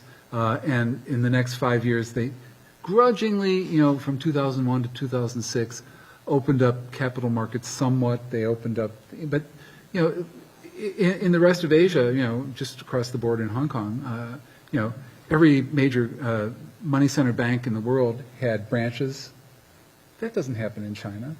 When I've been there successively for periods to live, it started in '79 when I went with the first group of foreign students, and the only way you could bank was with the People's Bank of China in a couple of branches in Beijing and other major cities. And then I went back in '82, '83, and things had changed markedly, and there was beginning to be foreign investment. And then I went back with my family on a Fulbright in the spring of 2006, and China was building up for the 2008 Olympics. And there was a Citibank branch in my wife's law firm's building in Beijing, but you still couldn't do most of what was genuine banking business in China as a foreigner or as a Chinese citizen who wanted to get access to global capital markets. And then they built up a parallel economy which says, well, we can create our own, entry to global markets. We can create through the People's Bank of China and these entities that we've created. 4 of the 10 biggest banks in the world are all Chinese banks. And they've done that just in the last 25 years or so. And it's astounding to see, how little notice was taken of that while it was happening. And then all of a sudden it was, well, why did we create this behemoth? Why didn't we sort of see this coming? Why didn't we do something that was going to, at least level the playing field a bit more?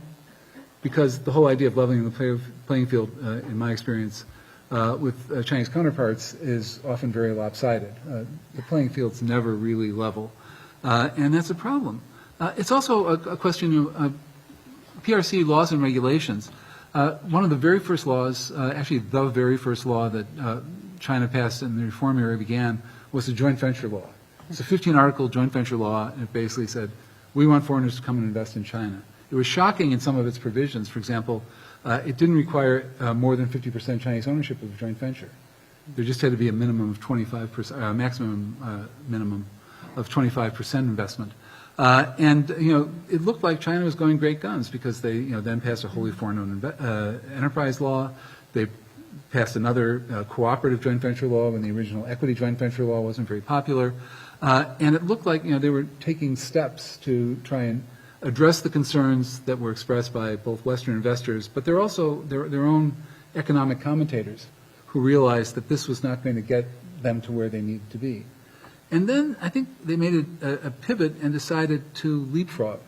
They decided that they were going to make the rules for their own capital markets, but also try and push when they could on Western regulation wherever it occurred. There was a series of cases starting in the mid-2000s after Sarbanes-Oxley was passed in the United States, because you had to, as a foreign company registered in the United States, comply with foreign investment rules that were in Sarbanes-Oxley and the general Sarbanes-Oxley rules about financial statements and things like that. And they said, year after year, please keep us in, but we still can't do this. We're not allowed to do this. And this went on from 2002 to 2013, when the SEC finally brought a couple of cases that got a very grudging compliance, which still isn't complete today. And the idea that we're giving them access to our capital markets pretty freely.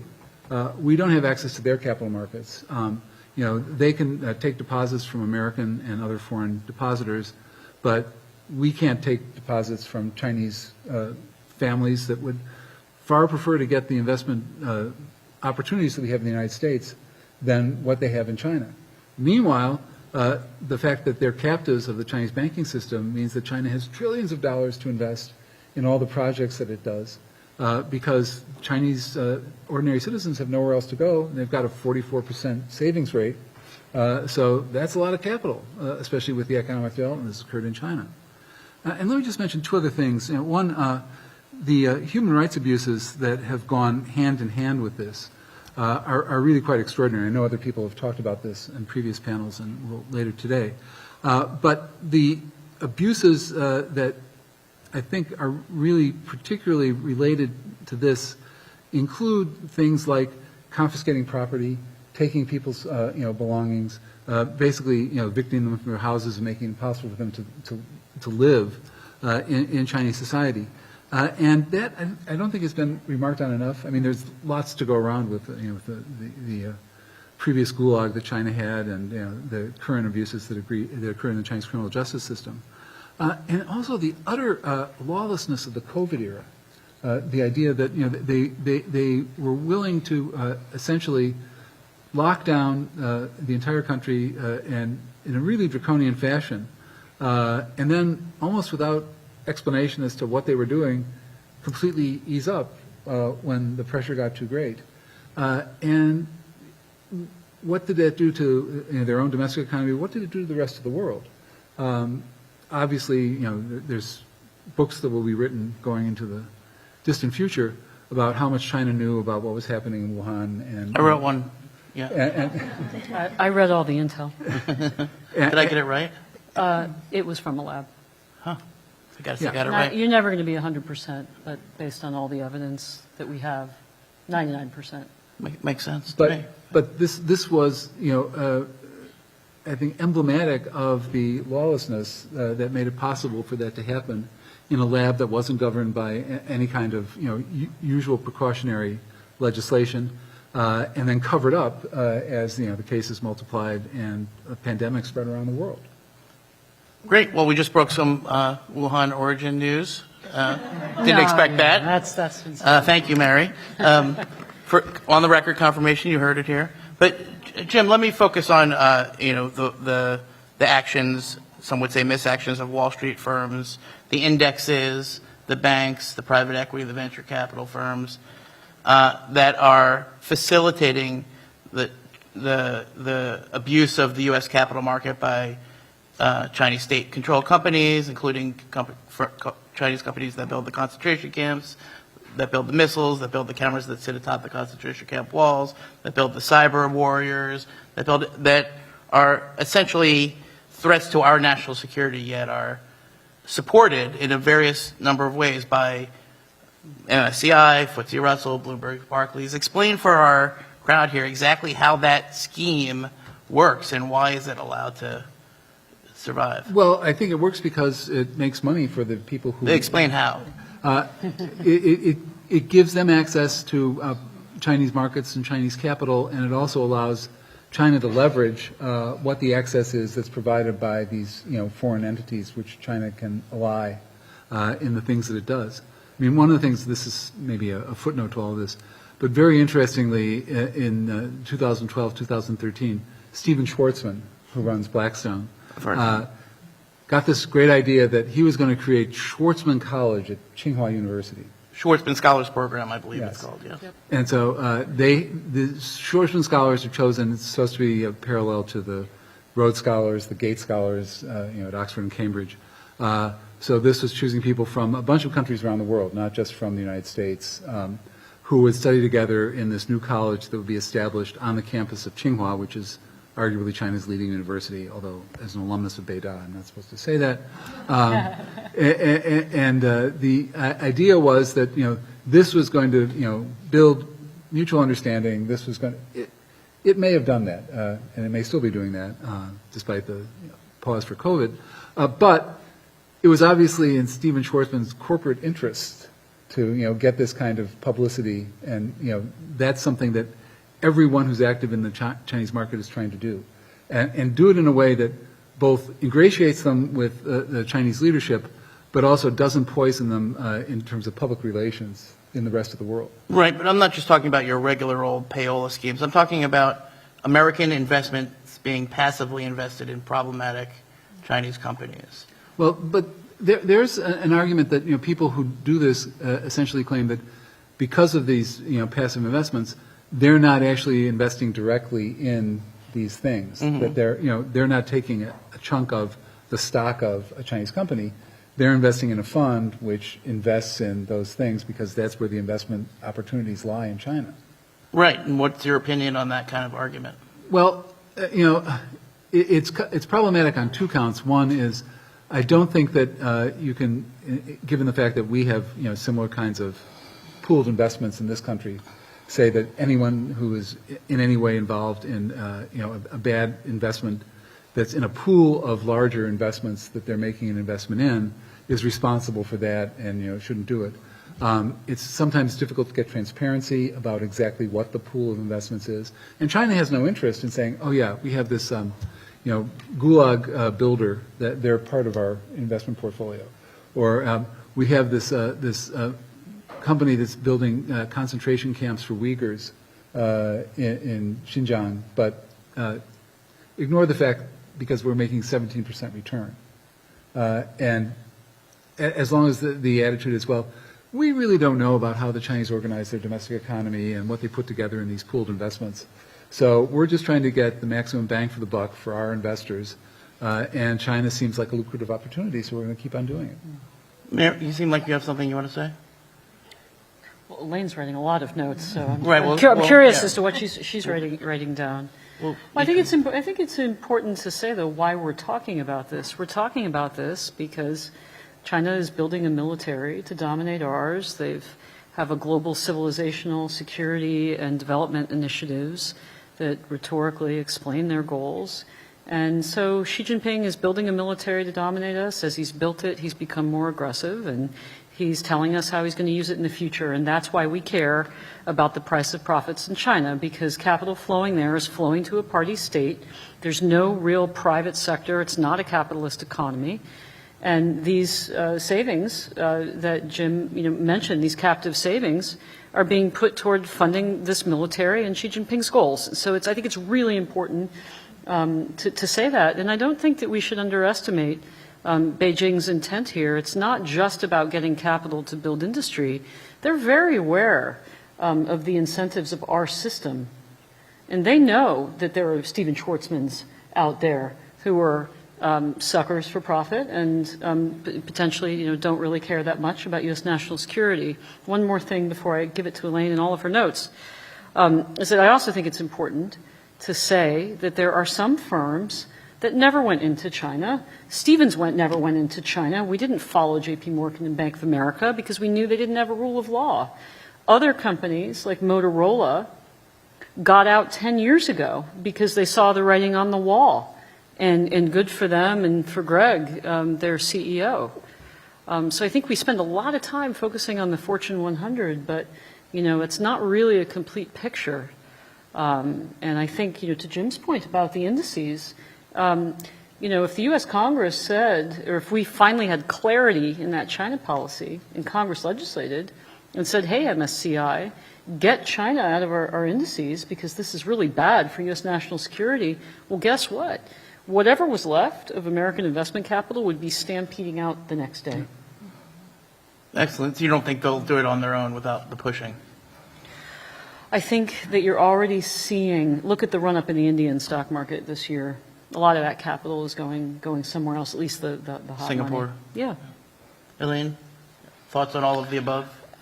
Yeah. So one of the things that I wanted to touch on was the legal environment within China, and I think it relates to exactly what we've just heard, which is this increasing difficulty of operating according to normal market principles, rules, norms, being able to conduct due diligence to understand whether you want to get into a merger, a deal in China. All of this is becoming much more challenging. And the way that I would describe it is a trio. It's kind of being driven by a trio of laws: the counter-espionage law, the national security law, and the national intelligence law. And these laws are somewhat related. They all do something slightly different. But The counter-espionage law makes it difficult for companies to gather data and to share it. So to conduct basic due diligence is now becoming very difficult for U.S. or Western companies, most companies in China. So that's a real question. How do you operate if you can't gather data and conduct the basic risk assessment associated with operating in a market, in an environment? So that's the first one. The second one, the national intelligence law, requires Chinese companies and citizens to pass on information to the Chinese government if it's deemed of national security importance or of a national interest. So that effectively deputizes Chinese companies, potentially Chinese individuals here in the U.S. to share information. So we know a little bit more about that in terms of a response to Huawei, TikTok, but there's a lot more coming in this space if we think about what's happening around advanced technologies and automation and AI and quantum. And we're not talking about restricting outbound investment flows. We're talking about, legitimate companies operating in the U.S. who have access to information that may then be compelled to share that with the Chinese government. And then there's the national security law, which is kind of an overarching framework that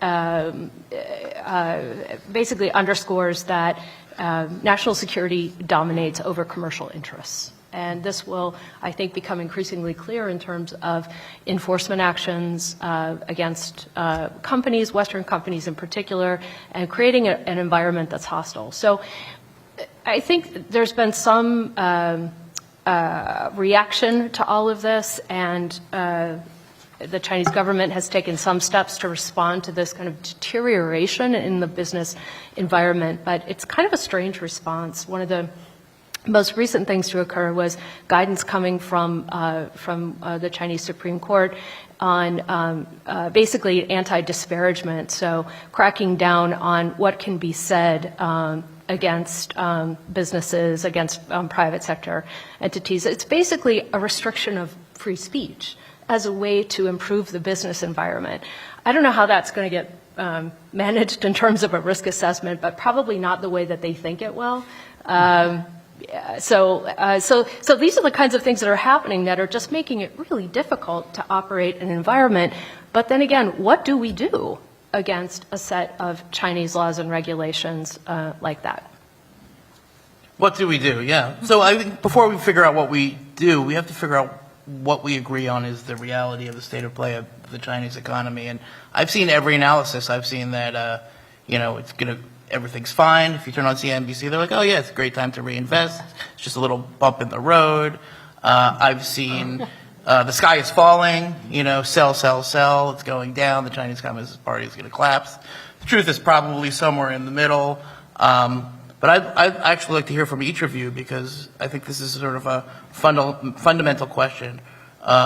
What is going on with the Chinese economy? We see the employment numbers that they still let out, but we see growth. It's not as much growth as Western analysts predicted, but it's still more growth than we have.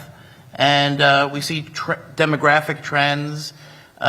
We see the housing crisis and the real estate crisis and the crackdowns on the gaming industry and the education industry and all of these things put together. What is your core sense of how the Chinese economy is doing, and how does that inform what you think the Xi Jinping strategy is going forward? And let me start with you, Elena. We'll just go right down the line, and then get ready with your questions. We're coming to all of you next.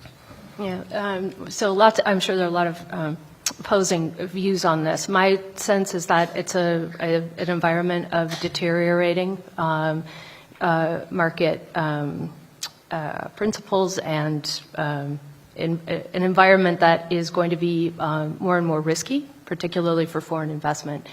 In terms of what's happening domestically, you touched on a few of the core drivers, but it's a confluence of post-COVID risks for China in terms of slowing exports, slow domestic growth, the inability to get consumers to spend, high youth unemployment, the major weaknesses in the property market. All of this is kind of combining into a pretty volatile mix. Maybe we can't count out that China may take the steps that it needs to address some of these major policy issues.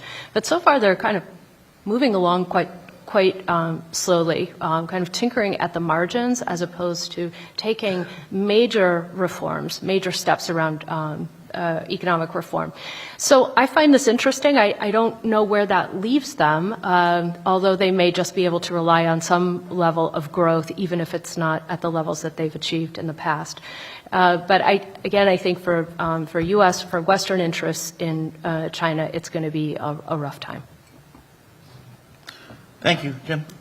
Well, just before I came here for this panel this afternoon, I was attending a talk at Georgetown's main campus from Andy Walder, who's a China economist at Stanford.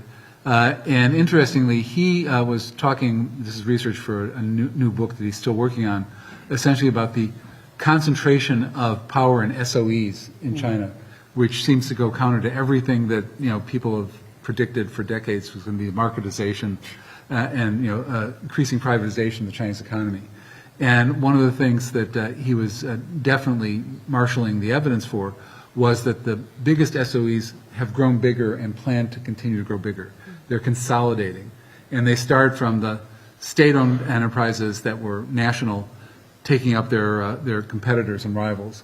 But then also consolidation at the provincial and local levels where, again, competitors in a single province are being merged and not necessarily by their own choice to do this.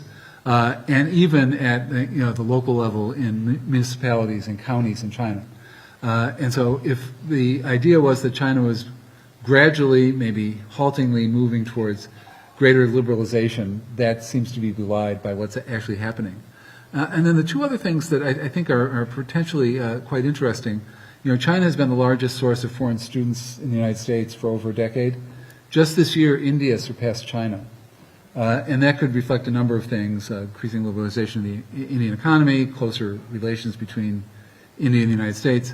But also, I think, for many of the Chinese students who are coming still in such great numbers because of the 20% youth unemployment. You graduate from even Tsinghua or Beida, and you're not guaranteed a job, and so you put it off by taking an LLM at Georgetown or an MPP at Hopkins and hope that there's going to be something that materializes in between. But likely this is going to be a powder keg going forward when you have that large a group of people who, first of all, have high expectations that have been focused on them. They're the single child of 6 adults.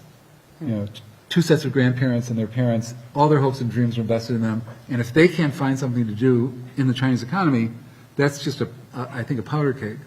And finally, I think that they still are, whistling past the graveyard with regard to just how dynamic the rest of the world's, maybe tardy response is going to be to what's seen now as an increasing threat from China.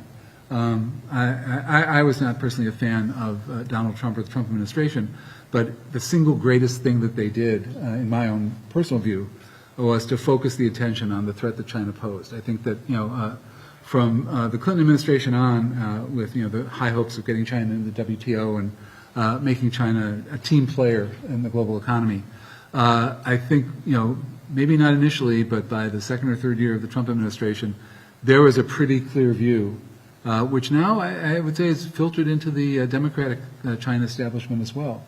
There are still, a few happy warriors who believe that, things will inevitably get better, and you should still pin your hopes on China. But I don't believe that that's the majority view, even among people who were previously quite sanguine about the future development of China. Yeah, I think I largely agree with you, although I would take issue with you starting your blame at the Clinton administration. I think you're letting the George H.W. Bush administration off the hook a little bit, but anyway, that's not really that important right now. Mary? Well, I think Elaine, laid out kind of the domestic economic environment very, very ably. I agree with everything that she said. And I also think that Jim alluded to a truth that we don't speak about enough, which is that actually you see the Chinese people who are wonderful, dynamic, and just fantastic people. You see them protest in numbers nationally regularly. 1979 Democracy Wall movement, 1989 Tiananmen protests, which were nationwide, the 2008 Charter 8 movement. You saw the bridge protests. These are only the things that we can see. I mean, our foreign correspondents can't wander around China talking to people. Think of all of the protests that we don't see. And the fact that their security apparatus is so immensely large, larger than the PLA, it stands to reason that the Chinese people are actually reasonably and logically quite unhappy with the corruption and the economic prospects that Elaine laid out. And to Jim's point, you know, we may wake up tomorrow and things may be very different. It could be that the pot boils over, to use a well-worn phrase. But you're never going to see that through the Chinese propaganda outlets because, as my old editor used to tell me, you know, when you read headlines in democracies, everything is bad. But when you read headlines in communist societies, everything is good. And so it also stands to reason that the more they proclaim everything is fine and the more data they obscure from us, the worse it actually is. I personally see the Europeans getting suckered in as we exit, and that's fine. If Volkswagen wants to bet on Xinjiang and they think their political connections are going to protect them from the risk environment that Elaine outlined, good luck to them. I don't want our clients or American companies doing that, and I don't think that they will, because I think that the corporate structures that we have here in the United States and the scrutiny on our companies, our public companies in particular, I sit on a board and I'll tell you, it's a lot. You have a lot of people asking you questions about what you're doing and why, and rating you and examining you and voting on you or voting you out. So there are a lot of forces here in the United States that are going to force a real stringent examination of that risk profile, which I agree with Elaine, I think is only getting worse over time. On that cheery note, let's go to your questions. I would ask you to please tell us who you are, if you have an affiliation, and if you intend to make a long comment, please put it in the form of a question. And I saw your hand first, sir, right over here. Please wait for the microphone, I'm assuming. No cards. Oh, okay. My mistake. No cards. All right. Pass up the no cards. We'll do it that way, because I would hate to waste all of the no cards that have already been filed. And while she's collecting them, let me ask you one last follow-up question to each of the panelists. We'll have the no cards soon. Don't worry, we got plenty of time, so we'll get to your questions. I have to know, right now we're looking at the APEC summit coming up. Economic engagement is high on the list. We had 5 cabinet-level members of the Biden administration travel to China. It really seems like the Biden administration thinks that they're going to make some sort of progress. What do you think is going to happen in November if and when Xi Jinping comes to town? How do you think that affects our economic competition and our economic approach to China? What do you think the Biden administration is up to? And we'll go in the reverse order this time. Mary. Thank you. Oh, I mean, I'm not in the administration. You can keep these short because we're going to have I mean, I don't work in politics, but I'll tell you that... someone bringing me the cards? I don't think a single meeting is going to change the behavior of C-suites and boards across America. I don't think it matters. I think everybody's pretty much woken up except for a very few. I saw Tim Cook was in China, I think overnight, probably distraught at his earnings and the stock reaction. Too bad, poor Tim. But, you know, most of corporate America is just returning to fundamental investment principles, which is, do we have a rule of law, or is our supply chain diversified? What's our currency exposure? Can we predict accurately, you know, what our revenue is going to be? I mean, these are basic things, and I think these basic principles of investing were just thrown out the window. And now we're returning to them. And I don't think a meeting changes that. Yep. I would agree. And I think also this may solidify and at the same time provide more public scrutiny of the issues that have already been raised with regard to, you know, China's performance and the conditions under which, especially for an organization that's about economic cooperation, is going to see how much economic cooperation there is and is possible with China in the current environment. Yeah, I generally agree as well. I think it would be useful for the administration to signal clearly a couple of things. One is the kind of broader economic strategy of the U.S. relying on other partners, democratic partners. We need to put some pressure on Beijing, a little bit more pressure. Would be a good opportunity to do that. I doubt that there will be much more than an airing of maybe some grievances. But what's interesting is that, the government really hasn't, the U.S. government hasn't taken that much action over the last couple of years, but the markets have shifted markedly because that's what markets do. So the most interesting thing will be to see exactly what the market response is coming out of this meeting. It's, I think, less about what the communique says and more about, as Mary had said, how that messaging gets integrated into the risk assessment for companies doing business in China. Excellent. All right. Well, we've got a lot of great questions here. I see we have some doctors in the audience based on the handwriting. But I'll do the best I can. Just to get this one out of the way, Mary, because we had a follow-up question. I wanted to know more about your knowledge on the origin of the COVID-19 virus in Wuhan. What more detail can you give us? Everything that I've said is public. What's we're not never public? going. Well, it's okay now. It's been enough time. You're never going to get an 100% answer because to have that, you need a defector. We're never going to get that. Weren't there a couple defectors? You're never going to get that. Is that a no comment on whether or not there were defectors? You're never going to get that. Okay. All right. We gave it a shot. But with all of the evidence that has been collected and declassified, my concern isn't just that there have been no consequences, but that it is reasonable to assume that the same behavior is continuing and accelerating. And that means that the risk remains to the world, and that's why we should care about it. And I'm personally very concerned about it. Okay, thank you. This is, I think, a really interesting way of phrasing it. What level of engagement with China is acceptable for U.S. companies? I'll throw that out to whoever would like to take it. Jim, I'm looking in your direction. Okay. Well, I think that U.S. companies are sort of they're torn between their profit motive and the fact that, as Englishmen of the 19th century said, if I can get John Chinaman to lengthen his shirt tail 1 inch, all the cotton mills in Lancashire will turn for centuries. And so there's always been that aspect of it with regard to business investment in China. But at the same time, if there's a political risk or a reputational risk that comes from being involved in China or particularly having factories or individuals in China who become cause célèbre for the human rights community, that's not beneficial, and that may actually influence some of the determinations they make. And I don't want to especially put the burden on American business. I think we have other ways in which we may profit or not from our relationships with China. Our universities, for example, depend on full tuition-paying Chinese students to keep the classrooms full. But at the same time, we may not have to make the same trade-offs that businesses will have to do to operate in China.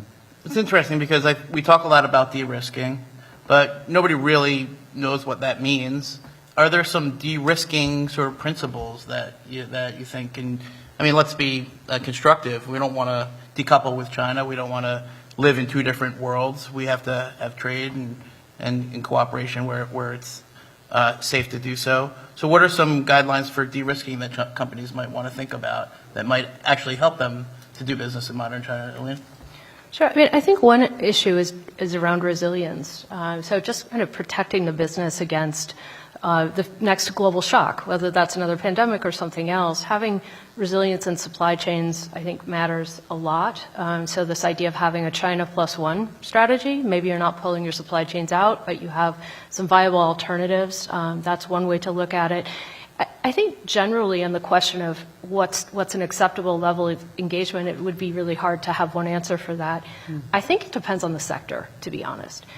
If you're in a business where you're dealing in advanced technology and innovation, anything that is highly linked into the U.S. defense industrial base, technologies that are going to drive new markets, jobs, et cetera. This is sort of the focus, right? If we look at the outbound investment executive order that came out not long ago, it's really that narrow kind of band of technologies that we're concerned about. So If you're in those kinds of businesses, I think the risks look very different. If you're in the importing of lawn chairs business, it probably doesn't look that much different at all, and it shouldn't. Where it gets tricky is the gray zone, dual-use technologies. There's a big kind of gray area out there, so I think the risk profile is going to look very different, and it's hard to answer that question definitively. Josh, can I just add Sure. to those comments, which I could completely 100% endorse? I think there are basic operational issues that boards and CEOs are dealing with, which is we have a China operation. Does anybody sitting in China have access to our mainframe in Schenectady, New York? So that is I mean, look at what Sequoia just did. They just gave their China business to their partners, and I think you'll see much more of that. The fact that Sequoia split their U.S. and China businesses into two companies solve the problem, or does it just now they just got a China business and a U.S. business doing the same dirt that they were doing before? It's a great question. I mean, speaking of entanglement, which is in the title here of our panel, let's also not forget that there are large U.S. companies that have seen more IP and trade secrets stolen within the United States by Chinese nationals or Americans who have been turned by the MSS than they have in mainland China, because their guard isn't as high. I mean, look at that lady in Tennessee who was prosecuted for trying to steal the formula for the inside of Coke bottle cans. 57-year-old, nice elderly lady. Well, not elderly.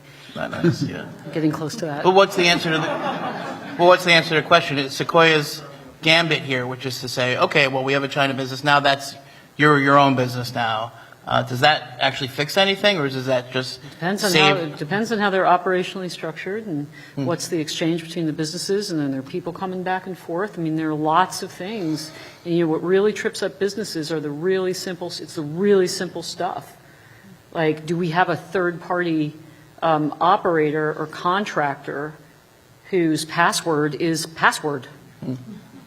Those are usually the Russian cyber attackers, right? It could be a guy sitting in an India call center. We don't know.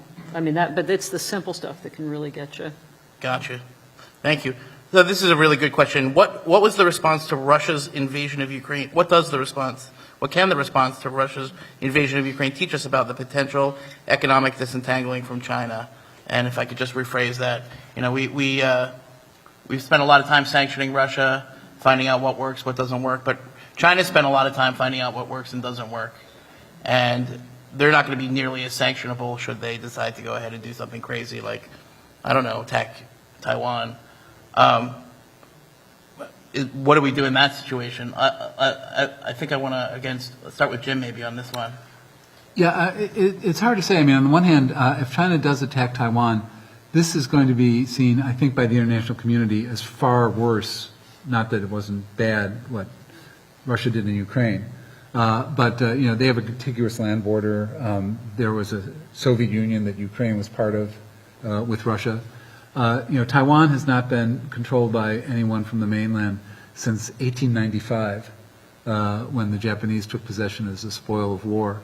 And so the idea that China would launch, necessarily military naval invasion to try to take Taiwan, I think will meet with much more immediate condemnation and, I hope, stronger reaction in the Western world. Having said that, it's unfortunate that, as a practical matter, the Western world and China's neighbors in Asia are probably powerless to prevent it if China decides to do it. Even with the military advantages that Japan and South Korea have, and that we have with the Seventh Fleet and our long experience in that region, if China wants to do it, it has the manpower, the person power in the Chinese PLA and the PLAN to do that, and has to calculate exactly how much are we risking. When you hear the various estimates, someone says, well, they're definitely going to do it by 2025. And someone says, no, it's 2027. And so you say, no, they can put it off until the 2030s, but, it's inevitable. It has to happen. And you say, well, it's been having to happen for quite a long time, and somehow it didn't. I remember when I was a student in China in the summer of 1980, I was traveling in a very remote part of Xinjiang, in a town called Gaocheng that was hours away from Urumqi and other large cities in Xinjiang. And there was a faded motto on a wall where my traveling companion and I, who's another foreign student at Beida, had to wait for a bus for almost 3 hours. And so a crowd developed. And this elderly man came up to us and started saying in very broken Mandarin, where are you from? And as soon as we said we were from the United States, he went over and dusted off this wall. And the motto on it was, 我们一定要解放台湾. We will certainly liberate Taiwan.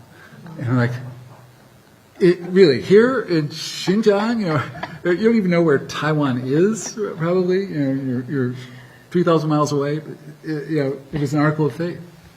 Got it. This question is from Chris Orr, Senior Defense Editor for 1945, regarding the military modernization portion of this panel's title.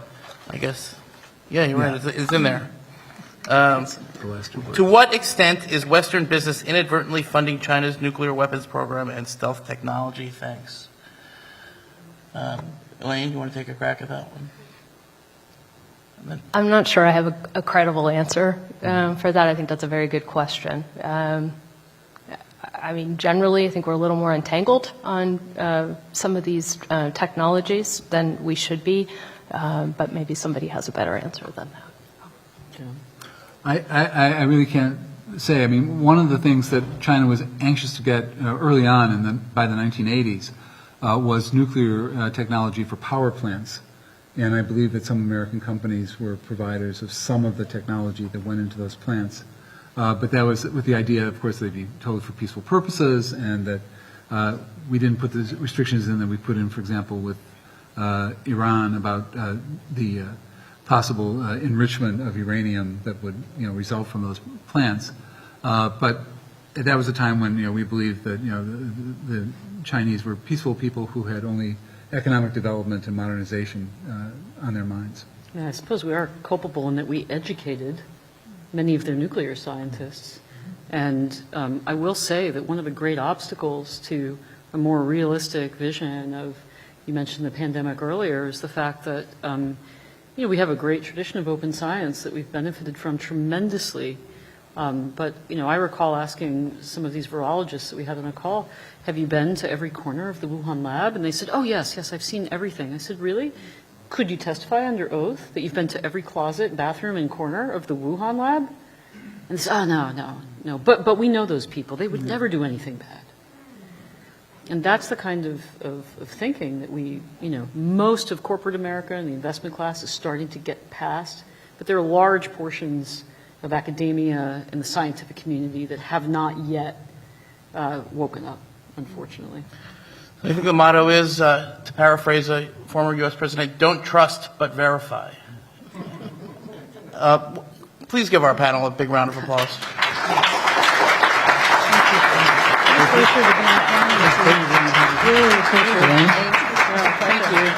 Thank you. That was great.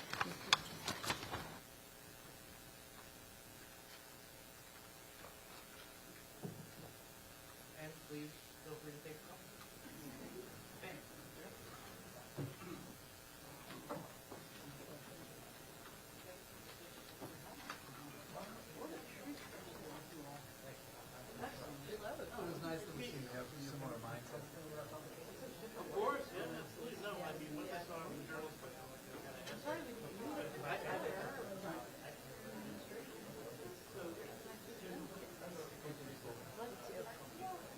Thanks.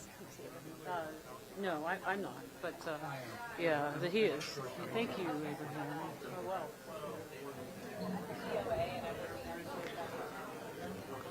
The next item in the program, starting in 5 minutes, will be an interview of Cai Xia, the editor-in-chief of Yibao magazine. The interview will be done by Dr. Adrian Zenz, Senior Research Fellow and China Director at VOC. In 5 minutes.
I'm going to do her bio. Exactly.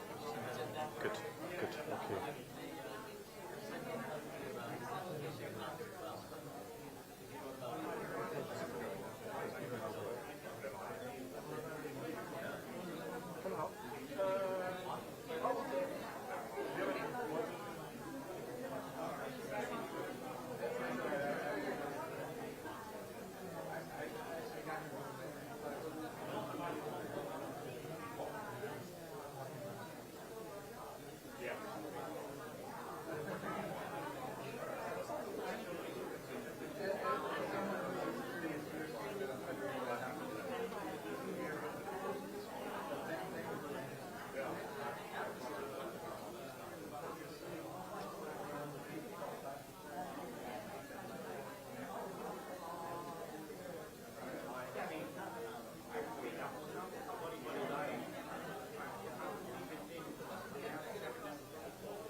Greetings, everyone. We are now moving to the next item on the agenda, as announced.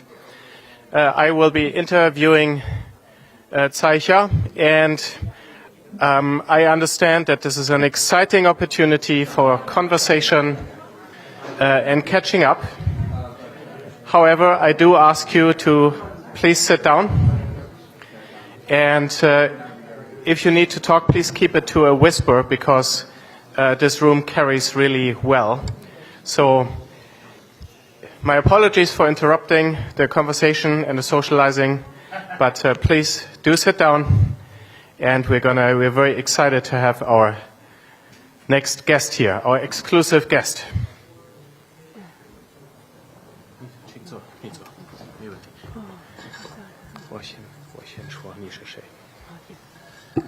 All right. Changing seats. It's our privilege here today to welcome Tsai Hsia.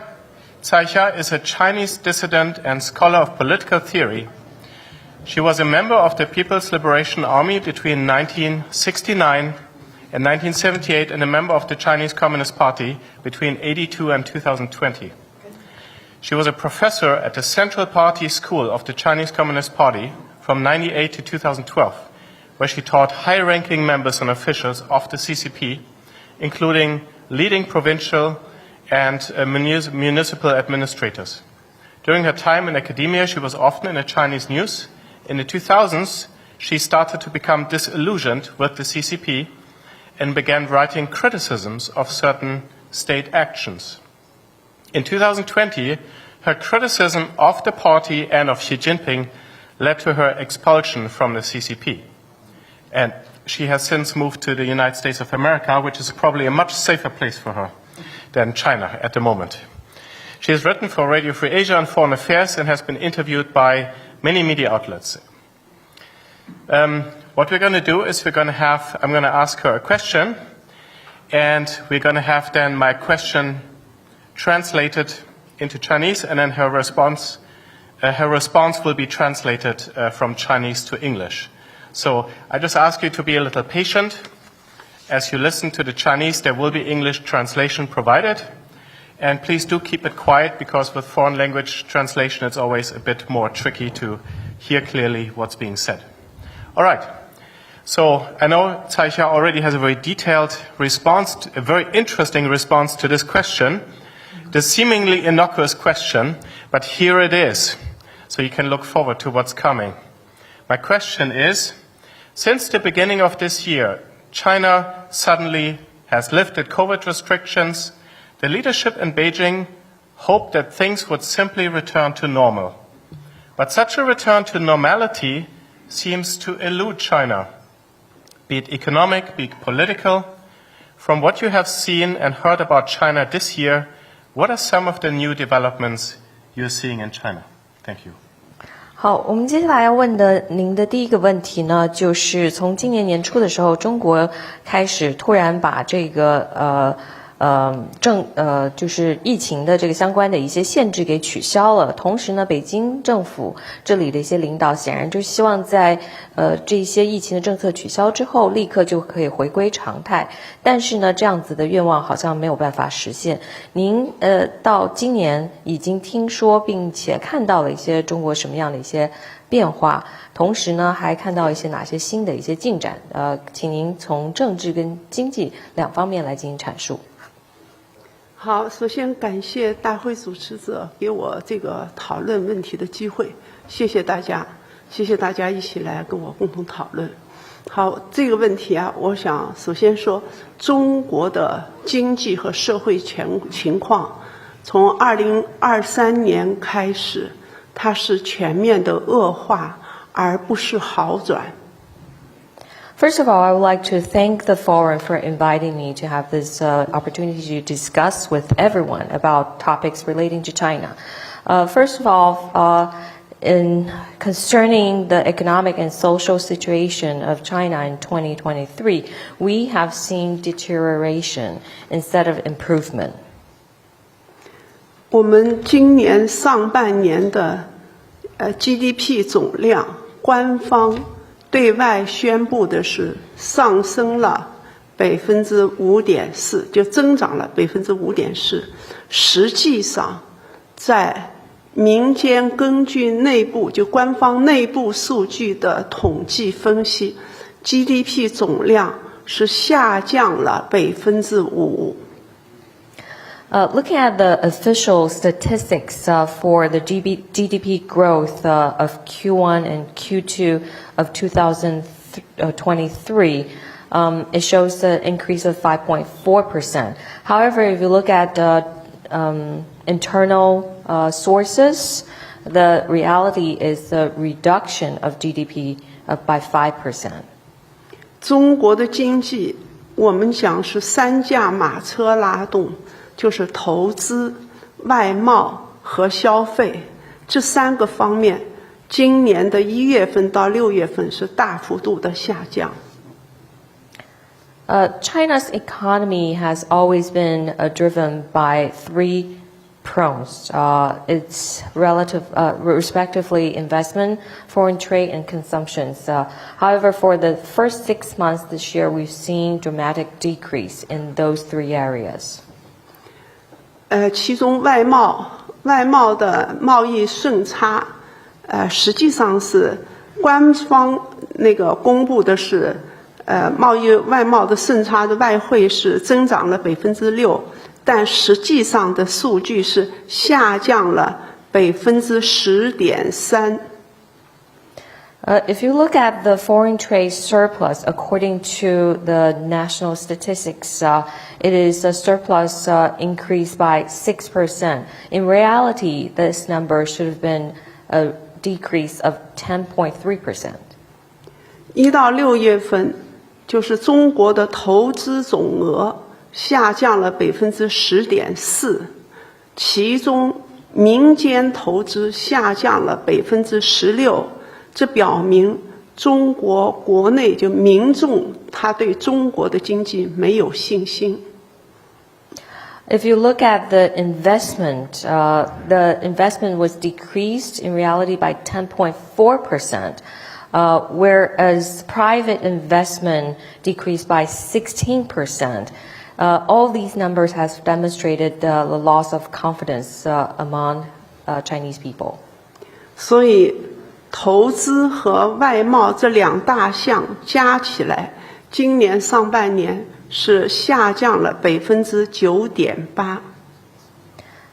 Therefore, combining the numbers of the decrease in investment and foreign trade, the number will be a reduction of 9.8%. 而消费这一头，在那住宿、酒店、餐饮业小幅增长了5.1%。If you look at the domestic consumption, so strictly looking at housing, hotels, and dining, it was an increase of 5.1%. 汽车销售量就是我们讲的那个汽油汽车和电动汽车的销售量，今年上半年小幅增长了2.8%。In auto sales, being driven predominantly by EV sales, it saw an increase of 2.8%. 而商用车就是我们讲的挖掘机，它的销售量今年下降，与同期相比下降了44%。If you look at commercial vehicles such as tractors and excavators, it was a reduction in the first half of this year, 44%. 挖掘机的大幅度下降，从另一个角度证明了中国的投资在大幅度下降，因为它没有那么多的基建开工建设。So this number of, in terms of a reduction in the sales of excavators is an indication of how much infrastructure projects are going on in China.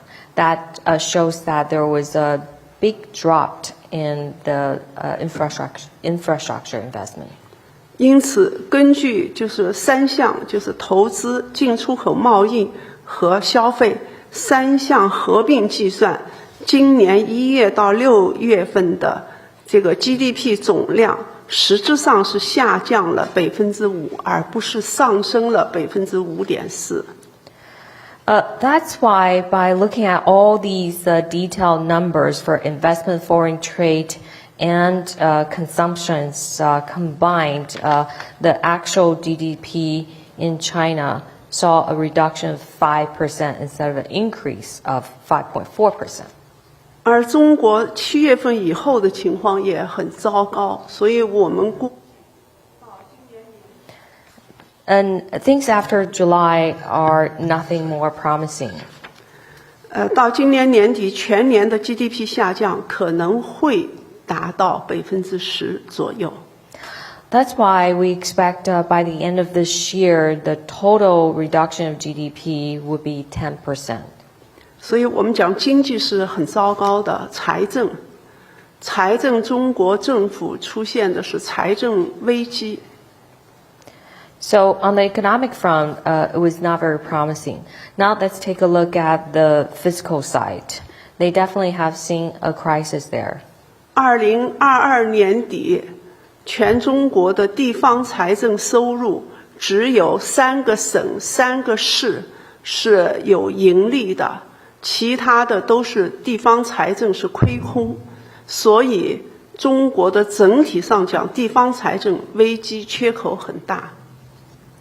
If you look at the number by the end of 2022, only 3 provinces and 3 municipalities experienced a surplus in their finances. And that's why a big problem is about to incur for a lot of local governments in terms of their fiscal numbers. 今年上半年，全国省一级的财政危机主要出现在云南和贵州。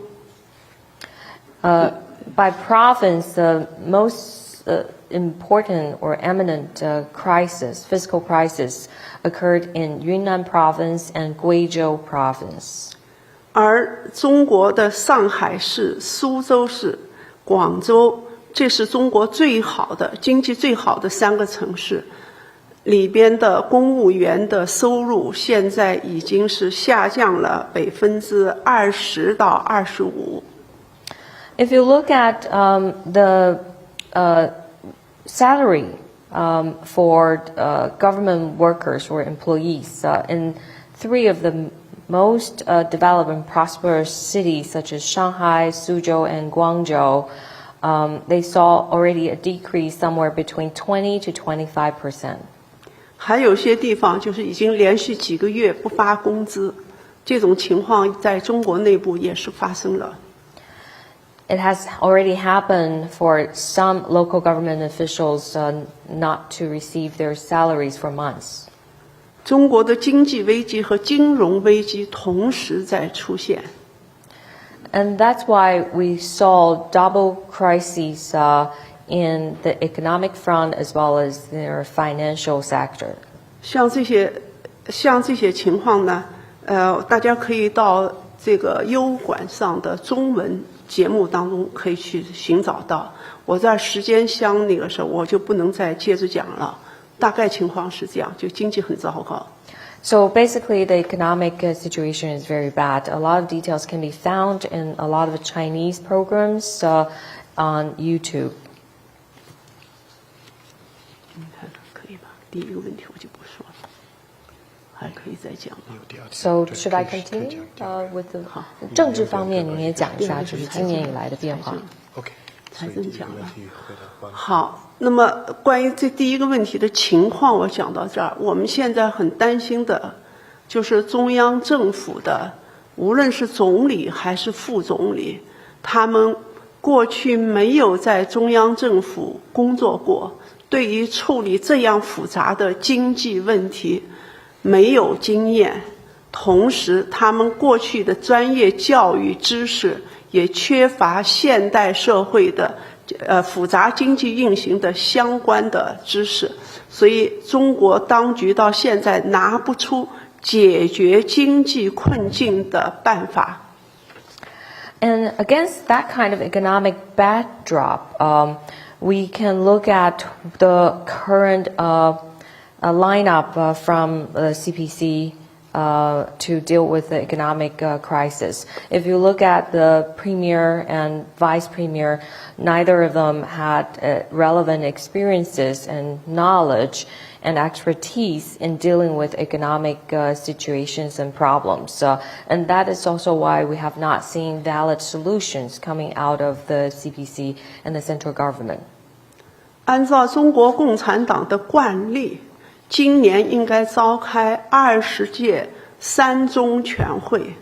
中国共产党的惯例是，每一届的三中全会都是为中国的经济做出那个决策，但到现在还没有披露三中全会究竟什么时候开。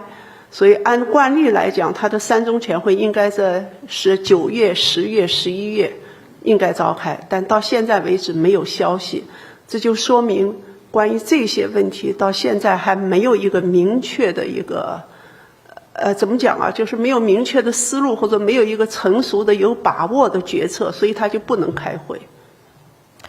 And traditionally, this time of the year is the time when CPC hosts its third plenary session of its parliament, but we have not heard any news about this third plenary session of the year, and that is a good indication that currently CPC Central Committee does not have enough confidence in coming up with relevant policies to deal with the economic problems China is facing right now. Otherwise, normally between September and November, this is when the discussions and solutions are being surfaced for the economic problems in the nation.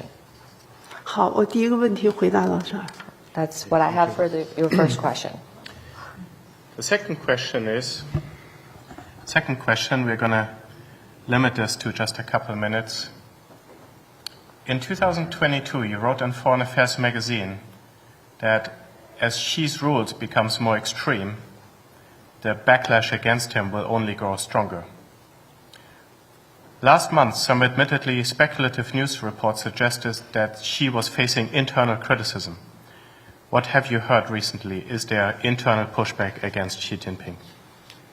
好，那么在2022年的时候，您在外交事务的杂志上面曾经提到了，就是习的一些这些做法越走极端的时候，它就会触动了一些内斗，还有更强大的一些仇恨。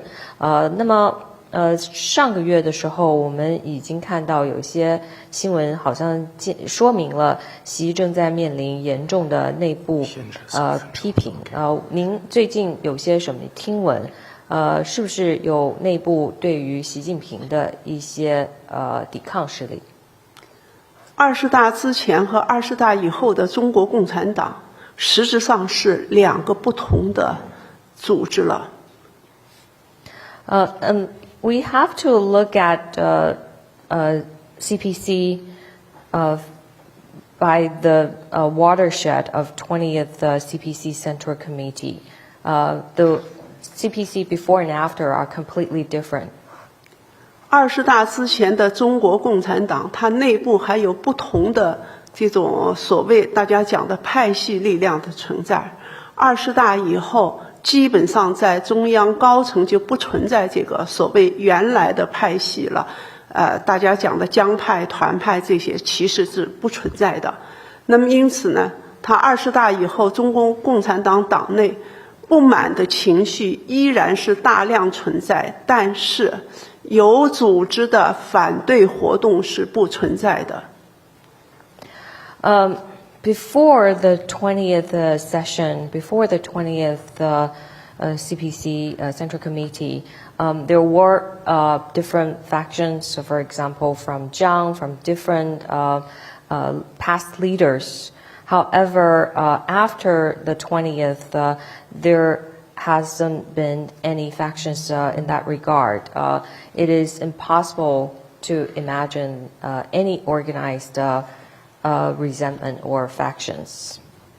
党内很多人都明白，按照习近平现在这样的治理，这个国家最终是走向灾难，但是人们没有办法去阻拦，所以大家都采取中国人的说法就是躺平，静静地等着灾难的来临。So everyone understand that we have a disaster in the making, in the horizon. However, under Xi's leadership, however, there's nothing we can do much about it, and that's why people tend to apply the modern sentiment of so-called lay flat strategy by doing nothing, basically. 所以在党内看不到就是明显的有这种有组织的反对活动，哪怕就婉转的表达自己的一些想法，都是遭到禁止和被严厉惩罚的。And that's why it is impossible for you to see any opposition currently within the CCP, let alone any very moderate suggestion or different opinions. Those would invite punishment and penalties. 只要习近平在台上，中国共产党就没有自我纠错的这个机会，也没有了自我纠错的能力。As long as Xi Jinping is still in office, CCP would be completely losing its ability to self-correct. Well, ladies and gentlemen, I don't know if you realize this, but the person next to me is the only source where you can get insider information like this on the Chinese economy and what's going on in China. So I hope you have realized the truly unique privilege we have to hear from such a professional inside source and from such an insider, an expert on the Chinese party state. So let's give a big round of applause for Tsai Ing. 谢谢，谢谢大家， Thank you. 谢谢，谢谢，谢谢，谢谢。Thank you. We are going to have a short coffee break, roughly 10 minutes, and then we're going to have our fourth panel on accountability.